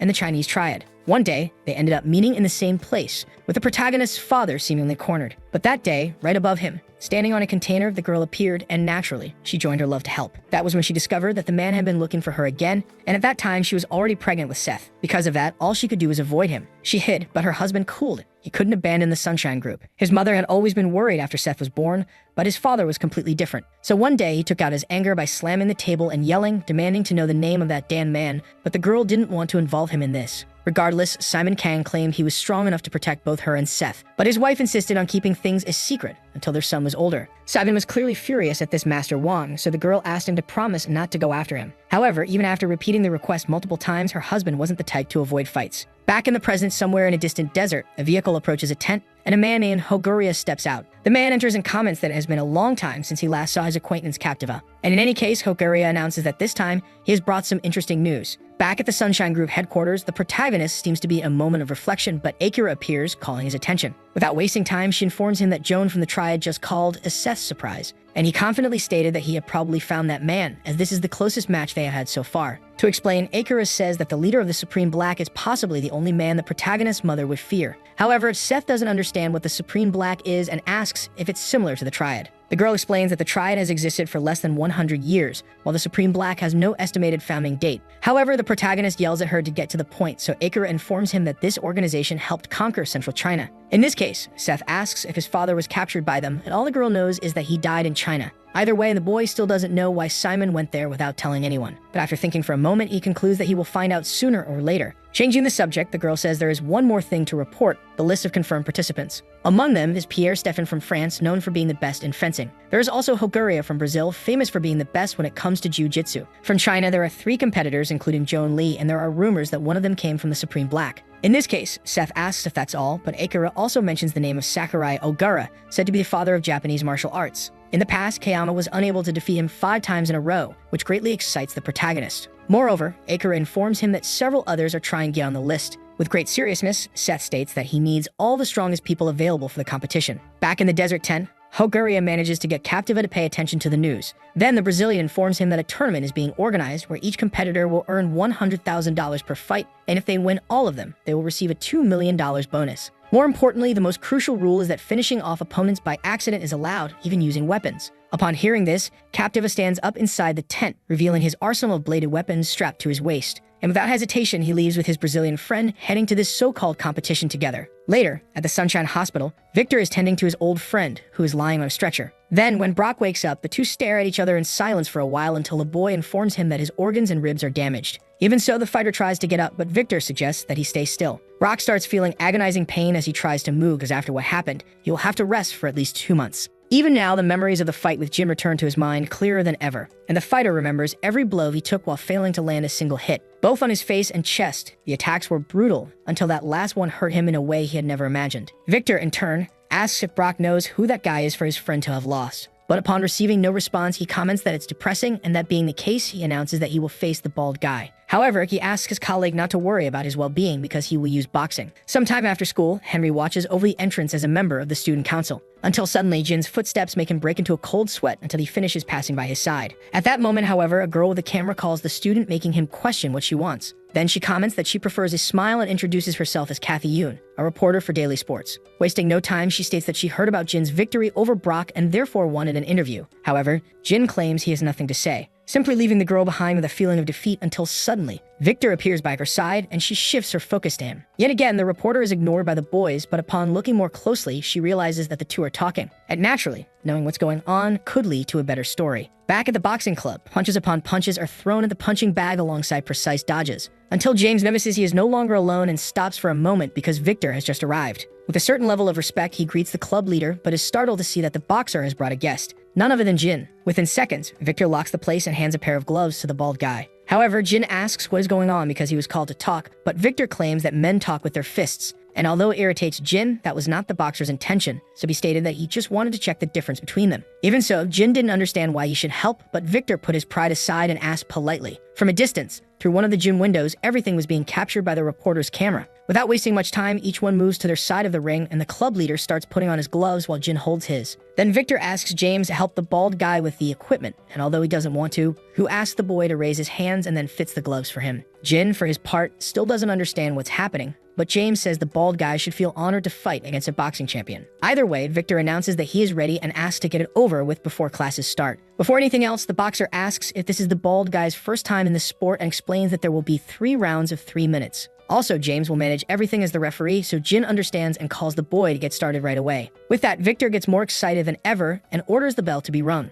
The moment James strikes the gong, both prepare and the boxer tries to make the first move. However, even being extremely fast, none of his jabs hit the target, and besides that, not even his straight punch comes close to the bald guy. In this case, the boy tries to close the distance between them to attack from above, but Jin repositions himself and dodges effortlessly. Clearly, Victor becomes quite frustrated for failing to land a hit, and suddenly, a kick approaches. However, Jin stops at the last second and apologizes upon remembering that boxing is a sport that only uses hands for the fighter's luck. Outside, the journalist continues capturing every moment with her camera and soon pulls out her phone as well to get more footage. Even so, she doesn't know who that boy is to be resisting so much, and with less than 10 seconds remaining, Victor gives it his all. However, nothing changes because Jin keeps dodging everything as if it were nothing. Then, with 5 seconds left, Victor tries to land a powerful straight punch, but the bald guy manages to grab his hand. And so, by throwing it aside, an opening is created for a direct hit to the boxer's face. However, before the punch can do any damage to Victor, the gong rings, indicating the end of the round. So Jin stops his fist at the last second. And even though that 1-minute break felt like a miracle for the boxer, everyone was more terrified than relieved by the rookie's power. Sometime later, the protagonist's car heads to the school, and from inside, Seth steps out alongside Akira, his expression clearly determined. Back at the boxing club, in the second round, Victor tries a different strategy by using his footwork. However, even prioritizing technique, his blows don't land, and Jin's presence in front of him only makes his fear grow. Sensing his aura, the boxer doesn't think twice before stepping back, and for a moment, the two just stare at each other. Once again, outside the gym,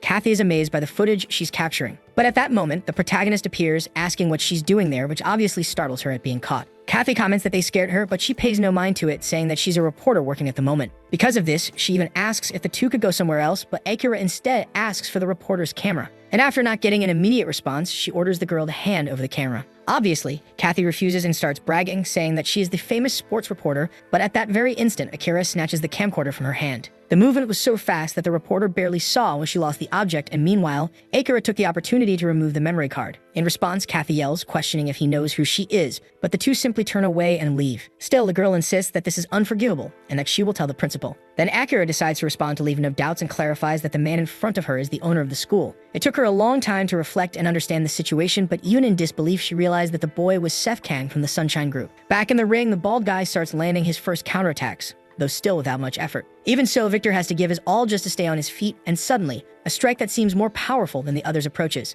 Despite keeping his guard high, the straight punch, using techniques from the old arts, breaks through the boxer's defense and sends him flying. However, even with Victor trapped against the ropes and disoriented, Jin was just getting started as he closed the distance to unleash a powerful uppercut. But James, who had been witnessing everything, signaled for them to stop fighting, explaining to the boxer about his competition next month. So if he suffered too many injuries, everything would be over, and Jin naturally understood the situation. Victor, on the other hand, still couldn't believe he had lost in a fair and clean fight in his own discipline. Meanwhile, Jin starts taking off his gloves, still not completely relaxed in the environment, until suddenly, he spots the figures of two people outside the gym, and among them is Seth, who locks eyes with Jin the moment they see each other. With emotions running high, the protagonist tells Akira to open the door. Though reluctant, she forces herself to do it, despite her height not helping much, and holds it open for Seth to enter. Then the protagonist walks in with short steps, and once in front of the ring, he shows his excitement by smiling and asking if it's his turn. As Victor looks extremely surprised, Seth asks if there's a problem. but Jin interrupts, telling the protagonist to step into the ring, which only increases the tension among everyone. However, Seth refuses and instead tells the bald guy to come down, to his surprise,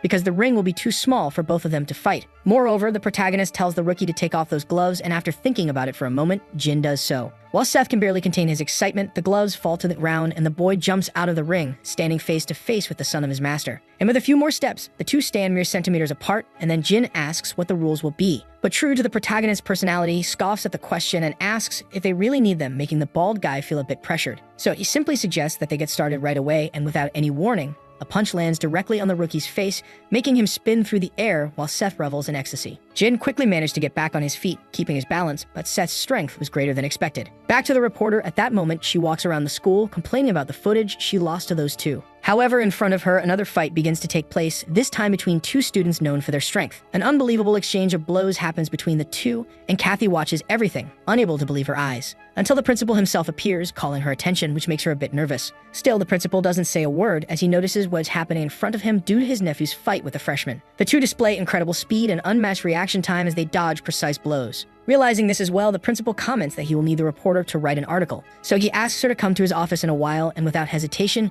he enters the gym, doing his duty by shouting for the students to stop. The sound of his shout surprises everyone and truly brings the fight to a halt, so the principal declares that it is enough. Seth, in turn, tells his uncle not to interfere, but since they are at school, he must follow the rules, and the principal reminds him that he was the one who put him in this position. In this case, Jin suggests continuing the fight outside after school, obviously in a one-on-one match. With that, he starts to leave, but Seth calls the bald guy's attention and asks who is the strongest. That's because the protagonist is curious to know whether the strongest is Jin or his mother. After hearing this and thinking for a moment, the boy simply reveals that he has never lost to anyone. And to Seth, there couldn't possibly be a better answer than that. Somewhere in Japan, at the headquarters of the Three Phantom Heads gang, two people are in a room, Kageyama and Sakurai Oga. At that moment, however, the vice president of the black group, Joan Lee, also appears, commenting that the others arrived early. Regardless, they don't respond, so Joan approaches Sakurai with arrogance, and when their eyes meet, Sakurai is clearly irritated. Another person arrives at the location, this time the French fencing champion, Pierre Stephan. And quite boldly, he asks the man with dark sunglasses to serve him some tea, as well since he enjoys drinking it. Even though he feels disrespected for some reason, Kageyama does it, but Pierre notices this feeling of hostility. For a while, the two stare at each other, and the red-haired man seems to be enjoying himself. In any case, Pierre focuses on his tea, and suddenly, the Brazilian competitor is the next to arrive, alongside his colleague Capativa. With each new participant entering, the tension among the competitors rises. However, Hoguria announces that they are still waiting for someone, and Kageyama states that the two participants from China will join on the day of the competition. The other two from Korea will also arrive that day, and there are still challengers who are traveling. At that moment, however, a person appears, claiming to represent Korea. It is the protagonist's mother. Though many are shocked, Pierre, not knowing her, casually comments that she is in the wrong place. Joan, on the other hand, clearly knows who she is and remembers the day when, alongside many henchmen, he stood face to face with her. Despite being very confident at first, the girl simply managed to appear behind him, surprising everyone. In this case, he asks why she is there, but the woman only asks where Master Wang is, much to the warrior's surprise. Either way, she requests that they leave a message for the old man, letting him know she is there looking for him. Back at Jin's house, he wakes up in the morning and gets out of bed, still in his pajamas. As he goes downstairs, he looks for his sister in the kitchen but finds no one. So the boy goes up to the training area and starts meditating alone. However, this time he performs shadow simulation, recalling the protagonist's movements up until the moment the fight stopped. After putting in some effort, he decides to leave the area, but he still realizes that he's alone in the house. Later, at Yeongjin Public Athletic School, the boy hears people talking about how the school is in the newspaper. And to everyone's surprise, Victor, the IBF boxing champion, was caught fighting in the school's gym. Even so, the students don't know who his opponent was, but they recognize that it was the same person who fought Brock before. In this case, they gossip about the fight, unaware that the one responsible for the commotion is passing right behind them. Meanwhile, inside the company's car, the protagonist is extremely irritated, because upon reading the news, the Economic Daily announced that he was causing violence at school and impacting his group. Furthermore, the Sports Daily questioned whether Yeongjin School would be able to maintain its status after this incident. But instead of being worried, Seth was just irritated by this dirty game. And from his office, the principal observed the entire development of the situation with a cold demeanor. Elsewhere, Sophie's father read the same news and became quite concerned since his daughter was involved with Seth. However, suddenly someone knocked on the door, apologized for the interruption, and informed him that there was a report that seemed quite important. Clearly, something like this at such a moment piqued the officer's curiosity, so he accepted the document and dismissed the staff member. To his surprise, it contained financial statements from various groups, including the Sunshine Group. However, the officer still wondered what all of this meant until the phone rang, and on the line was the president of the public athletic school. With that, Sophie's father asked what he was trying to do, and the principal, getting straight to the point, requested that Seth Kang be arrested. Naturally, this request left the officer very confused, but the principal said he couldn't give details. Nonetheless, he stated that this was the only way to stop President Kang, and after thinking about it, the officer agreed. Back at Youngjin's school in classroom 5 of the first year, Jin sat as usual when the kendo girl appeared to talk. Without wasting time, she commented that he was different and mentioned that she had heard about the previous day's fight since, apparently, he had defeated both Victor and Seth. In response, the bald guy said nothing, but she insisted that her classmate tell her what happened. Then suddenly, the principal himself appeared in the classroom, drawing attention to Jin and ordering him to follow. All the students became worried about what might happen to the bald guy next. Sometime later in the president's office, the two sat down and the principal commented on the difficult times Jin had been going through in recent days. However, the bald guy stated that he was fine and directly asked why he was there. So the principal searched his suit, took out a letter, and handed it to the boy with the intention that he read it. Without questioning, Jin actually did, but the contents of the letter were more personal than expected. It was a real address to Jin from his sister, saying that she would take care of Seth's mess. For a while after reading the message, the two remained silent to give the boy time to think. But he broke the silence by asking where his sister had gone, and the principal replied that she was in Japan. Although unexpected, the most likely reason was that she was there to fight, and based on Jin's reaction, the president asked if he wasn't worried. However, he really wasn't, because if it was just that, he stated that his sister wouldn't be in any danger. With nothing else to discuss, he stood up and excused himself. But before leaving, he commented that he really didn't understand what the principal was worried about. And with a smile, he stated that his sister was far too strong to need anything like that. Somewhere in Korea between Terminal 1 and Terminal 2, Rod was acting as the protagonist driver as always. Then suddenly, he noticed the presence of a car following them. Taking a risky move, he performed a maneuver at a road junction, confusing two of the pursuers, though one still remained. Rod called his boss to inform him that someone was following them, much to Seth's surprise. In this case, the boy asked if he should shake them off, but the protagonist dismissed the idea. Sometime later, the group arrived at IC Airport, and there, the three of them got out of the car to confront the situation head-on. Quickly, the pursuing cars also stopped, and people emerged from them, prompting Seth to question who they were. However, to his misfortune, among them was Sophie's father, who, catching the boys' attention, announced that they needed to have a conversation. Sometime later, during an interrogation, the atmosphere between the two was anything but pleasant, as expected. Without wasting time, an officer handed over a file, and after reading a bit, the protagonist became concerned. It was stated that this was evidence that the Sunshine Group had committed accounting fraud amounting to $15 million. Of that, $3 million were unpaid taxes, along with illegal scandalous funds. Therefore, the officer warned that after the investigation, an arrest warrant would be issued. However, Seth simply tossed the material onto the table and told the investigator to talk to the company's lawyer. In this case, the officer shouts, asking if the boy is trying to deny it, but the protagonist tells him to be careful with his words. With an irritated expression, he questions whether he still looks like the same boy from 2 years ago, asserting himself in the interrogation. Minutes after the conversation, an assistant asks what the officer will do, so he asks how much time they have. But since they don't have an official warrant, the assistant suggests releasing Seth. In this case, Sophie's father asks if having a warrant will change anything, but it won't be easy since the evidence came from an anonymous source. At the very least, the assistant informs them that the boy won't be able to leave the country during the investigation. And with that, the officer agrees to release Seth, but on the condition that someone continues to monitor him. By nightfall, at the South District Prosecutor's office, the three of them reunite when Seth is released, and Rod suggests that Calvin might be involved in this. However, the protagonist decides not to speculate and first asks about the matter in Japan, to which Ekira responds that it is almost ready. But despite being reluctant to say it, she informs him that his mother is also there, to his surprise. And Ekira still has the feeling that it was the mother who ordered the school principal's actions. In this case, the protagonist remembers that he is forbidden from leaving and asks if there is any way around it. Then Rod tells him to leave it to him because there are plenty of boats going to Japan. Already extremely irritated by all these inconveniences, Seth prepares himself for what's to come. Meanwhile, in a place called Royal Hotel in Japan, the protagonist's mother gazes at her reflection in the window in a moment of contemplation. On some day in the past, in a cafe, the mother asked if school wasn't stressful, and Seth replied that it never was. At that moment, Simon arrived in his car outside the establishment. Quickly, the woman went outside, and the two greeted each other, allowing the father to catch a glimpse of his son through the window, which definitely made them both happy. Changing the subject, the mother asked if he was going somewhere far, but Simon said he would be back soon. After all, he wanted to live with her again after handling some business. So Simon stated that he was going to make Sunshine clean and turn it into a legal company. And he asked his wife to trust him, saying he wanted to be a better father. Before the wife could even respond, Simon simply embraced her, expressing his feelings under the full moon. When the woman became embarrassed, he laughed, saying he would finish quickly.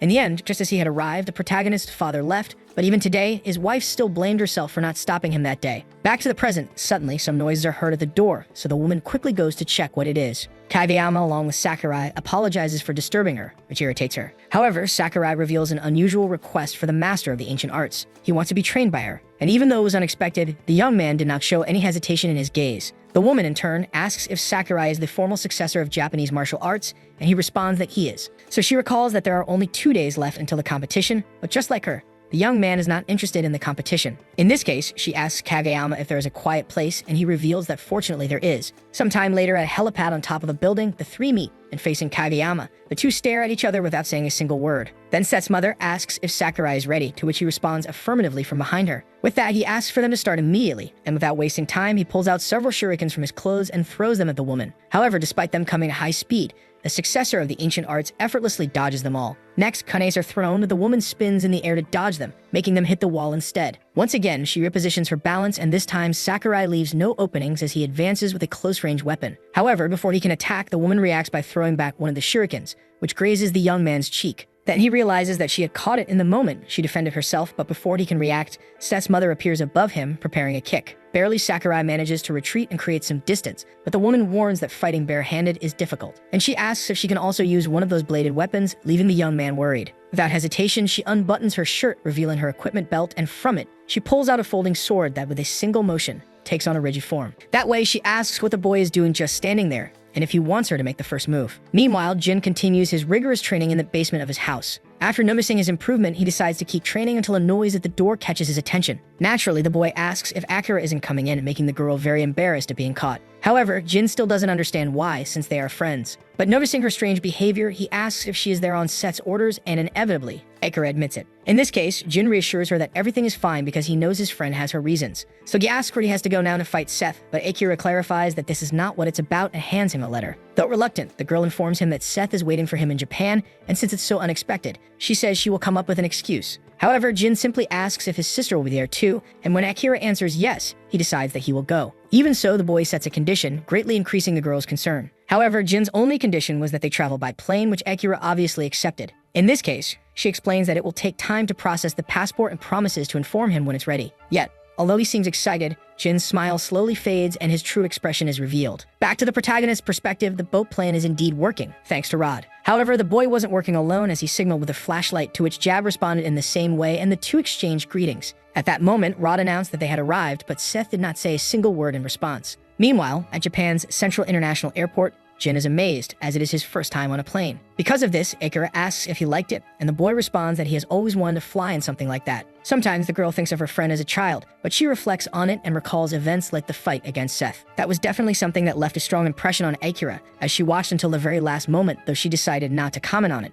Then the bald guy tells his friend not to worry because he will handle everything and claims that he is the strongest among the strong. After some time at Narita International Airport, the two arrive at a rather fast pace. And at that very moment, a car appears in front of them, from which Kageyama steps out with his usual irritated expression. Seeing this, Akira greets him while the bald guy plays around with his surroundings, but when the man orders the girl into the car, Jin asks where they are going. In this case, the girl simply tells him that he will find out when they arrive, and Jin trusts her. However, before getting in, the bald guy suddenly feels a chill run through his entire body, prompting Akira to ask what's wrong. Yet Jin does not respond, and his expression quickly turns extremely worried. He begins scanning the people around him until, among them, he spots the Supreme Black Cult's master. And beside him, in the middle of the crowd, stands a seemingly dangerous martial artist. In this case, Akira asks what the problem is, but the boy remains silent, confusing the two. Sometime later, the three continue their journey normally in Kageyama's car, but the girl asks if something is bothering her friend. Not wanting to worry her, he dodges the question, saying he's just feeling a little carsick, then changes the subject by asking where they are going. In this case, Akira informs him that she has booked a hotel room for him to rest tonight, and once again, the boy shouts in excitement. Jin asks if his sister will be there too,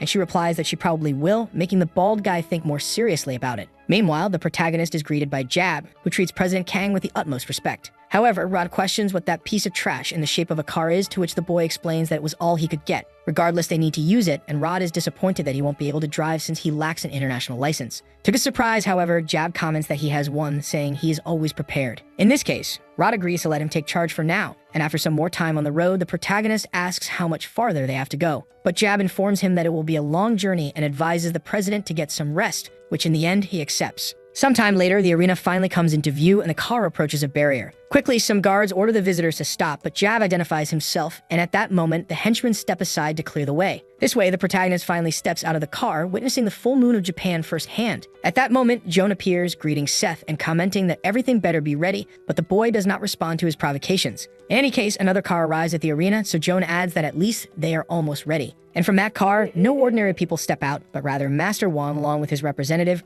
from the Supreme Black Group. Immediately, the protagonist feels the pressure of their presence and Joan greets the master. Additionally, he leads them to the proper location, but before that, Wang locks eyes with the protagonist for a second and suddenly shifts his attention to Jab, who is standing right beside him. Seeing this, the master asks Joan if this boy will also participate because he smells like blood. However, Joan responds that he will not, while pointing to Seth as the competitor, and Wang understands after exchanging glances once more. Rod, on the other hand, is a bit confused by the old man's words, but the master simply turns away and leaves with his group. However, before departing, he warns Seth in a threatening tone that he hopes today's event will be worth his time. As they leave, Jab comments that the old man is quite rough, and Rod finds his eyes unsettling. However, Seth merely tells the two to hurry up, and his subordinates obey his orders. Back at the Royal Hotel, Jin continues his training routine even while on this trip. This time in his mind, he tries to visualize the master of the Supreme Black Group, but just the presence of that figure in his imagination forces him to wake up, leaving him extremely weakened from the attempt. A few seconds later, the boy hears a noise at the door, and to his delight is his master. Without wasting time, his sister apologizes for making him come all this way, but Jin doesn't mind until he notices an unexpected companion with a woman.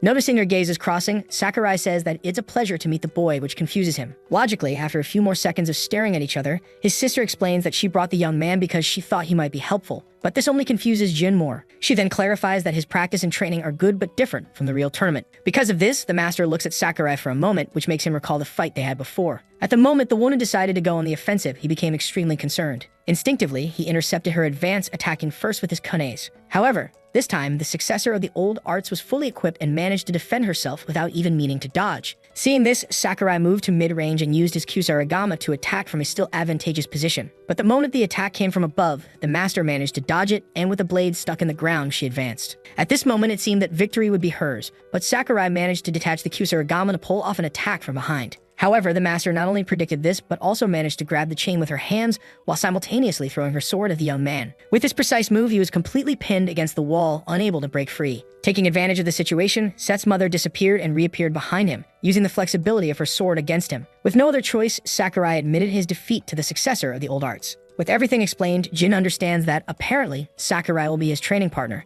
and his older sister confirms it. The next day, at Osaka Stadium, the protagonist's group slowly walks toward the control room. Upon arriving, Seth enters, surprising those inside, but they quickly show him the proper respect. The eldest among them informs Seth that everything is ready and that all competitors have already arrived. At this point, the conversation pauses for a moment so the protagonist can look at the big screen displaying the participants. It is stated that including him, there are a total of 10 competitors, and among them, the protagonist notices that even his mother will be fighting. Additionally, the name drawing for matchups will take place tomorrow morning, and people from all over the world are eager to bet on this tournament. The old man proudly comments that the minimum bet is $100,000. However, to his surprise, Seth declares that he is not interested in the money and tells them they can keep it all. After all, he is there to fight, and that is something the staff can understand. Regardless, the protagonist's attention turns once again to the competitors, especially to his mother and most notably, Wan. Sometime later, Akira drives with Sakurai in the front seat, while Jin sits in the back with his master. At a certain moment, they stop in front of the stadium, and from there, Jin steps out looking extremely serious about the situation. The four of them walk down the corridor, and at the end, they see the light leading to the arena. At the center of the venue, all the participants are already there, along with the organizers. And now, with the last 3 competitors who arrive with Akira, the preparations are complete. For a while, Seth's mother stares at her son, but he does not show a friendly expression. Then suddenly, Wang breaks the silence by stating that all the weaklings are finally here. Naturally, this draws the attention of all the competitors toward him. To prevent things from heating up further, Joan speaks up, thanking everyone for being there. He then announces that they have gathered to give everyone some time to greet each other before the competition starts tomorrow. As everyone already knows, this tournament will be held with locked exits, meaning a match ends when an opponent surrenders. Alternatively, the fight can continue until one fighter is incapable of expressing themselves on their own. Additionally, Joan maliciously remarks that accidents can happen and warns that there is still time to withdraw. However, to his surprise, not a single one of them steps forward to leave the competition. In this case, Joan decides to move on and informs them that the fighters can now choose their opponents. It is stated that each participant will earn $100,000 just for competing, with an additional equal amount for every victory, plus 10% of the bets. At this, Kogaria becomes greedy and declares that he will start with an easy one. However, he points at Seth as his chosen opponent, which obviously infuriates him due to the disrespect. Next, Capadeva follows suit and selects the protagonist's mother because of her fragile appearance, and so the two accept each other as opponents. Kageyama is the third to choose, deciding to go after Joan as he has a personal matter to settle with him. Since Joan was the opponent Pierre wanted, the redhead rethinks his choice and instead picks Sakurai due to his relaxed expression. However, despite the redhead trying to engage with him, Sakurai simply ignores him and turns his back. Instead, he walks over to the Supreme Black Master and bows, asking if he would do him the honor of a duel. Wang genuinely considers it out of respect for Japanese martial arts. However, Sakurai clarifies that the duel will not be with Wang himself, but rather with the boy beside him who is willing to take his place. That boy is Jin, who stares at Wang with a determined expression, clearly satisfying the old man. However, the Supreme Black Master laughs at the idea of fighting this young man before him. He comments that they probably do not realize who they are dealing with, but while Sakurai remains silent, Jin directly asks why that matters. Still maintaining his serious expression, he asks if Master Wang does not think he can take him on. Knowing exactly who he is but still seeing such confidence, the old man becomes slightly more interested. Meanwhile, back to the other pair, Captiva and Seth's mother stare at each other without saying a single word. At that moment, Wang declares that he will save the best for last and refuses the duel for now, instead turning his attention to Pierre Stephen. With his usual arrogance, the redhead asks who the old man is, but Wang respectfully states that he wants to witness the Western swordsman's abilities. Pierre responds that he doesn't like intimidating old men, and this time the master can no longer hold back his irritation. While the two exchange sharp words, Jin observes everything, but the man who came with Wang catches his attention. The man asks if Jin truly dares to challenge his master, which leads the bald boy to realize that he is a disciple. Regardless, the man declares that Jin will be fighting him instead, and the boy does not refuse. With all the matchups decided, Joan announces that the competitors will face their chosen opponents in tomorrow's match. After a few minutes of discussion, 5 matchups are officially set for the competition at Osaka Arena. Joan then announces that the first fight will begin tomorrow at noon and dismisses everyone to rest for the night. Meanwhile, back at Yeongjin Public Athletic School, the principal receives new information in his office. As he looks at the big screen displaying the arena's competitors, he notices that Seth is among the fighters, which makes him deeply concerned. At that moment, a few knocks are heard at the door, and without wasting time, Sophie's father appears, asking for permission to enter. The president politely invites him in. Once again, the officer apologizes for what happened, but the director already knew that Seth was in Osaka. In this case, the investigator asks what his colleague is trying to do, and as he looks at some documents, the director asks the officer to take a look as well. However, it is truly unexpected for him, as it turns out to be a competition with matchups. Furthermore, the director explains that it is a duel-style tournament that could put lives at risk. Thus, the president asks if his colleague has any power to stop this, and the officer replies that he will try to contact the Japanese police. Even though it won't be easy, the director insists, saying that if anything happens to Seth, the officer's daughter will be devastated. Sometime later on the ground floor of the hotel, Captiva lights a bonfire, and soon his friend arrives to ask why he is there. However, the man is certainly not someone who talks much. Regardless, Hoguria asks if Captiva isn't going to celebrate since he will be fighting a middle-aged Asian woman. However, the man breaks the silence, saying that he has a request for his friend. And Sylvie asks if he can be buried in his hometown if anything happens to him. Obviously, the Brazilian does not understand why, but Captiva follows up with some advice out of consideration. With his axe in hand, he warns that if Hoguria wants to return alive, he should give up. Instead of feeling grateful, Hoguria is offended that his friend doesn't believe in his victory. Smiling with pride, he asks Captiva to watch as he takes down that kid in tomorrow's fight. However, despite Seth being known in Korea as a difficult opponent, Capita wasn't talking about him. Back at the Royal Hotel, the Triad group gathers and the elder praises Joan for his good work, to which the young man responds that he's not doing anything special. However, the old man dismisses such humility because thanks to Joan, they managed to make a lot of money. Rumors about Master Wang's participation led many people to pay for the chance to see him. Changing the subject, the elder asks about the South, and Joan reports that there are only a few bets since not many people know about this competition. In this case, the elder comments that they can't be blamed for that at the beginning, but he believes they should increase the stakes and monitor how the money is being distributed. On the betting board, most competitors are evenly matched in wagers, but the old man asks if it was necessary for Joan to participate. Joan replies that he wants to test his strength. Regardless, if the young man loses early on, he won't be able to take the elder's position, and Joan is fully aware of that. Looking back at the board, there is a clear balance in the betting odds between Seth and Hoguria due to their behavior. However, they knew they had to stay calm and bet on the president. Moreover, the protagonist's mother was also gaining significant popularity in the voting. Only now did the elder realize that she was participating, prompting him to place a $1 million bet on her. He justified it by saying there was no reason for her to lose, as she was the only person who had ever faced Master Wang. Minutes later, still in the arena's control room, the protagonist team notices that the Triad has started to move. Believing they should also get involved, they place their bets. One of them wagers everything on Seth's mother, while the other bets on the boy himself. The elder, meanwhile, notes that the other matches aren't drawing as many bets, and it is explained that this is due to a lack of information. In this case, the old man asks what they should do, but his colleague suggests that people tend to make more informed decisions when they have money at stake. Naturally, people's intuition is more often right than wrong in such cases. The next day, the cameras are already set up in the arena to broadcast the competition. Akira mentions that she ordered a suit for the protagonist and asks if it fits well. Meanwhile, in his mother's group, Jin announces that he is ready, and little by little, everyone starts gathering with their respective allies. Despite the imminent danger, the competitors seem excited about what is to come. At that moment, the venue's sound system announces that the match order will depend on the highest bet, and now the first matchup has been decided. As a result, Hoguria approaches the boy with his head lowered and declares that he will finally put an end to the brat that everyone is praising so much. However, the protagonist maintains an unwavering expression as he stares at the blonde man. Without further delay, the production team calls the two into the arena, and with their hands in their pockets, the boys step forward to introduce themselves. However, with the cameras rolling, Hoguriya appears very confident and questions whether the young man really intends to fight. After all, it's still not too late to back out, but that only irritates Seth. In this case, the blonde man asks if the boy isn't afraid of him, as well as if he hasn't heard about his last opponents. One lost his legs and another wet himself. Hearing this, Seth remarks that the Brazilian talks too much,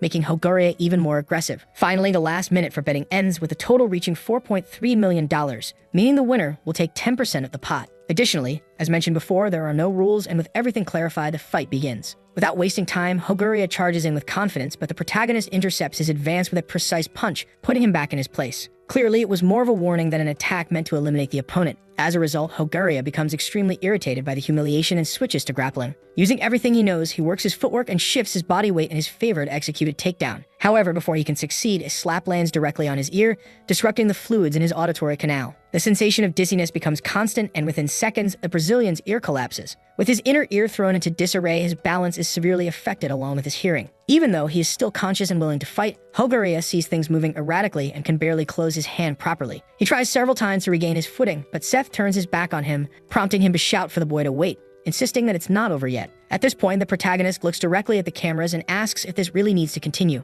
From all the screens in the arena, the next competitors watch the situation unfold, some with surprise, others with a sense of excitement. Once again, Seth asks the Brazilian if he really wants to keep going with this meaningless fight. However, ignoring the chance to walk away with fewer injuries, Hoguriya curses at the boy only to receive another blow. But this time, the attack is much stronger, sending him to the ground instantly. With Hoguriya no longer moving, unconscious and incapacitated, Seth shows his clear disgust toward him, while his team celebrates the victory. As a result of the match, the betting stakes soar, and for the next fight, Wang's odds become comparable to Pierre's. Some time later, the next competitors face off in the arena, but the redhead still questions why he has to fight an old man. Fearful that something illegal might be going on, Pierre asks if his opponent will truly fight alone. Then he warns that he will go easy, but he can't guarantee the old man's safety, which this time doesn't faze Wang at all. Since the fight is about to start anyway, the old man advises the redhead to do his best. Naturally, Pierre insists that this is not a sport, but the master replies that if Pierre doesn't defeat him, he will be exterminated. At this, the redhead abandons his hesitation and prepares to take down this boastful old man. The moment the production announces the start of the match, Pierre charges forward at high speed, aiming a thrust with his sword.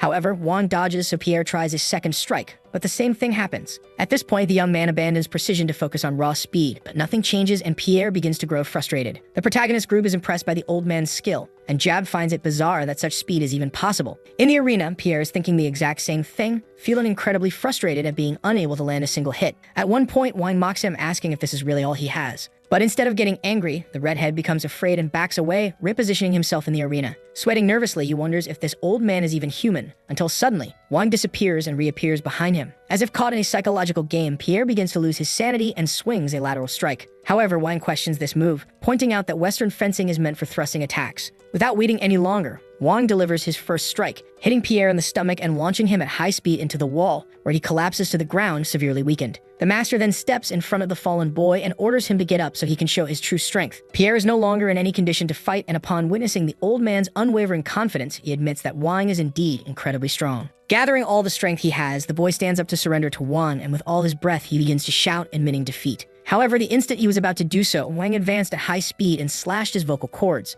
With just one movement, he declared that it was not up to Pierre to decide when the fight would end. Pierre found himself in a situation he had never imagined. He couldn't even scream for help. But the old man warned that if he came prepared to exterminate, then he should also be prepared to be exterminated. Without wasting time, Wang grabbed the boy by the neck and delivered another powerful attack to the already wounded area. Then, as Pierre floated in the air, the Supreme Black Master struck the fencer's eardrums. This time, the boy completely lost consciousness, collapsing onto his knees before falling face first to the ground, defeated. With that, Wang turned to the cameras, reminding everyone that he had been granted permission to finish off opponents. However, even though they knew something like this could happen, everyone disapproved of such brutality. Even Joan, who had brought Wang into the tournament, knew the old man was insane, as in the past, Wang had nearly done the same attack to his throat, stopping at the last second only to listen to some news, which saved Joan from the same fate. Meanwhile, in Korea, inside the principal's office, Sophie's father shouts that these bastards are committing murder on live broadcast. Even without knowing the redhead personally, both the officer and the president felt compassion for him. With the results of the first two fights decided, the bets were locked in for the next match. And with a total of $48 million at stake, Joan would fight against Kageyama, both representing a large share of that amount. Minutes later, the two began their fight, which at first seemed evenly matched. Meanwhile, Jin took some time to train once again, focusing on his mental battle. However, when facing an opponent as powerful as Wang, he couldn't last long before waking up in a cold sweat. At that moment, his older sister appeared to inform him that Joan and Kabiyama's fight had already ended. With that, she also announced that the bald guy was next to step into the arena. Back at the duel, Joan Lee emerged as the victor, and thankfully, there were no fatalities. With that, the next match was announced: Jin Kwan from Korea versus his opponent from China. At this, the bald guy stood up, and his master warned him to be careful, as his opponent was the heir of the Supreme Black School. However, as always, the boy asked her not to worry, since he didn't believe there was a chance he could lose. Finally, the two fighters stood face to face in the competition arena, their gazes filled with pure hostility. Wang's disciple smirked, commenting that he had heard Korean martial artists were pathetic. But instead of getting offended, Jin responded with confidence, telling him he would soon learn the truth. And with a shout, he declared that the only pathetic person in this arena was the so-called heir of the Supreme Black School. At that moment, the organizers announced the start of the fight, and Wang's disciple removed his cloak, revealing his muscular physique. Then he provoked Jin, calling him to take a fighting stance, so the bald guy did not hesitate and accepted the challenge. Within seconds of them testing their strength, Jin was forced to take a step back, leading his opponent to call him pathetic. Not wanting to play games anymore, Wang's disciple broke free from the clash and charged forward to attack. However, Jin not only dodged, but also managed to strike the back of his opponent's leg, forcing him to kneel. But the bald guy didn't stop there, as he delivered a powerful kick to his enemy's necks, sending him flying. With the opponent lying on the ground, Jin mockingly asked if that was all he had. However, Wang's disciple simply smiled and stood up, suffering no serious injuries. Upon recovering, he even praised the Korean's skills, leading the two to lock eyes once again. Without wasting time, Jin launched the first attack with a flying knee, but even after taking the hit, Wang's disciple countered with a devastating elbow to the ribs. In response, Jin grabbed his opponent by the ponytail, preparing one of his most powerful palm strikes. The attack landed cleanly on his opponent's face, slamming him into the ground at an incredible speed. As Jin stood over his fallen opponent, all the competitors watched the scene attentively. While Joan looked surprised, Wang appeared slightly intrigued. Minutes later, as the victor walked through the corridor, he was congratulated by his older sister, to which he casually replied that it had been easy. With that, the betting for the next match was locked in, and this time, Jin's master would be fighting. At that moment, her expression changed as she made her way toward the arena, while Captiva appeared just as serious. However, the moment she leaves, Jin relaxes his posture and begins to tremble in pain, because that elbow strike from before really hit him worse than expected. With both of them in the arena, the announcer declares the start of the next fight, and deciding to attack first, Captiva throws an axe toward the lady. Immediately after, while she dodges, he jumps in her direction to finish her off, but ends up hitting the ground instead. Without giving up, he advances again, and this time manages to grab the shirt of the successor of the old arts. Then he draws another of his bladed weapons to take advantage of this opportunity, but Seth's mother disarms him with a quick vertical kick, and then strikes the young man's head with another even more powerful kick. However, Captiva is not defeated and takes advantage of her blind spot being below to retaliate with another axe charge. Once again, Seth's mother dodges, but the attack causes a light cut on the girl's chin. And from the look in his eyes, her opponent shows that he is determined to go even further. At this moment, the two rush forward to finish the fight, and Captiva is the first to attack. However, Seth's mother manages to dodge and use her mobility to her advantage, landing an aerial kick to her opponent's face. Clearly, the impact causes considerable damage, and Captiva practically falls backward. But at the last second, he manages to stabilize himself on the ground and threatens another charge toward the girl. Faced with this, the successor of the old arts uses a fallen axe on the ground to defend herself, barely managing to intercept the strike with the blade. However, the opponent's weapon is more resistant and cuts hers in half. Then the young man strikes the girl's ribs, throwing her toward the arena wall. With this, Seth's mother opens her shirt to grab her flexible sword, and using it, she manages to reposition herself on the ground. At this moment, the two look at each other before making another decision until Captiva takes the initiative, as usual. But this time, the successor of the old arts is wielding her equipment, which allows her to immobilize the warrior's hand. By wrapping it around Captiva's arm, the girl eventually dislocates it, causing a brutal injury to the fighter, but undeterred, he grabs his hand that is still holding the axe in midair and throws it toward the lady, which obviously surprises her with this unexpected action. However, despite dodging, this creates an opening for him to close the distance and press the lady against the wall. Several times she tries to defend herself by kicking the fighter, but he strikes her with his injured arm without hesitation, causing unexpected damage for a battle like this with an unknown opponent. With this, he takes the opportunity to finish the duel, but Seth's mother warns Captiva to stop moving. After all, with the sword wrapped around the warrior, she warns that the next target will be his neck. Naturally, the fighter's spirit remains alive, but upon seeing the lady's determined expression,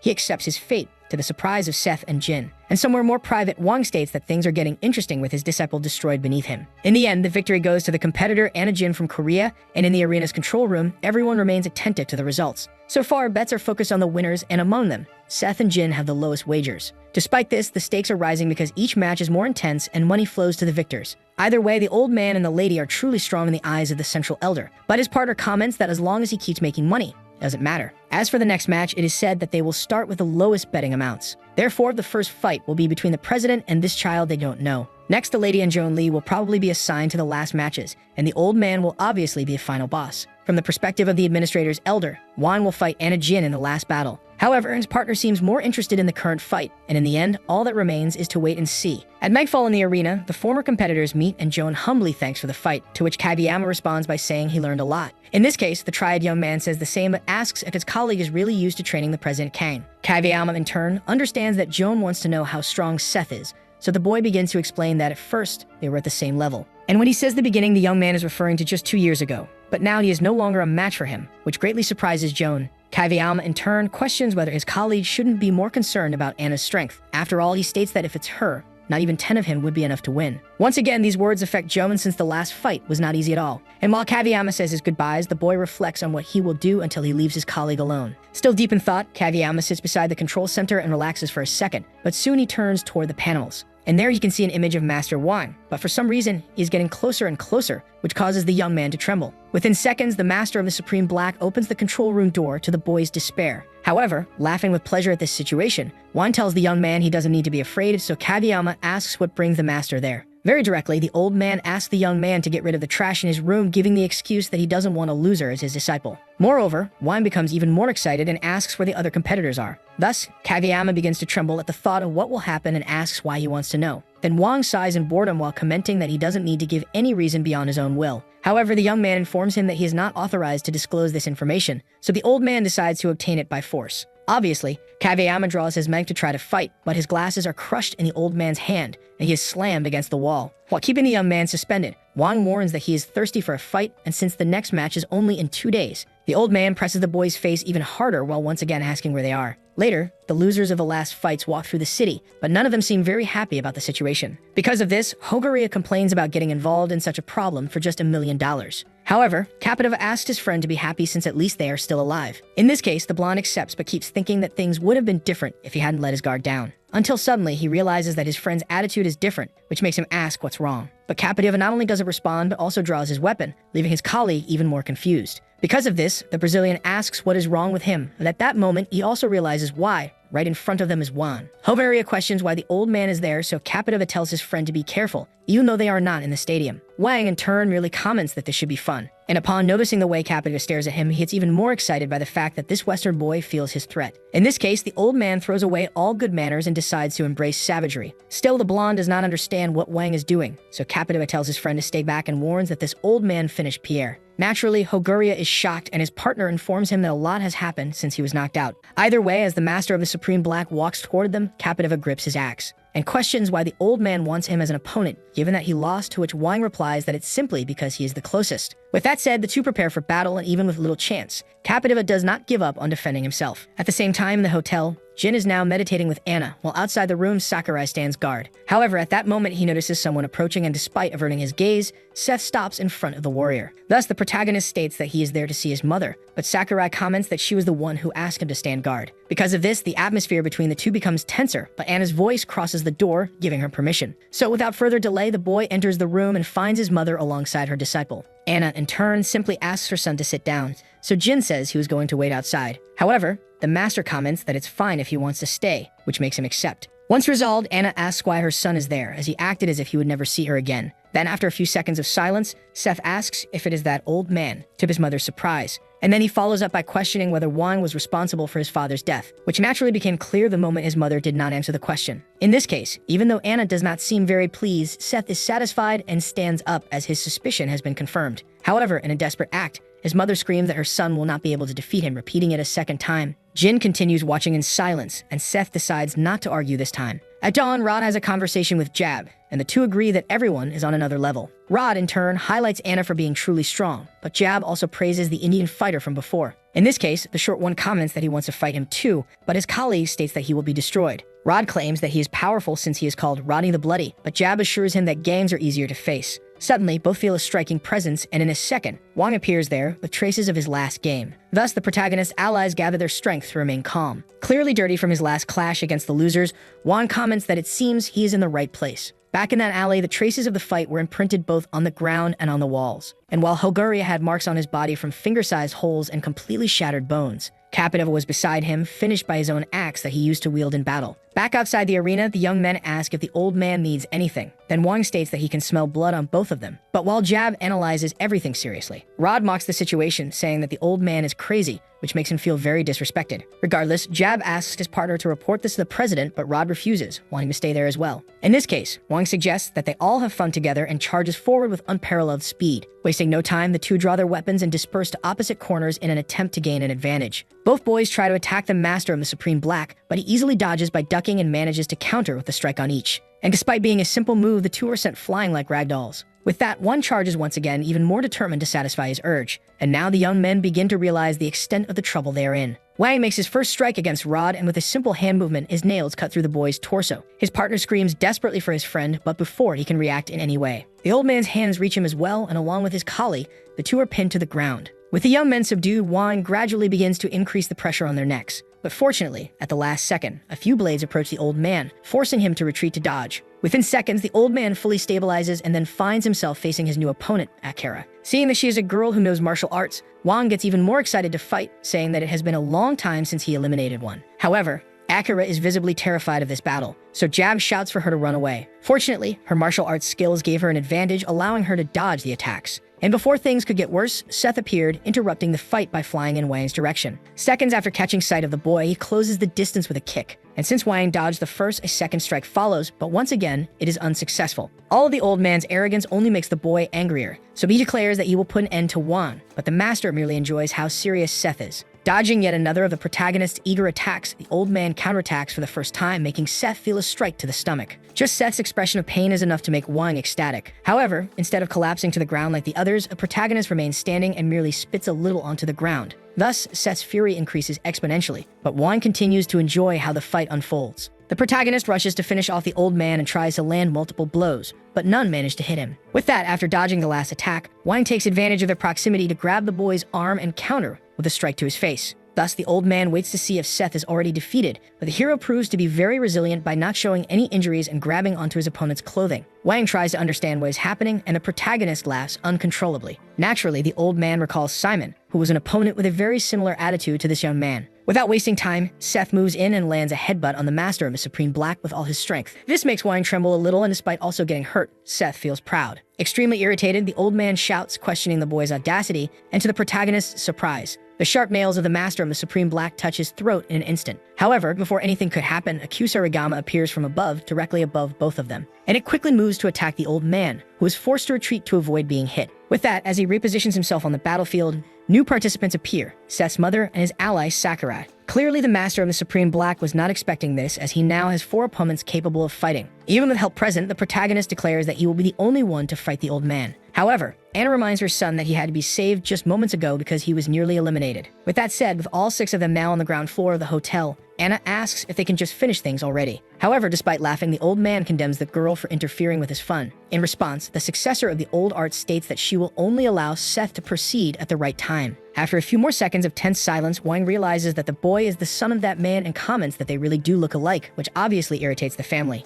In this case, the old man continues his provocation, saying that he used this hand to finish the job. And without the slightest shame, he laughs loudly, saying that he tore out his heart and showed it to him while he was still conscious. Unable to endure this mockery any longer, both become furious, and Wang waits for them to come at him. However, suddenly Jin appears first, nearly landing a flying kick on the master of the Supreme Black. And even after failing to break through his defense, the bald man does not give up and strikes again, this time with more force. That was enough to push Wang back and make him focus his attention. But Jin simply states that, as someone strong, the old man should have some dignity. All this boldness and courage leave the allies surprised and Wang even angrier. However, at this moment, Jin does not care, as he introduces himself as the heir to the old martial arts and declares that the old man will meet his end today. Back at the scene of the last fight, where Captiva and Hogoria were massacred, the police investigate the situation. And as they follow the traces, they find the 2 young men in that completely desperate condition. Quickly, one of them shouts into the radio that it is an emergency, but it is clear that the trail of blood is leading somewhere. So the duo arms themselves and decides to follow the trail to try and find the one responsible. Until some time later, they come across the scene of the bald man declaring that he will end the old man. Because of this, they draw their weapons from their holsters, identify themselves as police officers, and order everyone to stand still.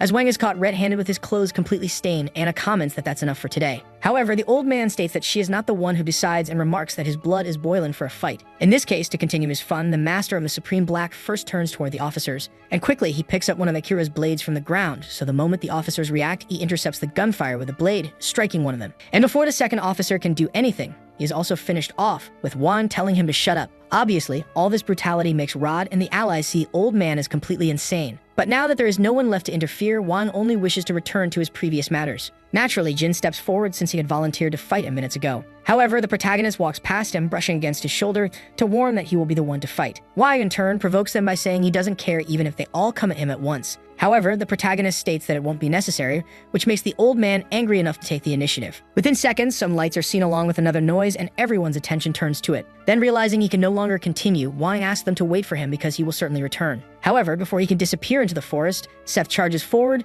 demanding to know where he thinks he's going. But once again, the old man dodges effortlessly, as he is in a hurry, and now bids farewell while camouflaging himself in the forest. Clearly, the allies leave this confrontation frustrated, so Anna tries to console her son, but Sakurai intervenes, saying he will take care of the rest. Because of this, the boy's mother asks everyone to follow her while Seth stays behind for now to vent his anger. Still at the Royal Hotel of Japan, the following morning, the news of the brutal crimes from the previous night is published in the newspaper. And not only does Anna read the article, but also Akira inside President Kang's car. Rod, in turn, comments that he has never seen anyone as insane as Wang to do that to the police officers, and at this moment, Seth stares at Wang's photo with deep resentment. Later in the arena, one of the staff members informs the boss that they cannot continue with the matches, so the protagonist asks to see Joan. On their way, the heroes group enters the control room and comes across the administrators and the triad. Then, without wasting time, one of them reveals to the protagonist that, unfortunately, Kageyama has passed away. In this case, Seth decides to deal with his business with Joan immediately, and nearly out of control, he demands to know where the old man is. Back at the Royal Hotel, the protagonist's mother reflects on the recent events alongside her youngest son. At that moment, Akira enters the room, so Anna asks how things are going. Unfortunately, she informs her that things are not good, as Oscar is being interrogated by the police. And regarding Seth, the girl regretfully states that she has just left him at Osaka Stadium. In this case, the mother thinks even more, and the bald one asks if they should go there too, as Seth might be in danger. Faced with this, Anna asks if Jin believes he can defeat Wang. And after thinking about it, he states that, as her successor, he has not learned how to lose, which greatly satisfies her. Thus, she asks if she can make a request, and unexpectedly, what she asks is for Jin to protect her son. While the disciple tries to understand, Anna informs him that she will go after Wang, so Jin shouts, reminding her of the danger. However, the lady states that she needs to do this, and since he cannot make her change her mind. The boy asks to go along, but the master refuses as she truly wants to finish him off alone, no matter what she has to sacrifice for it. Back in the arena, Joan admits that he does not know where the master of the Supreme Black is since he did not return to the hotel. So the protagonist asks to find him, but the Chinese man informs him that the Japanese authorities are already surrounding everything. Faced with this, the administrators exchange glances, and one of them takes the initiative to speak with the president. Unexpectedly, he suggests continuing the competition, and to explain, the other states that canceling now would result in betting losses. However, obviously, such a greedy suggestion makes the protagonist glare at the two men violently. And to make sure, he asks again, but the younger one insists, guaranteeing that Wang will return. After all, he has only just begun to satisfy his thirst for fights and would not stop now, making it a more convincing argument for the hero. On the ground floor of the hotel, several cars are gathered, and the moment she realizes she is alone, Anna heads toward the same forest where the old man disappeared. Without wasting time, she enters the place and starts searching, walking casually but observing the signs. But Broken Branch catches her attention, and even more so, some footprints with human traces. The old man himself welcomes the girl, and when he asks if she is alone, he suddenly appears behind her. As a man of his word, he remembers that he warned he would return, but Anna had no interest in conversation and immediately drew her flexible sword so they could fight. Thus, with her old enemy in front of her, Anna shouts that they will finish things now. In an instant, the two close in at high speed, and so a duel between the greatest martial arts masters begins. Meanwhile, at the Royal Hotel, Jin asks Akira if he should follow the master, but the girl asks them to trust her. Therefore, both Jin and Seth wait for the right moment to act. The old man's first attack comes from below, but Anna manages to dodge by crouching even lower. Then, in response, she shifts her body balance and attacks with her sword, but Wang barely dodges and steps back to gain distance. Following this brief clash, Wang laughs uncontrollably and declares in full words that Anna is excellent. However, instead of appreciating the compliment, she charges forward once again, telling the old man to go to hell. Without wasting time, she unleashes several slashes using her flexible sword, but none of them manage to hit him. That is, until her ponytail is struck, causing her hair to unravel and a piece of it to be sent flying into the air. Clearly irritated, the old man prepares an attack with his claws to take revenge, making Anna worried. Their eyes lock, and at the last moment, the girl narrowly escapes being finished off. Regardless, she manages to wrap her weapon around the old man's arm, but he is faster than the activation of the mechanism and moves away in time. Wang remains unscathed, while Anna now has an injury in the lower part of her abdomen. The old man, in turn, comments that finding an opponent like her is the greatest miracle that has ever happened. However, Anna tells the master of the Supreme Black not to act like a martial artist when he is nothing more than a murderer. But instead of being offended, the old man states that martial arts have their own rules, and for that reason, he prepares to continue and warns that he will fight her with respect. With both ready once again, the warriors charge forward, and a new battle is imminent. Meanwhile, back at the arena, Akira calls the bald one to enter, and he accepts without any issue. In this case, the two walk through the hallways until the girl knocks on the control room door and finds Joan, who stares at them without saying anything. Breaking the silence, Akira asks where the protagonist is, and Joan points to one of the monitors, causing the girl to become very alarmed. Obviously, she asks if it is really a fight under these circumstances, but Joan sees no problem with it. In this case, the bald one decides to act, and when his friend asks where he is going, he tells her not to worry. With a smile, Jin assures Akira that she does not need to be concerned about anything he does, leaving the two of them alone in the room. Within seconds, the bald one arrives inside the arena and finds our protagonist there. Thus, the two stare at each other for a moment until Jin stops in front of his opponent. Jin, in turn, states that the protagonist is very stubborn, but Seth responds that he holds no grudge and explains that he is there out of obligation. In this case, the bald one informs him that his sister asked him to take care of him, which leaves the hero somewhat confused. Regardless, Jin states that he is there because of her and reveals that Anna has left to search for Wang. This information changes everything for Seth, making him deeply furious as he storms out of the place without looking back. However, Jin grabs him by the collar, stating that with his strength, the boy will only get in the way. Naturally, the protagonist tells the bald one to go to hell, but suddenly a kick comes his way, forcing him to barely dodge it. Jin reminds him that he said he would help Anna,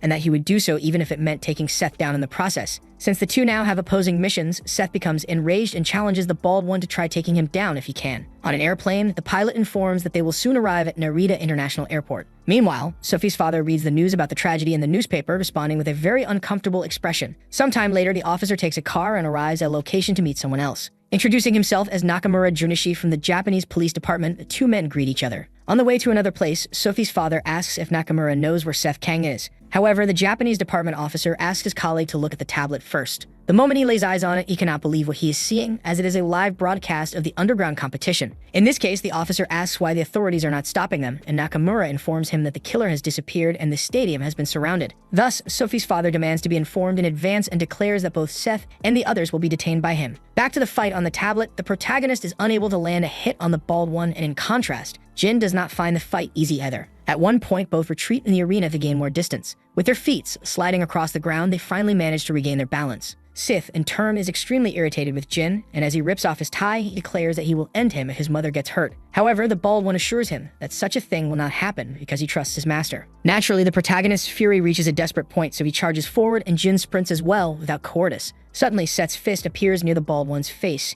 and he barely manages to dodge it. For some reason, the protagonist is faster now, and sensing that he must act quickly, Jin throws himself at the boy. And while Seth tries to understand where the attacks are coming from, Jin uses his speed to stay in his blind spots. Thus, the boy lands a kick on the protagonist's back, but Seth still manages to evade. Although it was close, Jin expected to land the hit, but ironically, the one who succeeded was Seth. With just a normal punch, he sent Jin flying, making him feel immense pain. Then, after regaining his position, Seth scoffs and shouts that the bald one is not as good as people say. Back in the main fight, Anna is visibly exhausted and Wang is also somewhat fatigued. The old man admits that the girl is indeed very strong, but Seth's mother only continues to say that she will finish him. In this case, Wang states that he is enjoying every minute of this and already very irritated. Anna moves in once more. At that moment, both the silhouette of the fight and the sounds in the forest catch the attention of a group of tracking officers. Within this team, a dog licks a piece of clothing on the ground and then barks, signaling that it has identified the target. The officers then shout that they have found the killer, and these sounds reach the fighters. Because of this, Wang, irritated by the interference in his fight, rushes toward one of the dogs and immediately suppresses it to the ground.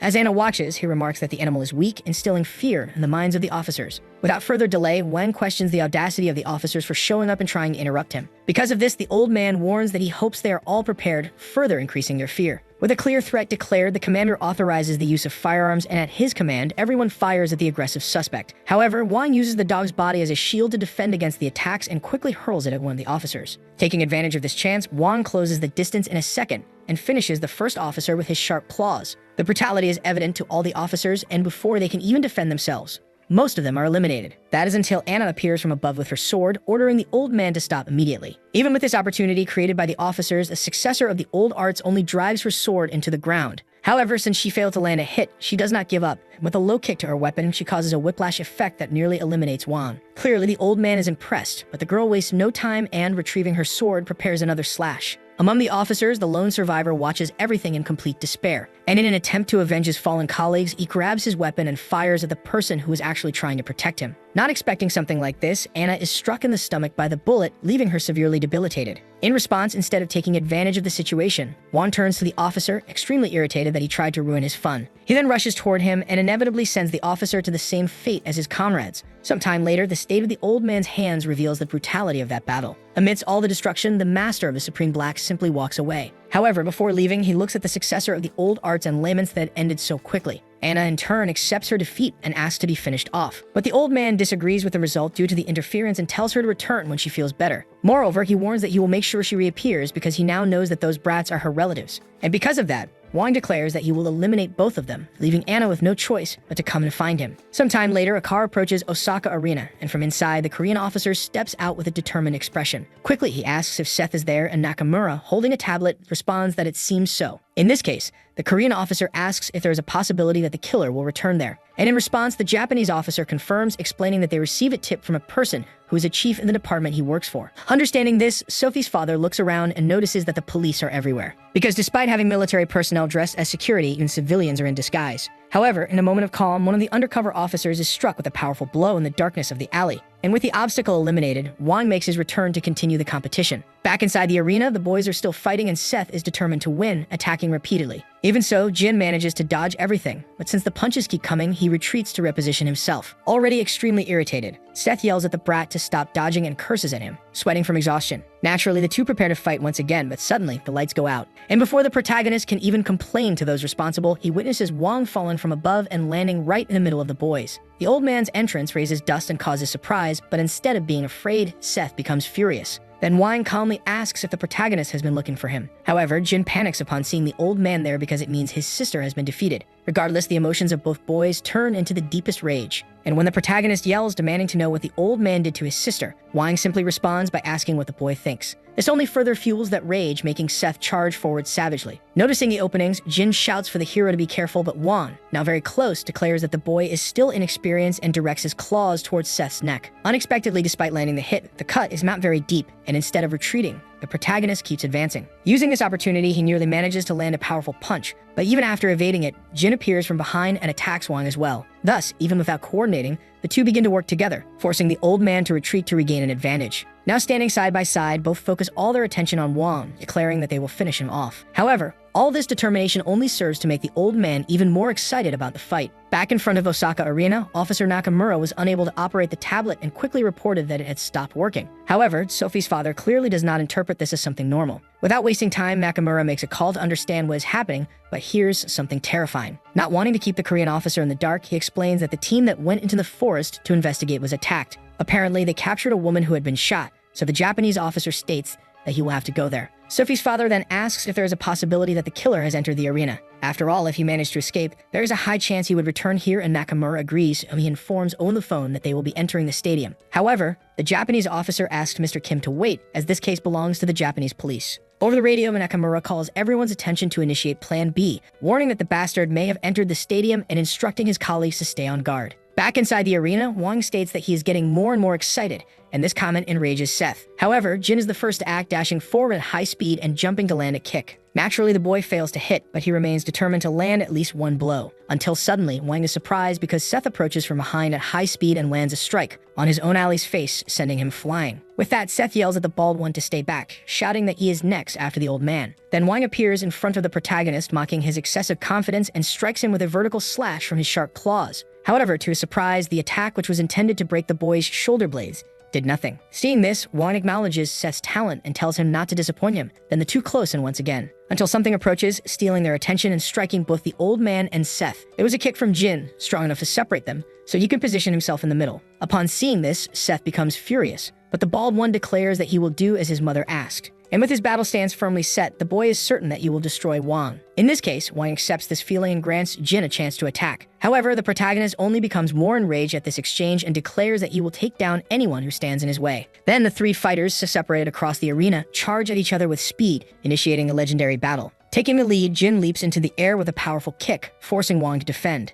However, right behind it comes a punch filled with the protagonist's determination, passing just beside the bald one and nearly striking the old man. who has to crouch to evade. But as soon as he crouches, Jin wastes no time and takes advantage of the opening to strike again. This time, Wang's guard is broken, and noticing this from behind, our hero charges forward once more. With all his accumulated rage, the boy lands a powerful punch on the chest of the master of the Supreme Black, sending him flying. Obviously, this is not enough to defeat him, but the boys have no intention of stopping, and Wang feels extremely disrespected by being hit. Jin, in turn, remembers his promise to Anna, but Seth tells him to shut up. Instead, the boy suggests that they fight together. However, the protagonist has a better idea. He suggests that the bald one just watch. Determined to face the old man once again, Seth tries to land another punch like before. But alone, the protagonist stands no chance and takes a counterattack that opens his defense, though he narrowly dodges the second strike that could have finished him. Seeing this, Jin decides not to stand idle and comes from above again with a kick, which Wang barely manages to block. However, the distraction was enough for the protagonist to land a precise knee strike on the master. And the moment the opening in his defense is visible, the bald one seizes the opportunity to unleash multiple attacks as well.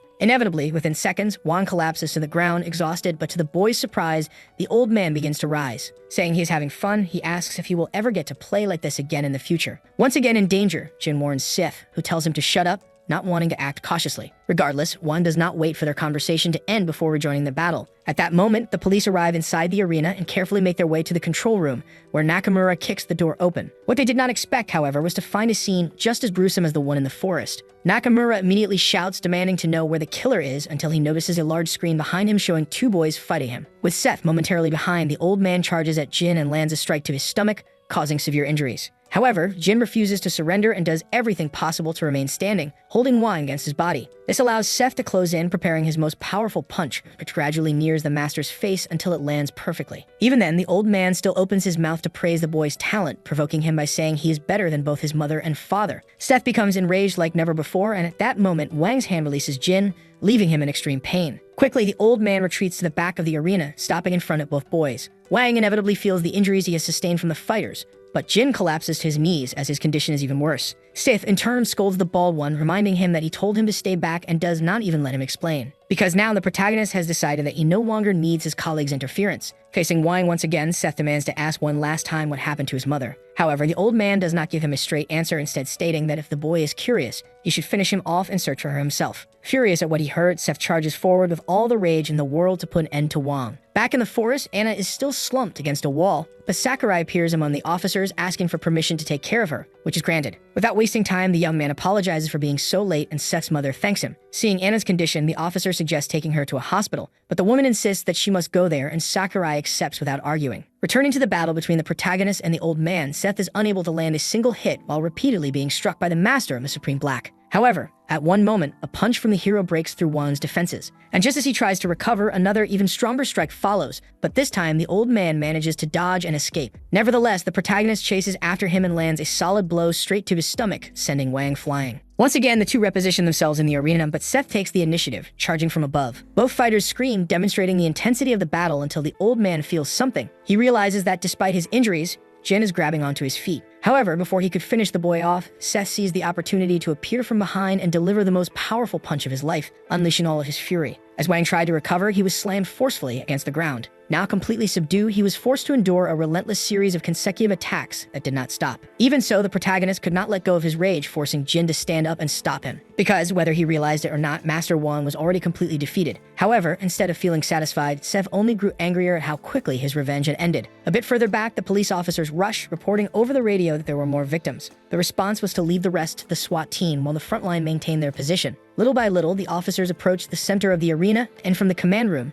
Nakamura warned them to be careful, as the killer had already attacked some of them. Therefore, he authorized them to eliminate him if he resisted, a command that was clearly understood by all. Back in the fight, Jin held onto the old man's foot, and at that moment, Nakamura gave the order for the officers to move in. They ran swiftly through the dark corridor, but inside, Seth was still venting all of his rage at a level where Jin had to stop him. Continuing to fight was meaningless, as Master Wang was no longer in any condition to fight back. The immediate thought was to search for the protagonist's mother, but just hearing about it reignited Seth's hatred for that man. In a desperate act, Seth dropped to the ground again, taking out his frustration on Wang's lifeless body, leaving Jin utterly shocked. Again and again, he continued, shouting between blows for the bastard to get up, until, to everyone's astonishment, Wang actually showed some kind of reaction and suddenly woke up, asking if he had blacked out. However, Jin coldly informed him that he had already passed away, and even though he didn't understand how he was revived, Seth grabbed him by the neck, declaring that he would never let the old man escape punishment so easily, because, as he had said before, he was not done with him yet. Wasting no more time, the protagonist resumed the fight, striking Wang and launching him against the wall before landing a devastating knee strike in the opposite direction. At this moment, the old man's condition was completely degrading, but Seth continued to hold on to him, saying he was still not finished. Meanwhile, Jin watched everything unfold, unsure of what to think, until suddenly the group of police officers arrived at the scene, ordering everyone to freeze. To show they were serious, one of them warned that he would fire at any sudden movement. However, the protagonist declared that he did not care if he was shot. He would finish off the old man as many times as he could. Naturally, the officers trembled at this attitude, but witnessing such overwhelming violence, the command to open fire was given. At that moment, Jin reacted immediately, shocking the protagonist, and because he had promised Seth's mother to protect him, he placed himself in front of Seth. The boy, in turn, became furious at this heroic act. But just then, alongside Anna, Sakurai appeared, ordering everyone to stand down. Both boys were confused by Anna's presence, and for the first time, Seth showed a hint of happiness. However, his mother simply walked past him to face Wang's battered body on the ground. Jin then declared that the master of the Supreme Black was finished, but Anna still drew her sword and approached, leaving Seth curious. Thus, the woman finally took out her vengeance for what the old man had done to her family. While some watched the scene in shock and others in fear, Anna firmly stated that she had eliminated Wang, and she asked if everyone had seen it. But when she spoke, she was looking deeply into her son's eyes. Faced with all of this, the officers felt deeply intimidated, and from the command room, Nakamura ordered the corporation to arrest everyone. Following their superior's orders, they pointed their weapons at the group of suspects standing near the old man. And naturally, they took Anna into custody, who surrendered willingly without any resistance. Seth, in turn, felt disrespected by the officers, but his mother let out a commanding shout, signaling him to stop, and as he looked more closely, she even shook her head in silent refusal. Thus, Nakamura gives the order once again, and even though he didn't want to, Jin is arrested alongside the protagonist. At that moment, another person arrives at the scene a little late. It is Officer Kim. He came there because of Seth, but the boy was already restrained by the Japanese police, leaving nothing to be done. In this case, Anna, who was in the same situation, asked the officer to take good care of the children. And as the group was taken to the police station, Kim felt an overwhelming frustration at being powerless in such a critical moment. Sometime later at the Japanese police department, the Korean officer commented that things were not going as agreed. That was because Nakamura had promised to let the suspects return to their countries to be judged. However, the Japanese officer felt personally attacked by such an insinuation, considering the situation at hand. So far, 12 police officers had lost their lives, so Kim argued that the one responsible for this had already been eliminated. However, Nakamura slammed the table in anger, stating that this was exactly the problem they were facing. The fact was that the department would look pathetic if they let everyone go free,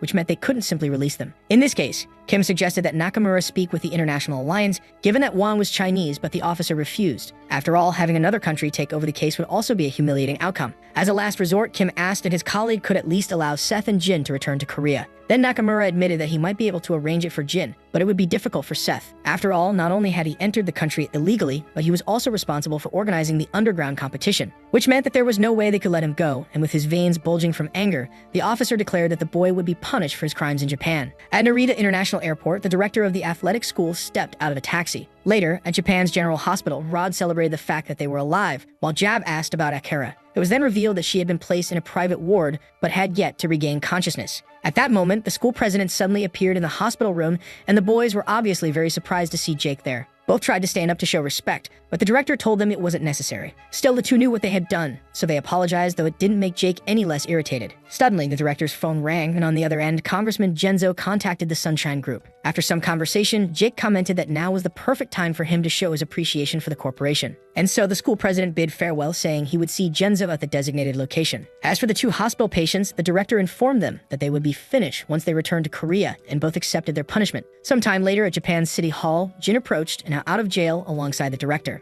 And soon his eyes met with the police officers, though the bald one tried to avoid any interaction. Regardless, Jake informed him that Seth would return to Korea in 2 days because the Korean public prosecutor had agreed to take over the case. However, he also said that there was nothing he could do about Anna, who would be judged in Japan. In any case, Jake was sure he could leave the rest to Kim, but before leaving, he asked him to keep in mind the kind of person Wang had been. And as the officer remained deep in thought, the director stated that they would meet again in Korea before parting ways with Jin. 2 days later, at Narita International Airport, Officer Kim stepped out of a car, followed shortly by Seth. The boy had a cloth over his hands to hide the handcuffs, and Sophie's father told him to keep moving, which the protagonist did. Meanwhile, in a prison in central Japan, Anna sat meditating in her cell, her gaze reflecting the determination of someone who had not yet given up. At Japan's Supreme Court, the presiding judge announced the beginning of Anna Jin's trial, in which she was accused of murder. The woman stood before the jury, calm and patient for what was to come, while her colleagues watched anxiously. With Without further delay, the hearing began and a lawyer stepped forward to present the case. Since the defendant had already confessed to being responsible for eliminating the brutal killer Wang, the lawyer asserted that there was more evidence to support her guilt. With all the proof displayed on the screen, it became possible to establish a connection to the Yakuza.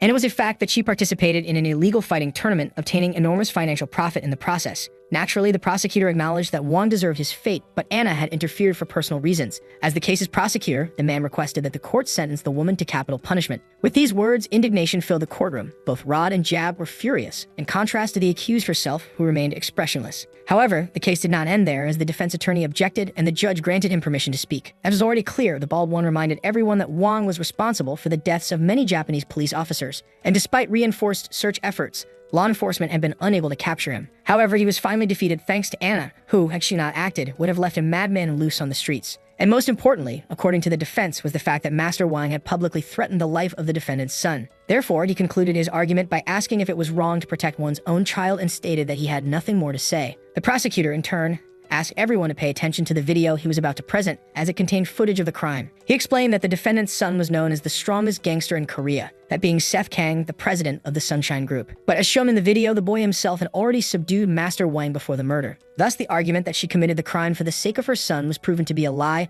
much to the defense attorney's despair. At that moment, the judge began contemplating his decision, while Anna had a moment of reflection before her sentencing. At the same time, at Yongdongpo Detention Center, the director went to meet the protagonist in person. There, he asked what happened to his mother, to which Jake responded by informing him about the trial. In this case, the hero asked how things were going, but Jake told him to worry about himself because he would have to stay there for another 3 months. It was explained that they had managed to clear the boy's record regarding his illegal entry into Japan, but even so, getting off without consequences would be difficult. The protagonist, however, replied that he didn't care because all that mattered to him was his mother. But now the director completely lost his patience and asked Seth if he didn't realize who was responsible for putting Anna in this situation. In response, the protagonist tried to argue, but soon he understood his own guilt. And because he had great regard for both of them, Jake simply called Seth an idiot and stood up to leave the room. Before opening the door, however, the director informed him that Sunshine was doing everything possible to negotiate with the police. Therefore, in the meantime, the protagonist needed to keep his head down, something that, even if it wasn't his nature, Seth couldn't refuse. Sometime later at the Southern District Court, a slightly smaller hearing was taking place.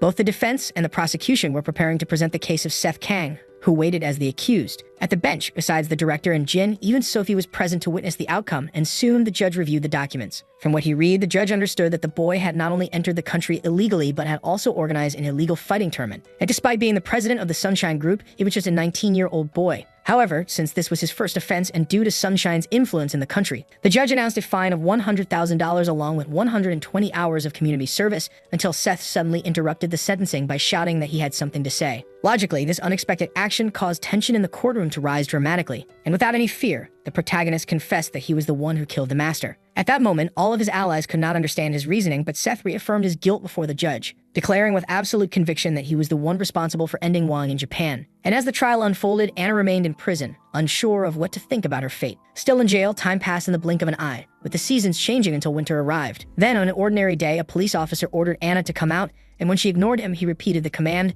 this time with more force. At that moment, the protagonist's mother dressed once again in her old clothes, and she was met by the Sunshine Corporation group led by the director, who welcomed her back. Furthermore, Jake, understanding what must be done, sincerely apologizes in his heart, and silence fills the room. Kim, in turn, informs them that Anna has been acquitted of the murder charge, but will have to face another trial when they return to Korea. As for Seth, unfortunately, the officer announces that 7 years in prison was the best outcome he could secure. Regardless, Anna keeps her emotions to herself and calls for the rest of the group to leave. Naturally, the atmosphere among the allies is grim, but Jake follows orders to keep moving forward. Sometime later at Yeongjin Public Athletic School, students gather for their high school graduation ceremony. With everyone assembled in the auditorium in organized rows, the event begins, and one by one, the senior students receive their diplomas. After that, the boys receive some words from their fellow students, and although it is a happy moment, Sophie cannot bring herself to smile. Victor, on the other hand, is pleased that they have finally completed this stage of life and asked Brock if he will be going to the United States now. However, Brock responds that for now, he will continue pursuing martial arts, prompting his friend to ask what he plans to do next. In response, Brock clearly states that there is a place he must visit as soon as possible. Later,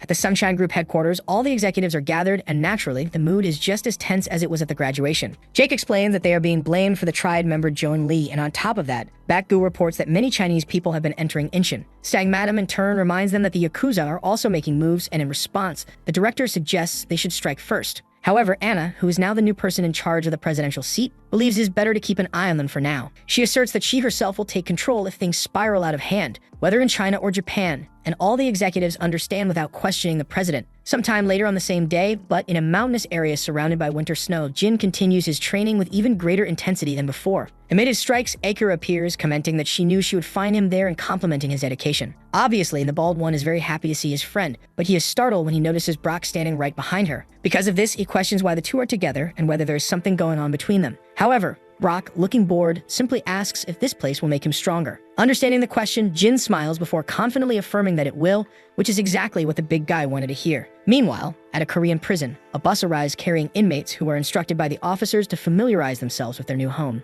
The person in charge quickly orders them to move, and finally Seth appears among the criminals, his hands bound. At this, one of the officers yells that he is part of the last group, but another is surprised, noting how young he looks. In response, the officer scoffs at the boy, stating that his parents did a terrible job raising him. Then he shoves the boy inside, joking with his colleague about the possibility of him being assaulted in prison. However, to their surprise, what happens is the complete opposite. Upon seeing him, the inmates bow, welcoming their lord. With a smirk, Seth responds, saying that it's great to be with his men once again. At the same time, at Cheongsong prison, the prisoners are led inside the facility, until suddenly, one of them bumps into a rough-looking bald man who tells him not to get in his way and asks if he wants to die. The bespectacled man quickly apologizes. Seeing this, the officers converse among themselves and decide to send the bully to room 404. One of them finds it odd to place a tax criminal in a violent ward, but they mention that someone has been looking for him. Regardless, the smaller of the two prisoners continues to be intimidated until the officer announces that the bespectacled man will also be sent to room 404. This leaves the bespectacled one in utter despair, while the bald one becomes very excited. Between the cells, various moral plaques are displayed advocating for the establishment of law and order. Soon, the officer leads the bespectacled man to his designated room. Moreover, the bald one is also assigned there, so the officer informs the other inmates that two new arrivals have joined them. Naturally, he asks the veterans not to harass the newcomers too much, as there is no longer a backup cell for them. Regardless, the bald one still feels unsettled by the earlier bump at the entrance.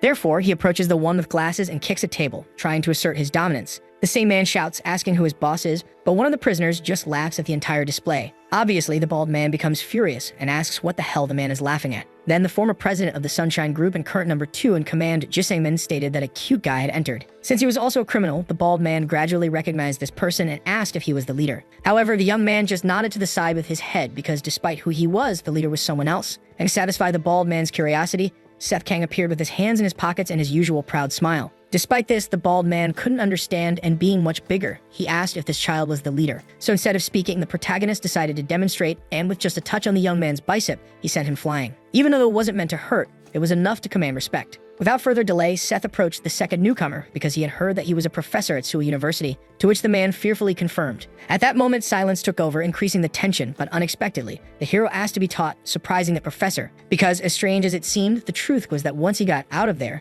the protagonist wanted to go to college. Meanwhile, at some venue, spectators were impressed by a fight that was happening because one of the competitors no longer seemed to be in good shape. Then, with another quick punch landing on his defense, the fighter staggered backward. And so another blow came, a kick to the ribs that drained all of the opponent's strength. Thus, the fighter fell to the ring floor, defeated at the feet of Brock, who was crowned the undefeated champion of the tournament. At the end of the fight, the host congratulated the boy for becoming the strongest human. And with great excitement, he handed the microphone to Brock to explain how he was feeling. However, instead of being happy, the boy questioned that title, making the Sunshine allies proud but leaving the host confused. And with the UFC championship belt in hand, Brock revealed that his contract had ended with this match. He announced that he would no longer participate in these boring fights, dropping the prize onto the ring floor. Obviously, the host didn't understand anything, but the coach congratulated him, unlike Victor, who found his attitude shameful. However, Brock didn't care about that because his attention was on another young man who, despite his changed appearance, was Jin. At that very moment in the USC CEO's office, the man watched recordings of the illegal Osaka tournament on his tablet. And while thinking about what Brock had said about USC fights being boring, he noticed the difference between the competitions. Because if those kinds of people were out there, tournaments like the UFC would certainly be dull. However, if it were something like the event in Japan, he believed he could make a lot of money. On another day, everyone was gathered in the prison's social area, and while doing bench presses, Seth listened to advice about derivatives and integrals in mathematics. Then he said he understood, but suddenly, his attention drifted as someone else arrived. Jisengmin thanked the professor for his work, leaving him scared, but then asked to be alone with the boy for a while. Which of course the man accepted, even though the protagonist was a little confused by it. Seth soon asked if there was still no news about his mother, but since she wasn't there, it seemed that Anna was not in Korea. However, noticing the hero's irritated expression, he ruffled his hair, telling him not to worry. After all, Seth knew better than anyone what his mother's personality was like most of the time. But even so, the boy missed her because it was almost a year since they had been separated. Some time before, during his family visitation at the prison, Anna asked her son to be well, but he did not respond. So she simply asked him to wait a little longer. Seth replied that he was fine. On the other hand, the boy wanted to know about his mother, and with a smile, she said she was fine too. However, the woman believed she would have to go somewhere soon and that it would take some time. The protagonist asked where she was going, but his mother said it was a secret she would only reveal when she returned. Either way, she told him not to worry and got his attention with a flick to his forehead. Instead of worrying, Anna asks her son to keep his promise and pass the GED, General Educational Development, and despite smiling, Seth takes it seriously. Back in the present, the protagonist asks what his uncle said, and Jisaemin replies that they mentioned there had been 3 assassination attempts. Therefore, if the boy says something he hasn't said before, he could turn the case into something much worse. Initially, the blame was placed on the Chinese man, Wang, but after calling the triad, they discovered that Anna had been in China alone. To explain, he believes everything is happening because of the fights from before and because of the Black Society's Dragon King. In the end, Jisaemin simply makes it clear that the matter is far from over, and Seth faces everything with seriousness. At a fast food restaurant in Los Angeles, USA, the customers in the place are very frightened because there are foreigners there who are different from usual, eating uncontrollably. Still, none of them care about these prejudiced looks and continue. Until outside, Sophie analyzes the place and believes that Kim's dinner is the designated location. Without wasting time, she enters, and upon finding her colleagues, Jin waves with great excitement, unlike the others who seem embarrassed, as does Sophie. Sometime later, at a hotel, the former bald man thanks everyone for being there now, and he confesses that they went through tough times because they arrived there without an interpreter. However, for that, the boy blames his colleagues who only exercise their muscles and forget about their brains. To ease the tension, Sophie says she liked it and that it was good to see the others after so long. She also remembers that there will be a fight for Sungjin in 3 days, and Victor boasts that if he wins, he will earn the title. However, she states that she will not watch the fight because she hates those things, which dampens the boy's excitement. Either way, Jin states that the boy will win, and the two agree with that. Because although he is not a monster like his colleagues, Victor believes he is invincible in boxing. However, Brock, as always, mocks that title because to him, the only monsters are Jin and Seth. Jin, in turn, also praised Brock a lot because he had become very strong, and in just 2 years, he could already be compared to him. But the fighter made it clear that his goal was to defeat the protagonist, so Victor questioned what came next. However, upon remembering those memorable fights in the Osaka arena again, Brock simply remained silent, and breaking the mood, Sophie announced that she was going to rest. But she suggested that they should go to Las Vegas tomorrow, and Jin accepted immediately. During the conversation, suddenly someone knocked on the hotel door, and the boy quickly went over to answer it. He was very respectful, but when he looked up, the visitor was someone he had never seen before and who also seemed imposing. Without wasting time, the man spoke with Brock, asking to borrow some of his time. And upon noticing the hostile expression, the man assured that it would be quick since it was a business proposal that might sound interesting. Thus, the atmosphere in the room suddenly shifted to a general feeling of distrust as they waited for an explanation. At first, Brock recalled that his contract had already ended and stated that he didn't care about other things. However, the man said he knew what Brock wanted, and of course the boy doubted that. Then the UFC CEO showed him the video on his tablet with the fights from that arena, surprising some and making Jin curious. Without wasting time, the man continued, stating that Brock wanted to participate in that kind of fight where life is put at risk, and since the fighter did not disagree, the man announced that he would prepare a proper stage and asked if Brock was ready for it. Again, the fighter did not respond, so the businessman understood that the answer seemed clear. In that case, he turned to leave, stating that he would be hiring Brock soon. Jin, in turn, asked Brock what that man was talking about and asked about the video. Then the fighter revealed that the man had said he would reopen the match, which of course, Jin thought was insane. Either way, Brock directly asked the former bald man what it felt like to be a participant in that. For a long time, the boy had wanted to know what the protagonist felt and what Jin felt in that battle. Therefore, Anna's disciple made a point of reminding them that martial arts exist to destroy, and in the end, Brock knew that better than anyone. Still, after seeing his colleagues in that video, he no longer wanted to remain as the frog at the bottom of the well. And in the midst of it all, the truth along with the frustration in his colleagues' eyes, Jin understands. The boy states that not a single word was incorrect when the ambassador received them. And when Brock asks if anything was said about him, Jin reveals that he was compared to the protagonist himself. That was because both were men who didn't train but had to fight, destined to always live on the edge of the sword. Inevitably, the fighter identified with that, and since Seth once wished for the same, Jin wasn't going to argue against it. However, the boy made it clear with seriousness that Brock should remember something. He said that the body doesn't learn when you go somewhere and lose. Then with a smile, Brock confidently responded that when he returned, he would take down Seth. Back in prison, inside a monitored cell with 2 guards, the protagonist takes the GED exam. While thinking about the questions, he realizes that the one he is working on now is very difficult, and because of that, he breaks his pen. The loud sound startles the officers. Later, he stretches after doing his best. Jisaemin, who is also getting up, asks if Seth did well on the tests, and thanks to his professor, the hero says he did. In that case, the man comments that it's time for the boy to handle the matters he previously postponed due to studying. And with a smile, the protagonist agrees, saying that his body is already itching, which makes Jizaemin call him for an attack. However, Seth insists on refusing, surprising the man and arrogantly states that the one with the lower rank should come first. This irritates Jizaemin, who then charges forward with all he has, preparing a powerful punch. But the protagonist not only dodges but also grabs his arm, though another strike comes from below and hits him on the chin. Even a small cut is caused, and seeing this, Seth makes the best decision. Retreat to think of a new strategy. The protagonist comments that he has seen this move somewhere a few times before. But Jizaemin only remarks that he trained all this time and that even so, the protagonist was still dodging. Seth in turn questions how his uncle learned it, so Jizaemin decides to explain everything. After nearly dying by falling into a river, he learned many things while wandering the continent. And seeing the protagonist's serious expression, he asks if the boy is scared. However, Seth denies it, explaining that he is just disgusted and threatens his uncle, saying he will take him down if he uses Wang's technique again. Instead of being afraid, Jizaemin simply provokes him, telling him to try if he is capable. With both of them filled with emotions, they rush at each other again, and while Seth is furious, his uncle enjoys it immensely. After some time fighting, Jizaemin collapses to the ground in exhaustion while his nephew remains standing. Then he admits that the protagonist has become very strong, to which Seth responds that he could take down anyone. At this, his uncle asks if that includes his mother, but Seth tells Jizaemin to stop talking nonsense because a son would never do such a thing. Either way, the boy's day of freedom is approaching, so his uncle asks what he plans to do. Without any hesitation, the protagonist simply says that he will attend university. Hearing this, Jizaemin asks about Sunshine, but since the boy has many relatives, he believes everything will be fine, especially since he will tell his mother first. His uncle, in turn, accepts that the boy can do whatever he wants but asks him not to forget something. That with communication and speech, those uncles had been using the boy's power extensively.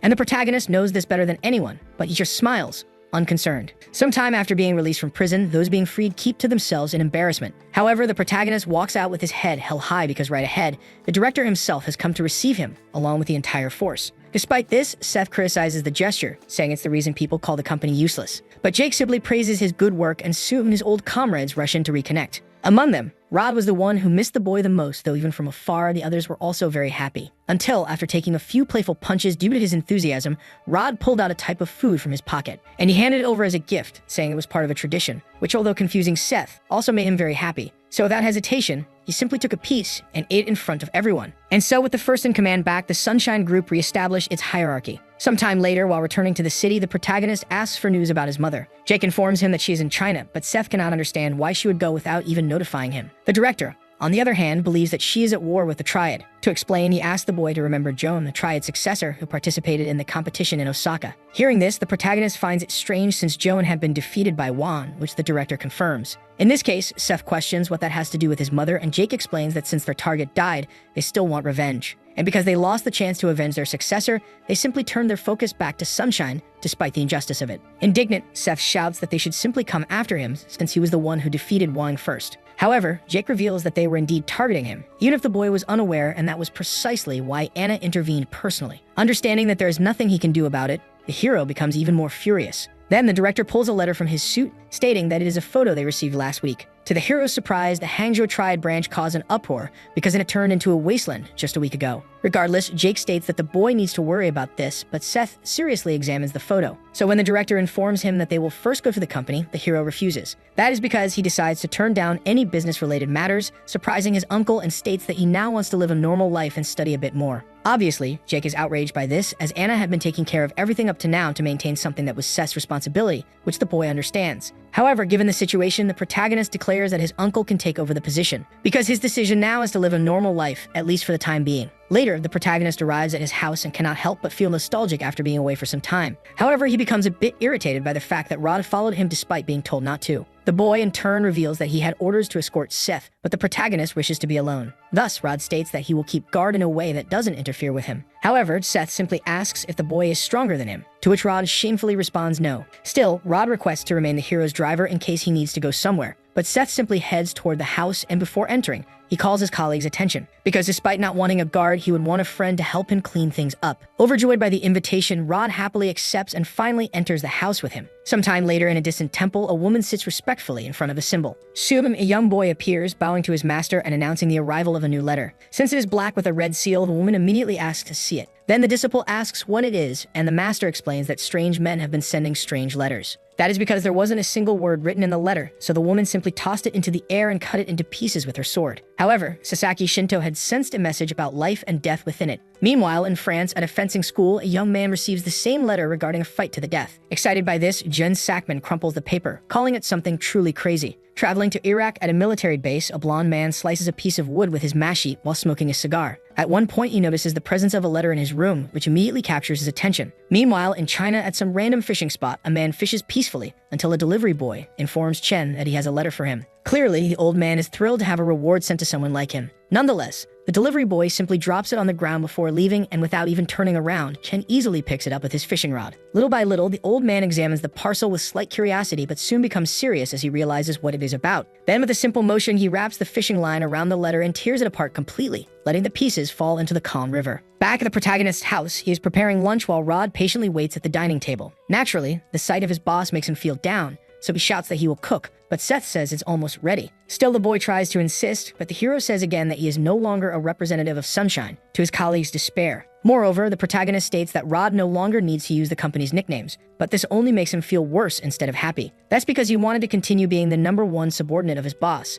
At that moment, someone knocks at the door, drawing attention. To show he's useful, Rod runs to answer. Seth, in turn, asks what has arrived, and quickly the boy appears with a black letter in hand. It seemed like a registry, but when opened, Rod was shocked by the content. In this case, the hero asks if it's news about his mother, but it turns out to be an invitation to choose the strongest in the world. Although everything was in English, Rod didn't know what it meant either. At this point, the protagonist takes the letter to look for himself, making his former subordinate admire him even more for his fluency. However, apparently, even though the boy knew mathematics, he wasn't so good with English. But instead of being disappointed, Rod shifts focus and praises Seth's honesty, which makes him feel overwhelmed. Anyway, the two decide to eat some ramen first before continuing. In an abandoned factory in the United States, a crowd is gathered to watch a fight. With just one punch, one of the competitors falls to the ground, defeated, crowning the victory of a very muscular blonde man. Recording everything on his phone, the boy comments that it's as expected and asks who will be the next challenger. Moreover, he says he will give $500 to whoever beats Jimmy, and since no one responds, the boy asks if there are only cowards there. The guy states that if they keep this way, he won't get any views, so he raises the bet to $1,000. He gets ready to raise it more until someone finally appears to challenge Jimmy one-on-one. Seeing the new competitor, the boy recording is impressed by his monstrous stature. Rock, in turn, with his usual irritated look, asks if the cameraman wants him to fight with this man, and obviously, Jimmy feels disrespected. Suddenly, the CEO of the USC appears, laughing behind the previous boy, and then asserts that it won't be like that. That's because from his own pocket, he pulls out $100,000 and shows it to everyone. Thus, the businessman claims he will give the money to whoever defeats the champion, even if they fight in groups. At this point, both Jimmy and the guy recording become desperate and continuing. The CEO says he doesn't mind if weapons are used, because all that needs to be done is to defeat the champion, and to show his seriousness, he increases the reward to $1 million. Upon hearing this, Brock questions what the businessman is doing, but the latter just tells the boy to follow the script, which the fighter accepts in the end. Obviously, all the spectators arm themselves with something to try their luck and soon surround the former USC champion. Back at the top of the abandoned building, the businessman asks if the boy isn't going to film. He tells him to do so, as he's only there because he said he had 7 million subscribers. Reluctantly, the boy starts recording again, making the CEO very excited. Without wasting any more time, all the fighters and spectators combine forces to defeat the champion. Confident that they can win, they approach, while Brock still seems bored. Then, at the first sign of a threat, one of the batons flies off from a kick by the fighter. Then another kick finishes off one of the guys who dared try to defeat him. Witnessing everything, the businessman raises the bet again to $10 million, and in desperation, he raises it once more to $20 million.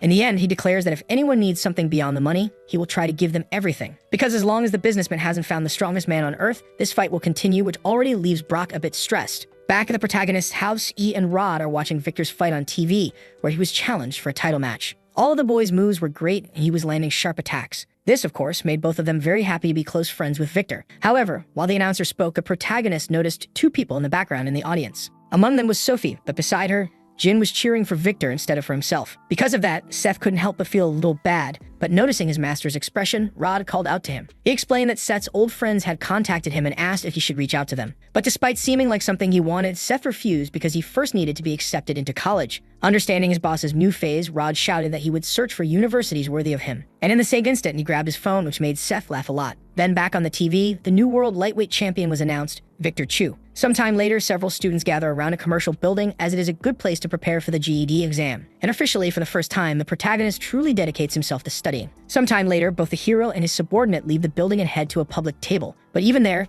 Seth doesn't stop studying. He doesn't pay any attention to Rod, who is already getting bored. Because of this, the boy starts entertaining himself with his phone until he comes across a YouTuber's video. He notices that the channel had streamed a fighting tournament in which Brock was participating. Sometime later, the time finally comes for the academic ability test at Korea University, and the protagonist is among the candidates taking the exam despite feeling quite nervous. Later, as he exits the test, Rod, who is waiting outside, shouts congratulating him. But the embarrassment of that happening in front of everyone makes Seth think his college life is already over. Either way, Rod asks if his boss did well on the test, and with a smile, the protagonist says he probably did. In this case, even more excited than before, Rod suggests they eat pork belly and drink soju to celebrate, which Seth agrees to. At a restaurant, the subordinate praises the boy's hard work over the past months. He asks Seth to grab a glass for the drink, but when he calls Rod by name, the latter embarrasses him again by bowing down. While they eat, the boy clarifies that for him, things never change. Once a boss, always a boss. But if that's the case, Seth says that Rod won't be able to stay by his side. Hearing this, the subordinate jokingly pretends to cry, saying he's very sad, so Seth grabs the bottle and warns him that he's serious.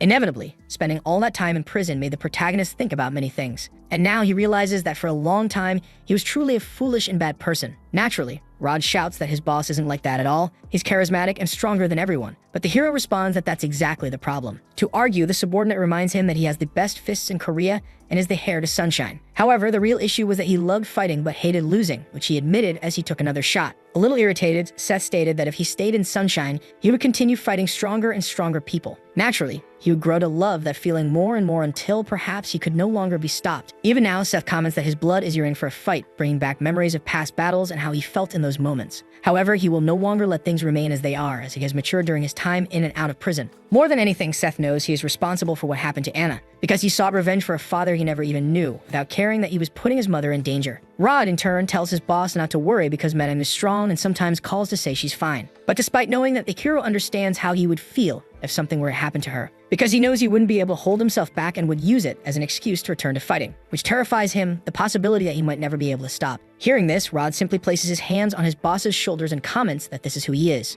After all, he is the one they call the best fist in Korea and the leader of Sunshine, whom everyone respects. So Rod assures him that no matter what anyone says, he will always be the best. After those comforting words, he goes back to drinking with as much enthusiasm as possible. And soon, already a little out of it, he shouts for everyone to protect the boss, until he collapses onto the floor. And then he shouts even louder for them to come to him, leaving Seth speechless. Later, the protagonist has to carry his subordinate back home. Even now, Rod doesn't stop shouting nonsense like "get them," while Seth repeatedly asks him to be quiet. At one point, the hero warns that he will leave him there, but to his surprise, his mother opens the door for them to enter the house. With a smile, she simply asks if her son did well on the college entrance exam. While Rod sleeps drunk on the couch, the protagonist asks when his mother returned. She apologizes for being late and says she wanted to arrive before the test to make breakfast. In this case, Seth asks if she knew he was studying, and Anna replies that she heard about it from his uncle. Then the protagonist asks if her dangerous work is over, and his mother informs him that she came after finishing it, which is a huge relief to him. Regardless, the two have a good moment together, and Anna is impressed with how much Seth has grown, especially since he is now going to college. Since he thinks he did well,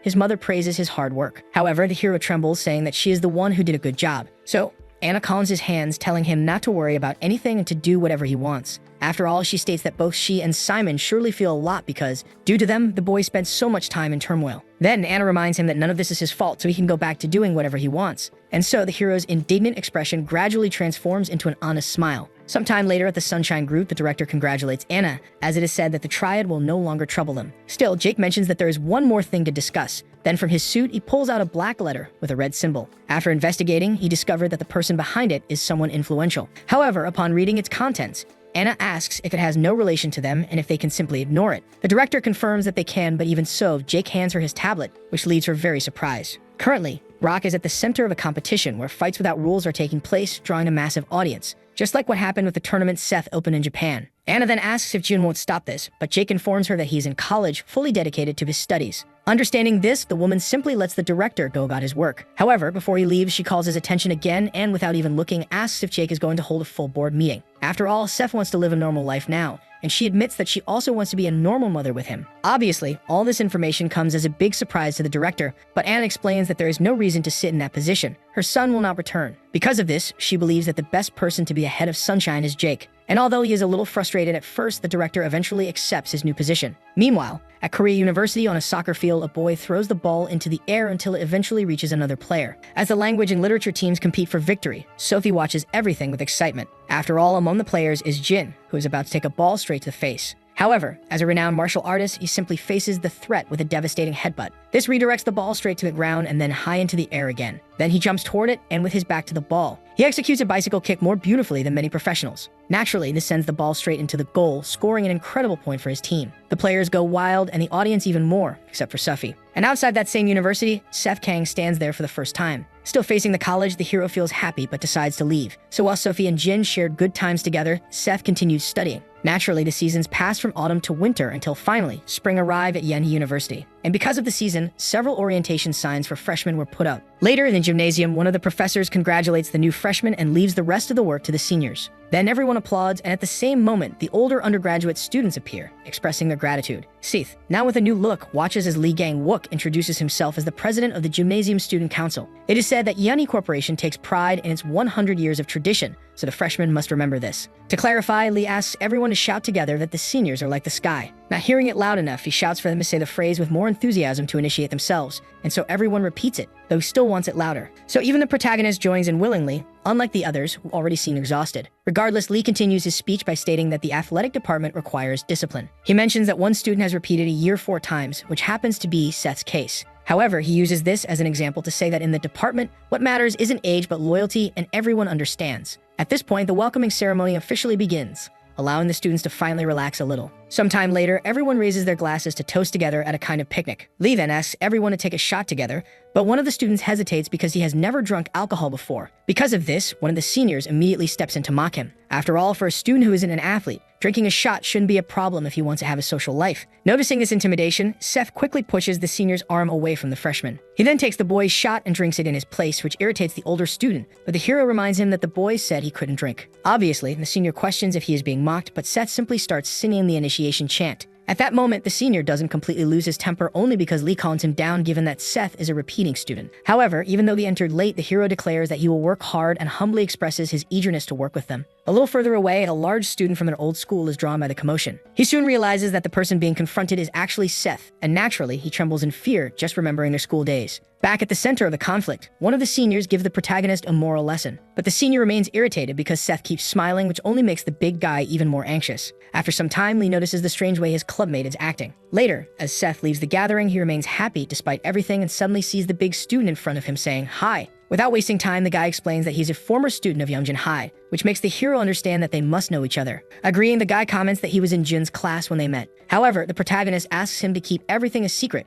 because he wants to graduate this time, and the big guy complies. Regardless, Seth suggests that they start working together, but before they can continue their conversation, someone suddenly calls out to the hero provocatively. From the depths of an alley, 3 members of the athletic club are waiting for the freshman to approach them. While his new friend trembles in fear, the hero understands that things might get a little complicated. Sometime in the past, the protagonist's mother had heard about him joining athletics and questioned why, since he had said he wanted to study literature or languages. Unfortunately, that was the only department he could enter with his grades. Since it was the athletics department, Anna was a bit worried, but Seth thought of them as just kids. Despite that, Rod had his baton ready in case he needed it, though Seth obviously didn't want any help. Anna argued that it could be a good idea to get into Korea University later, like Jin, by focusing on studies. However, Seth stated that once he was accepted, he could study whatever he wanted, so he would already be learning literature and philosophy anyway. At that, Anna asked if he even had a real chance of being accepted, and with great pride, Seth declared that he had scored well both in theory and in practice. As a result, the protagonist's mother felt very proud of her son, and so did the hero himself. Back in the present, the 3 bullies call out to Seth from the alley, shamelessly summoning him. While his new colleague trembles, the protagonist actually feels a little excited about this problem. To try to avoid a disaster, the big guy asks what they are doing. In response, the seniors mention disciplining freshmen who don't know the rules of the place. Then the hero's former schoolmate starts to argue, but Seth stops him, saying that it's fine, which leaves him a little surprised. So our hero walks up to the seniors with open arms and a big smile on his face.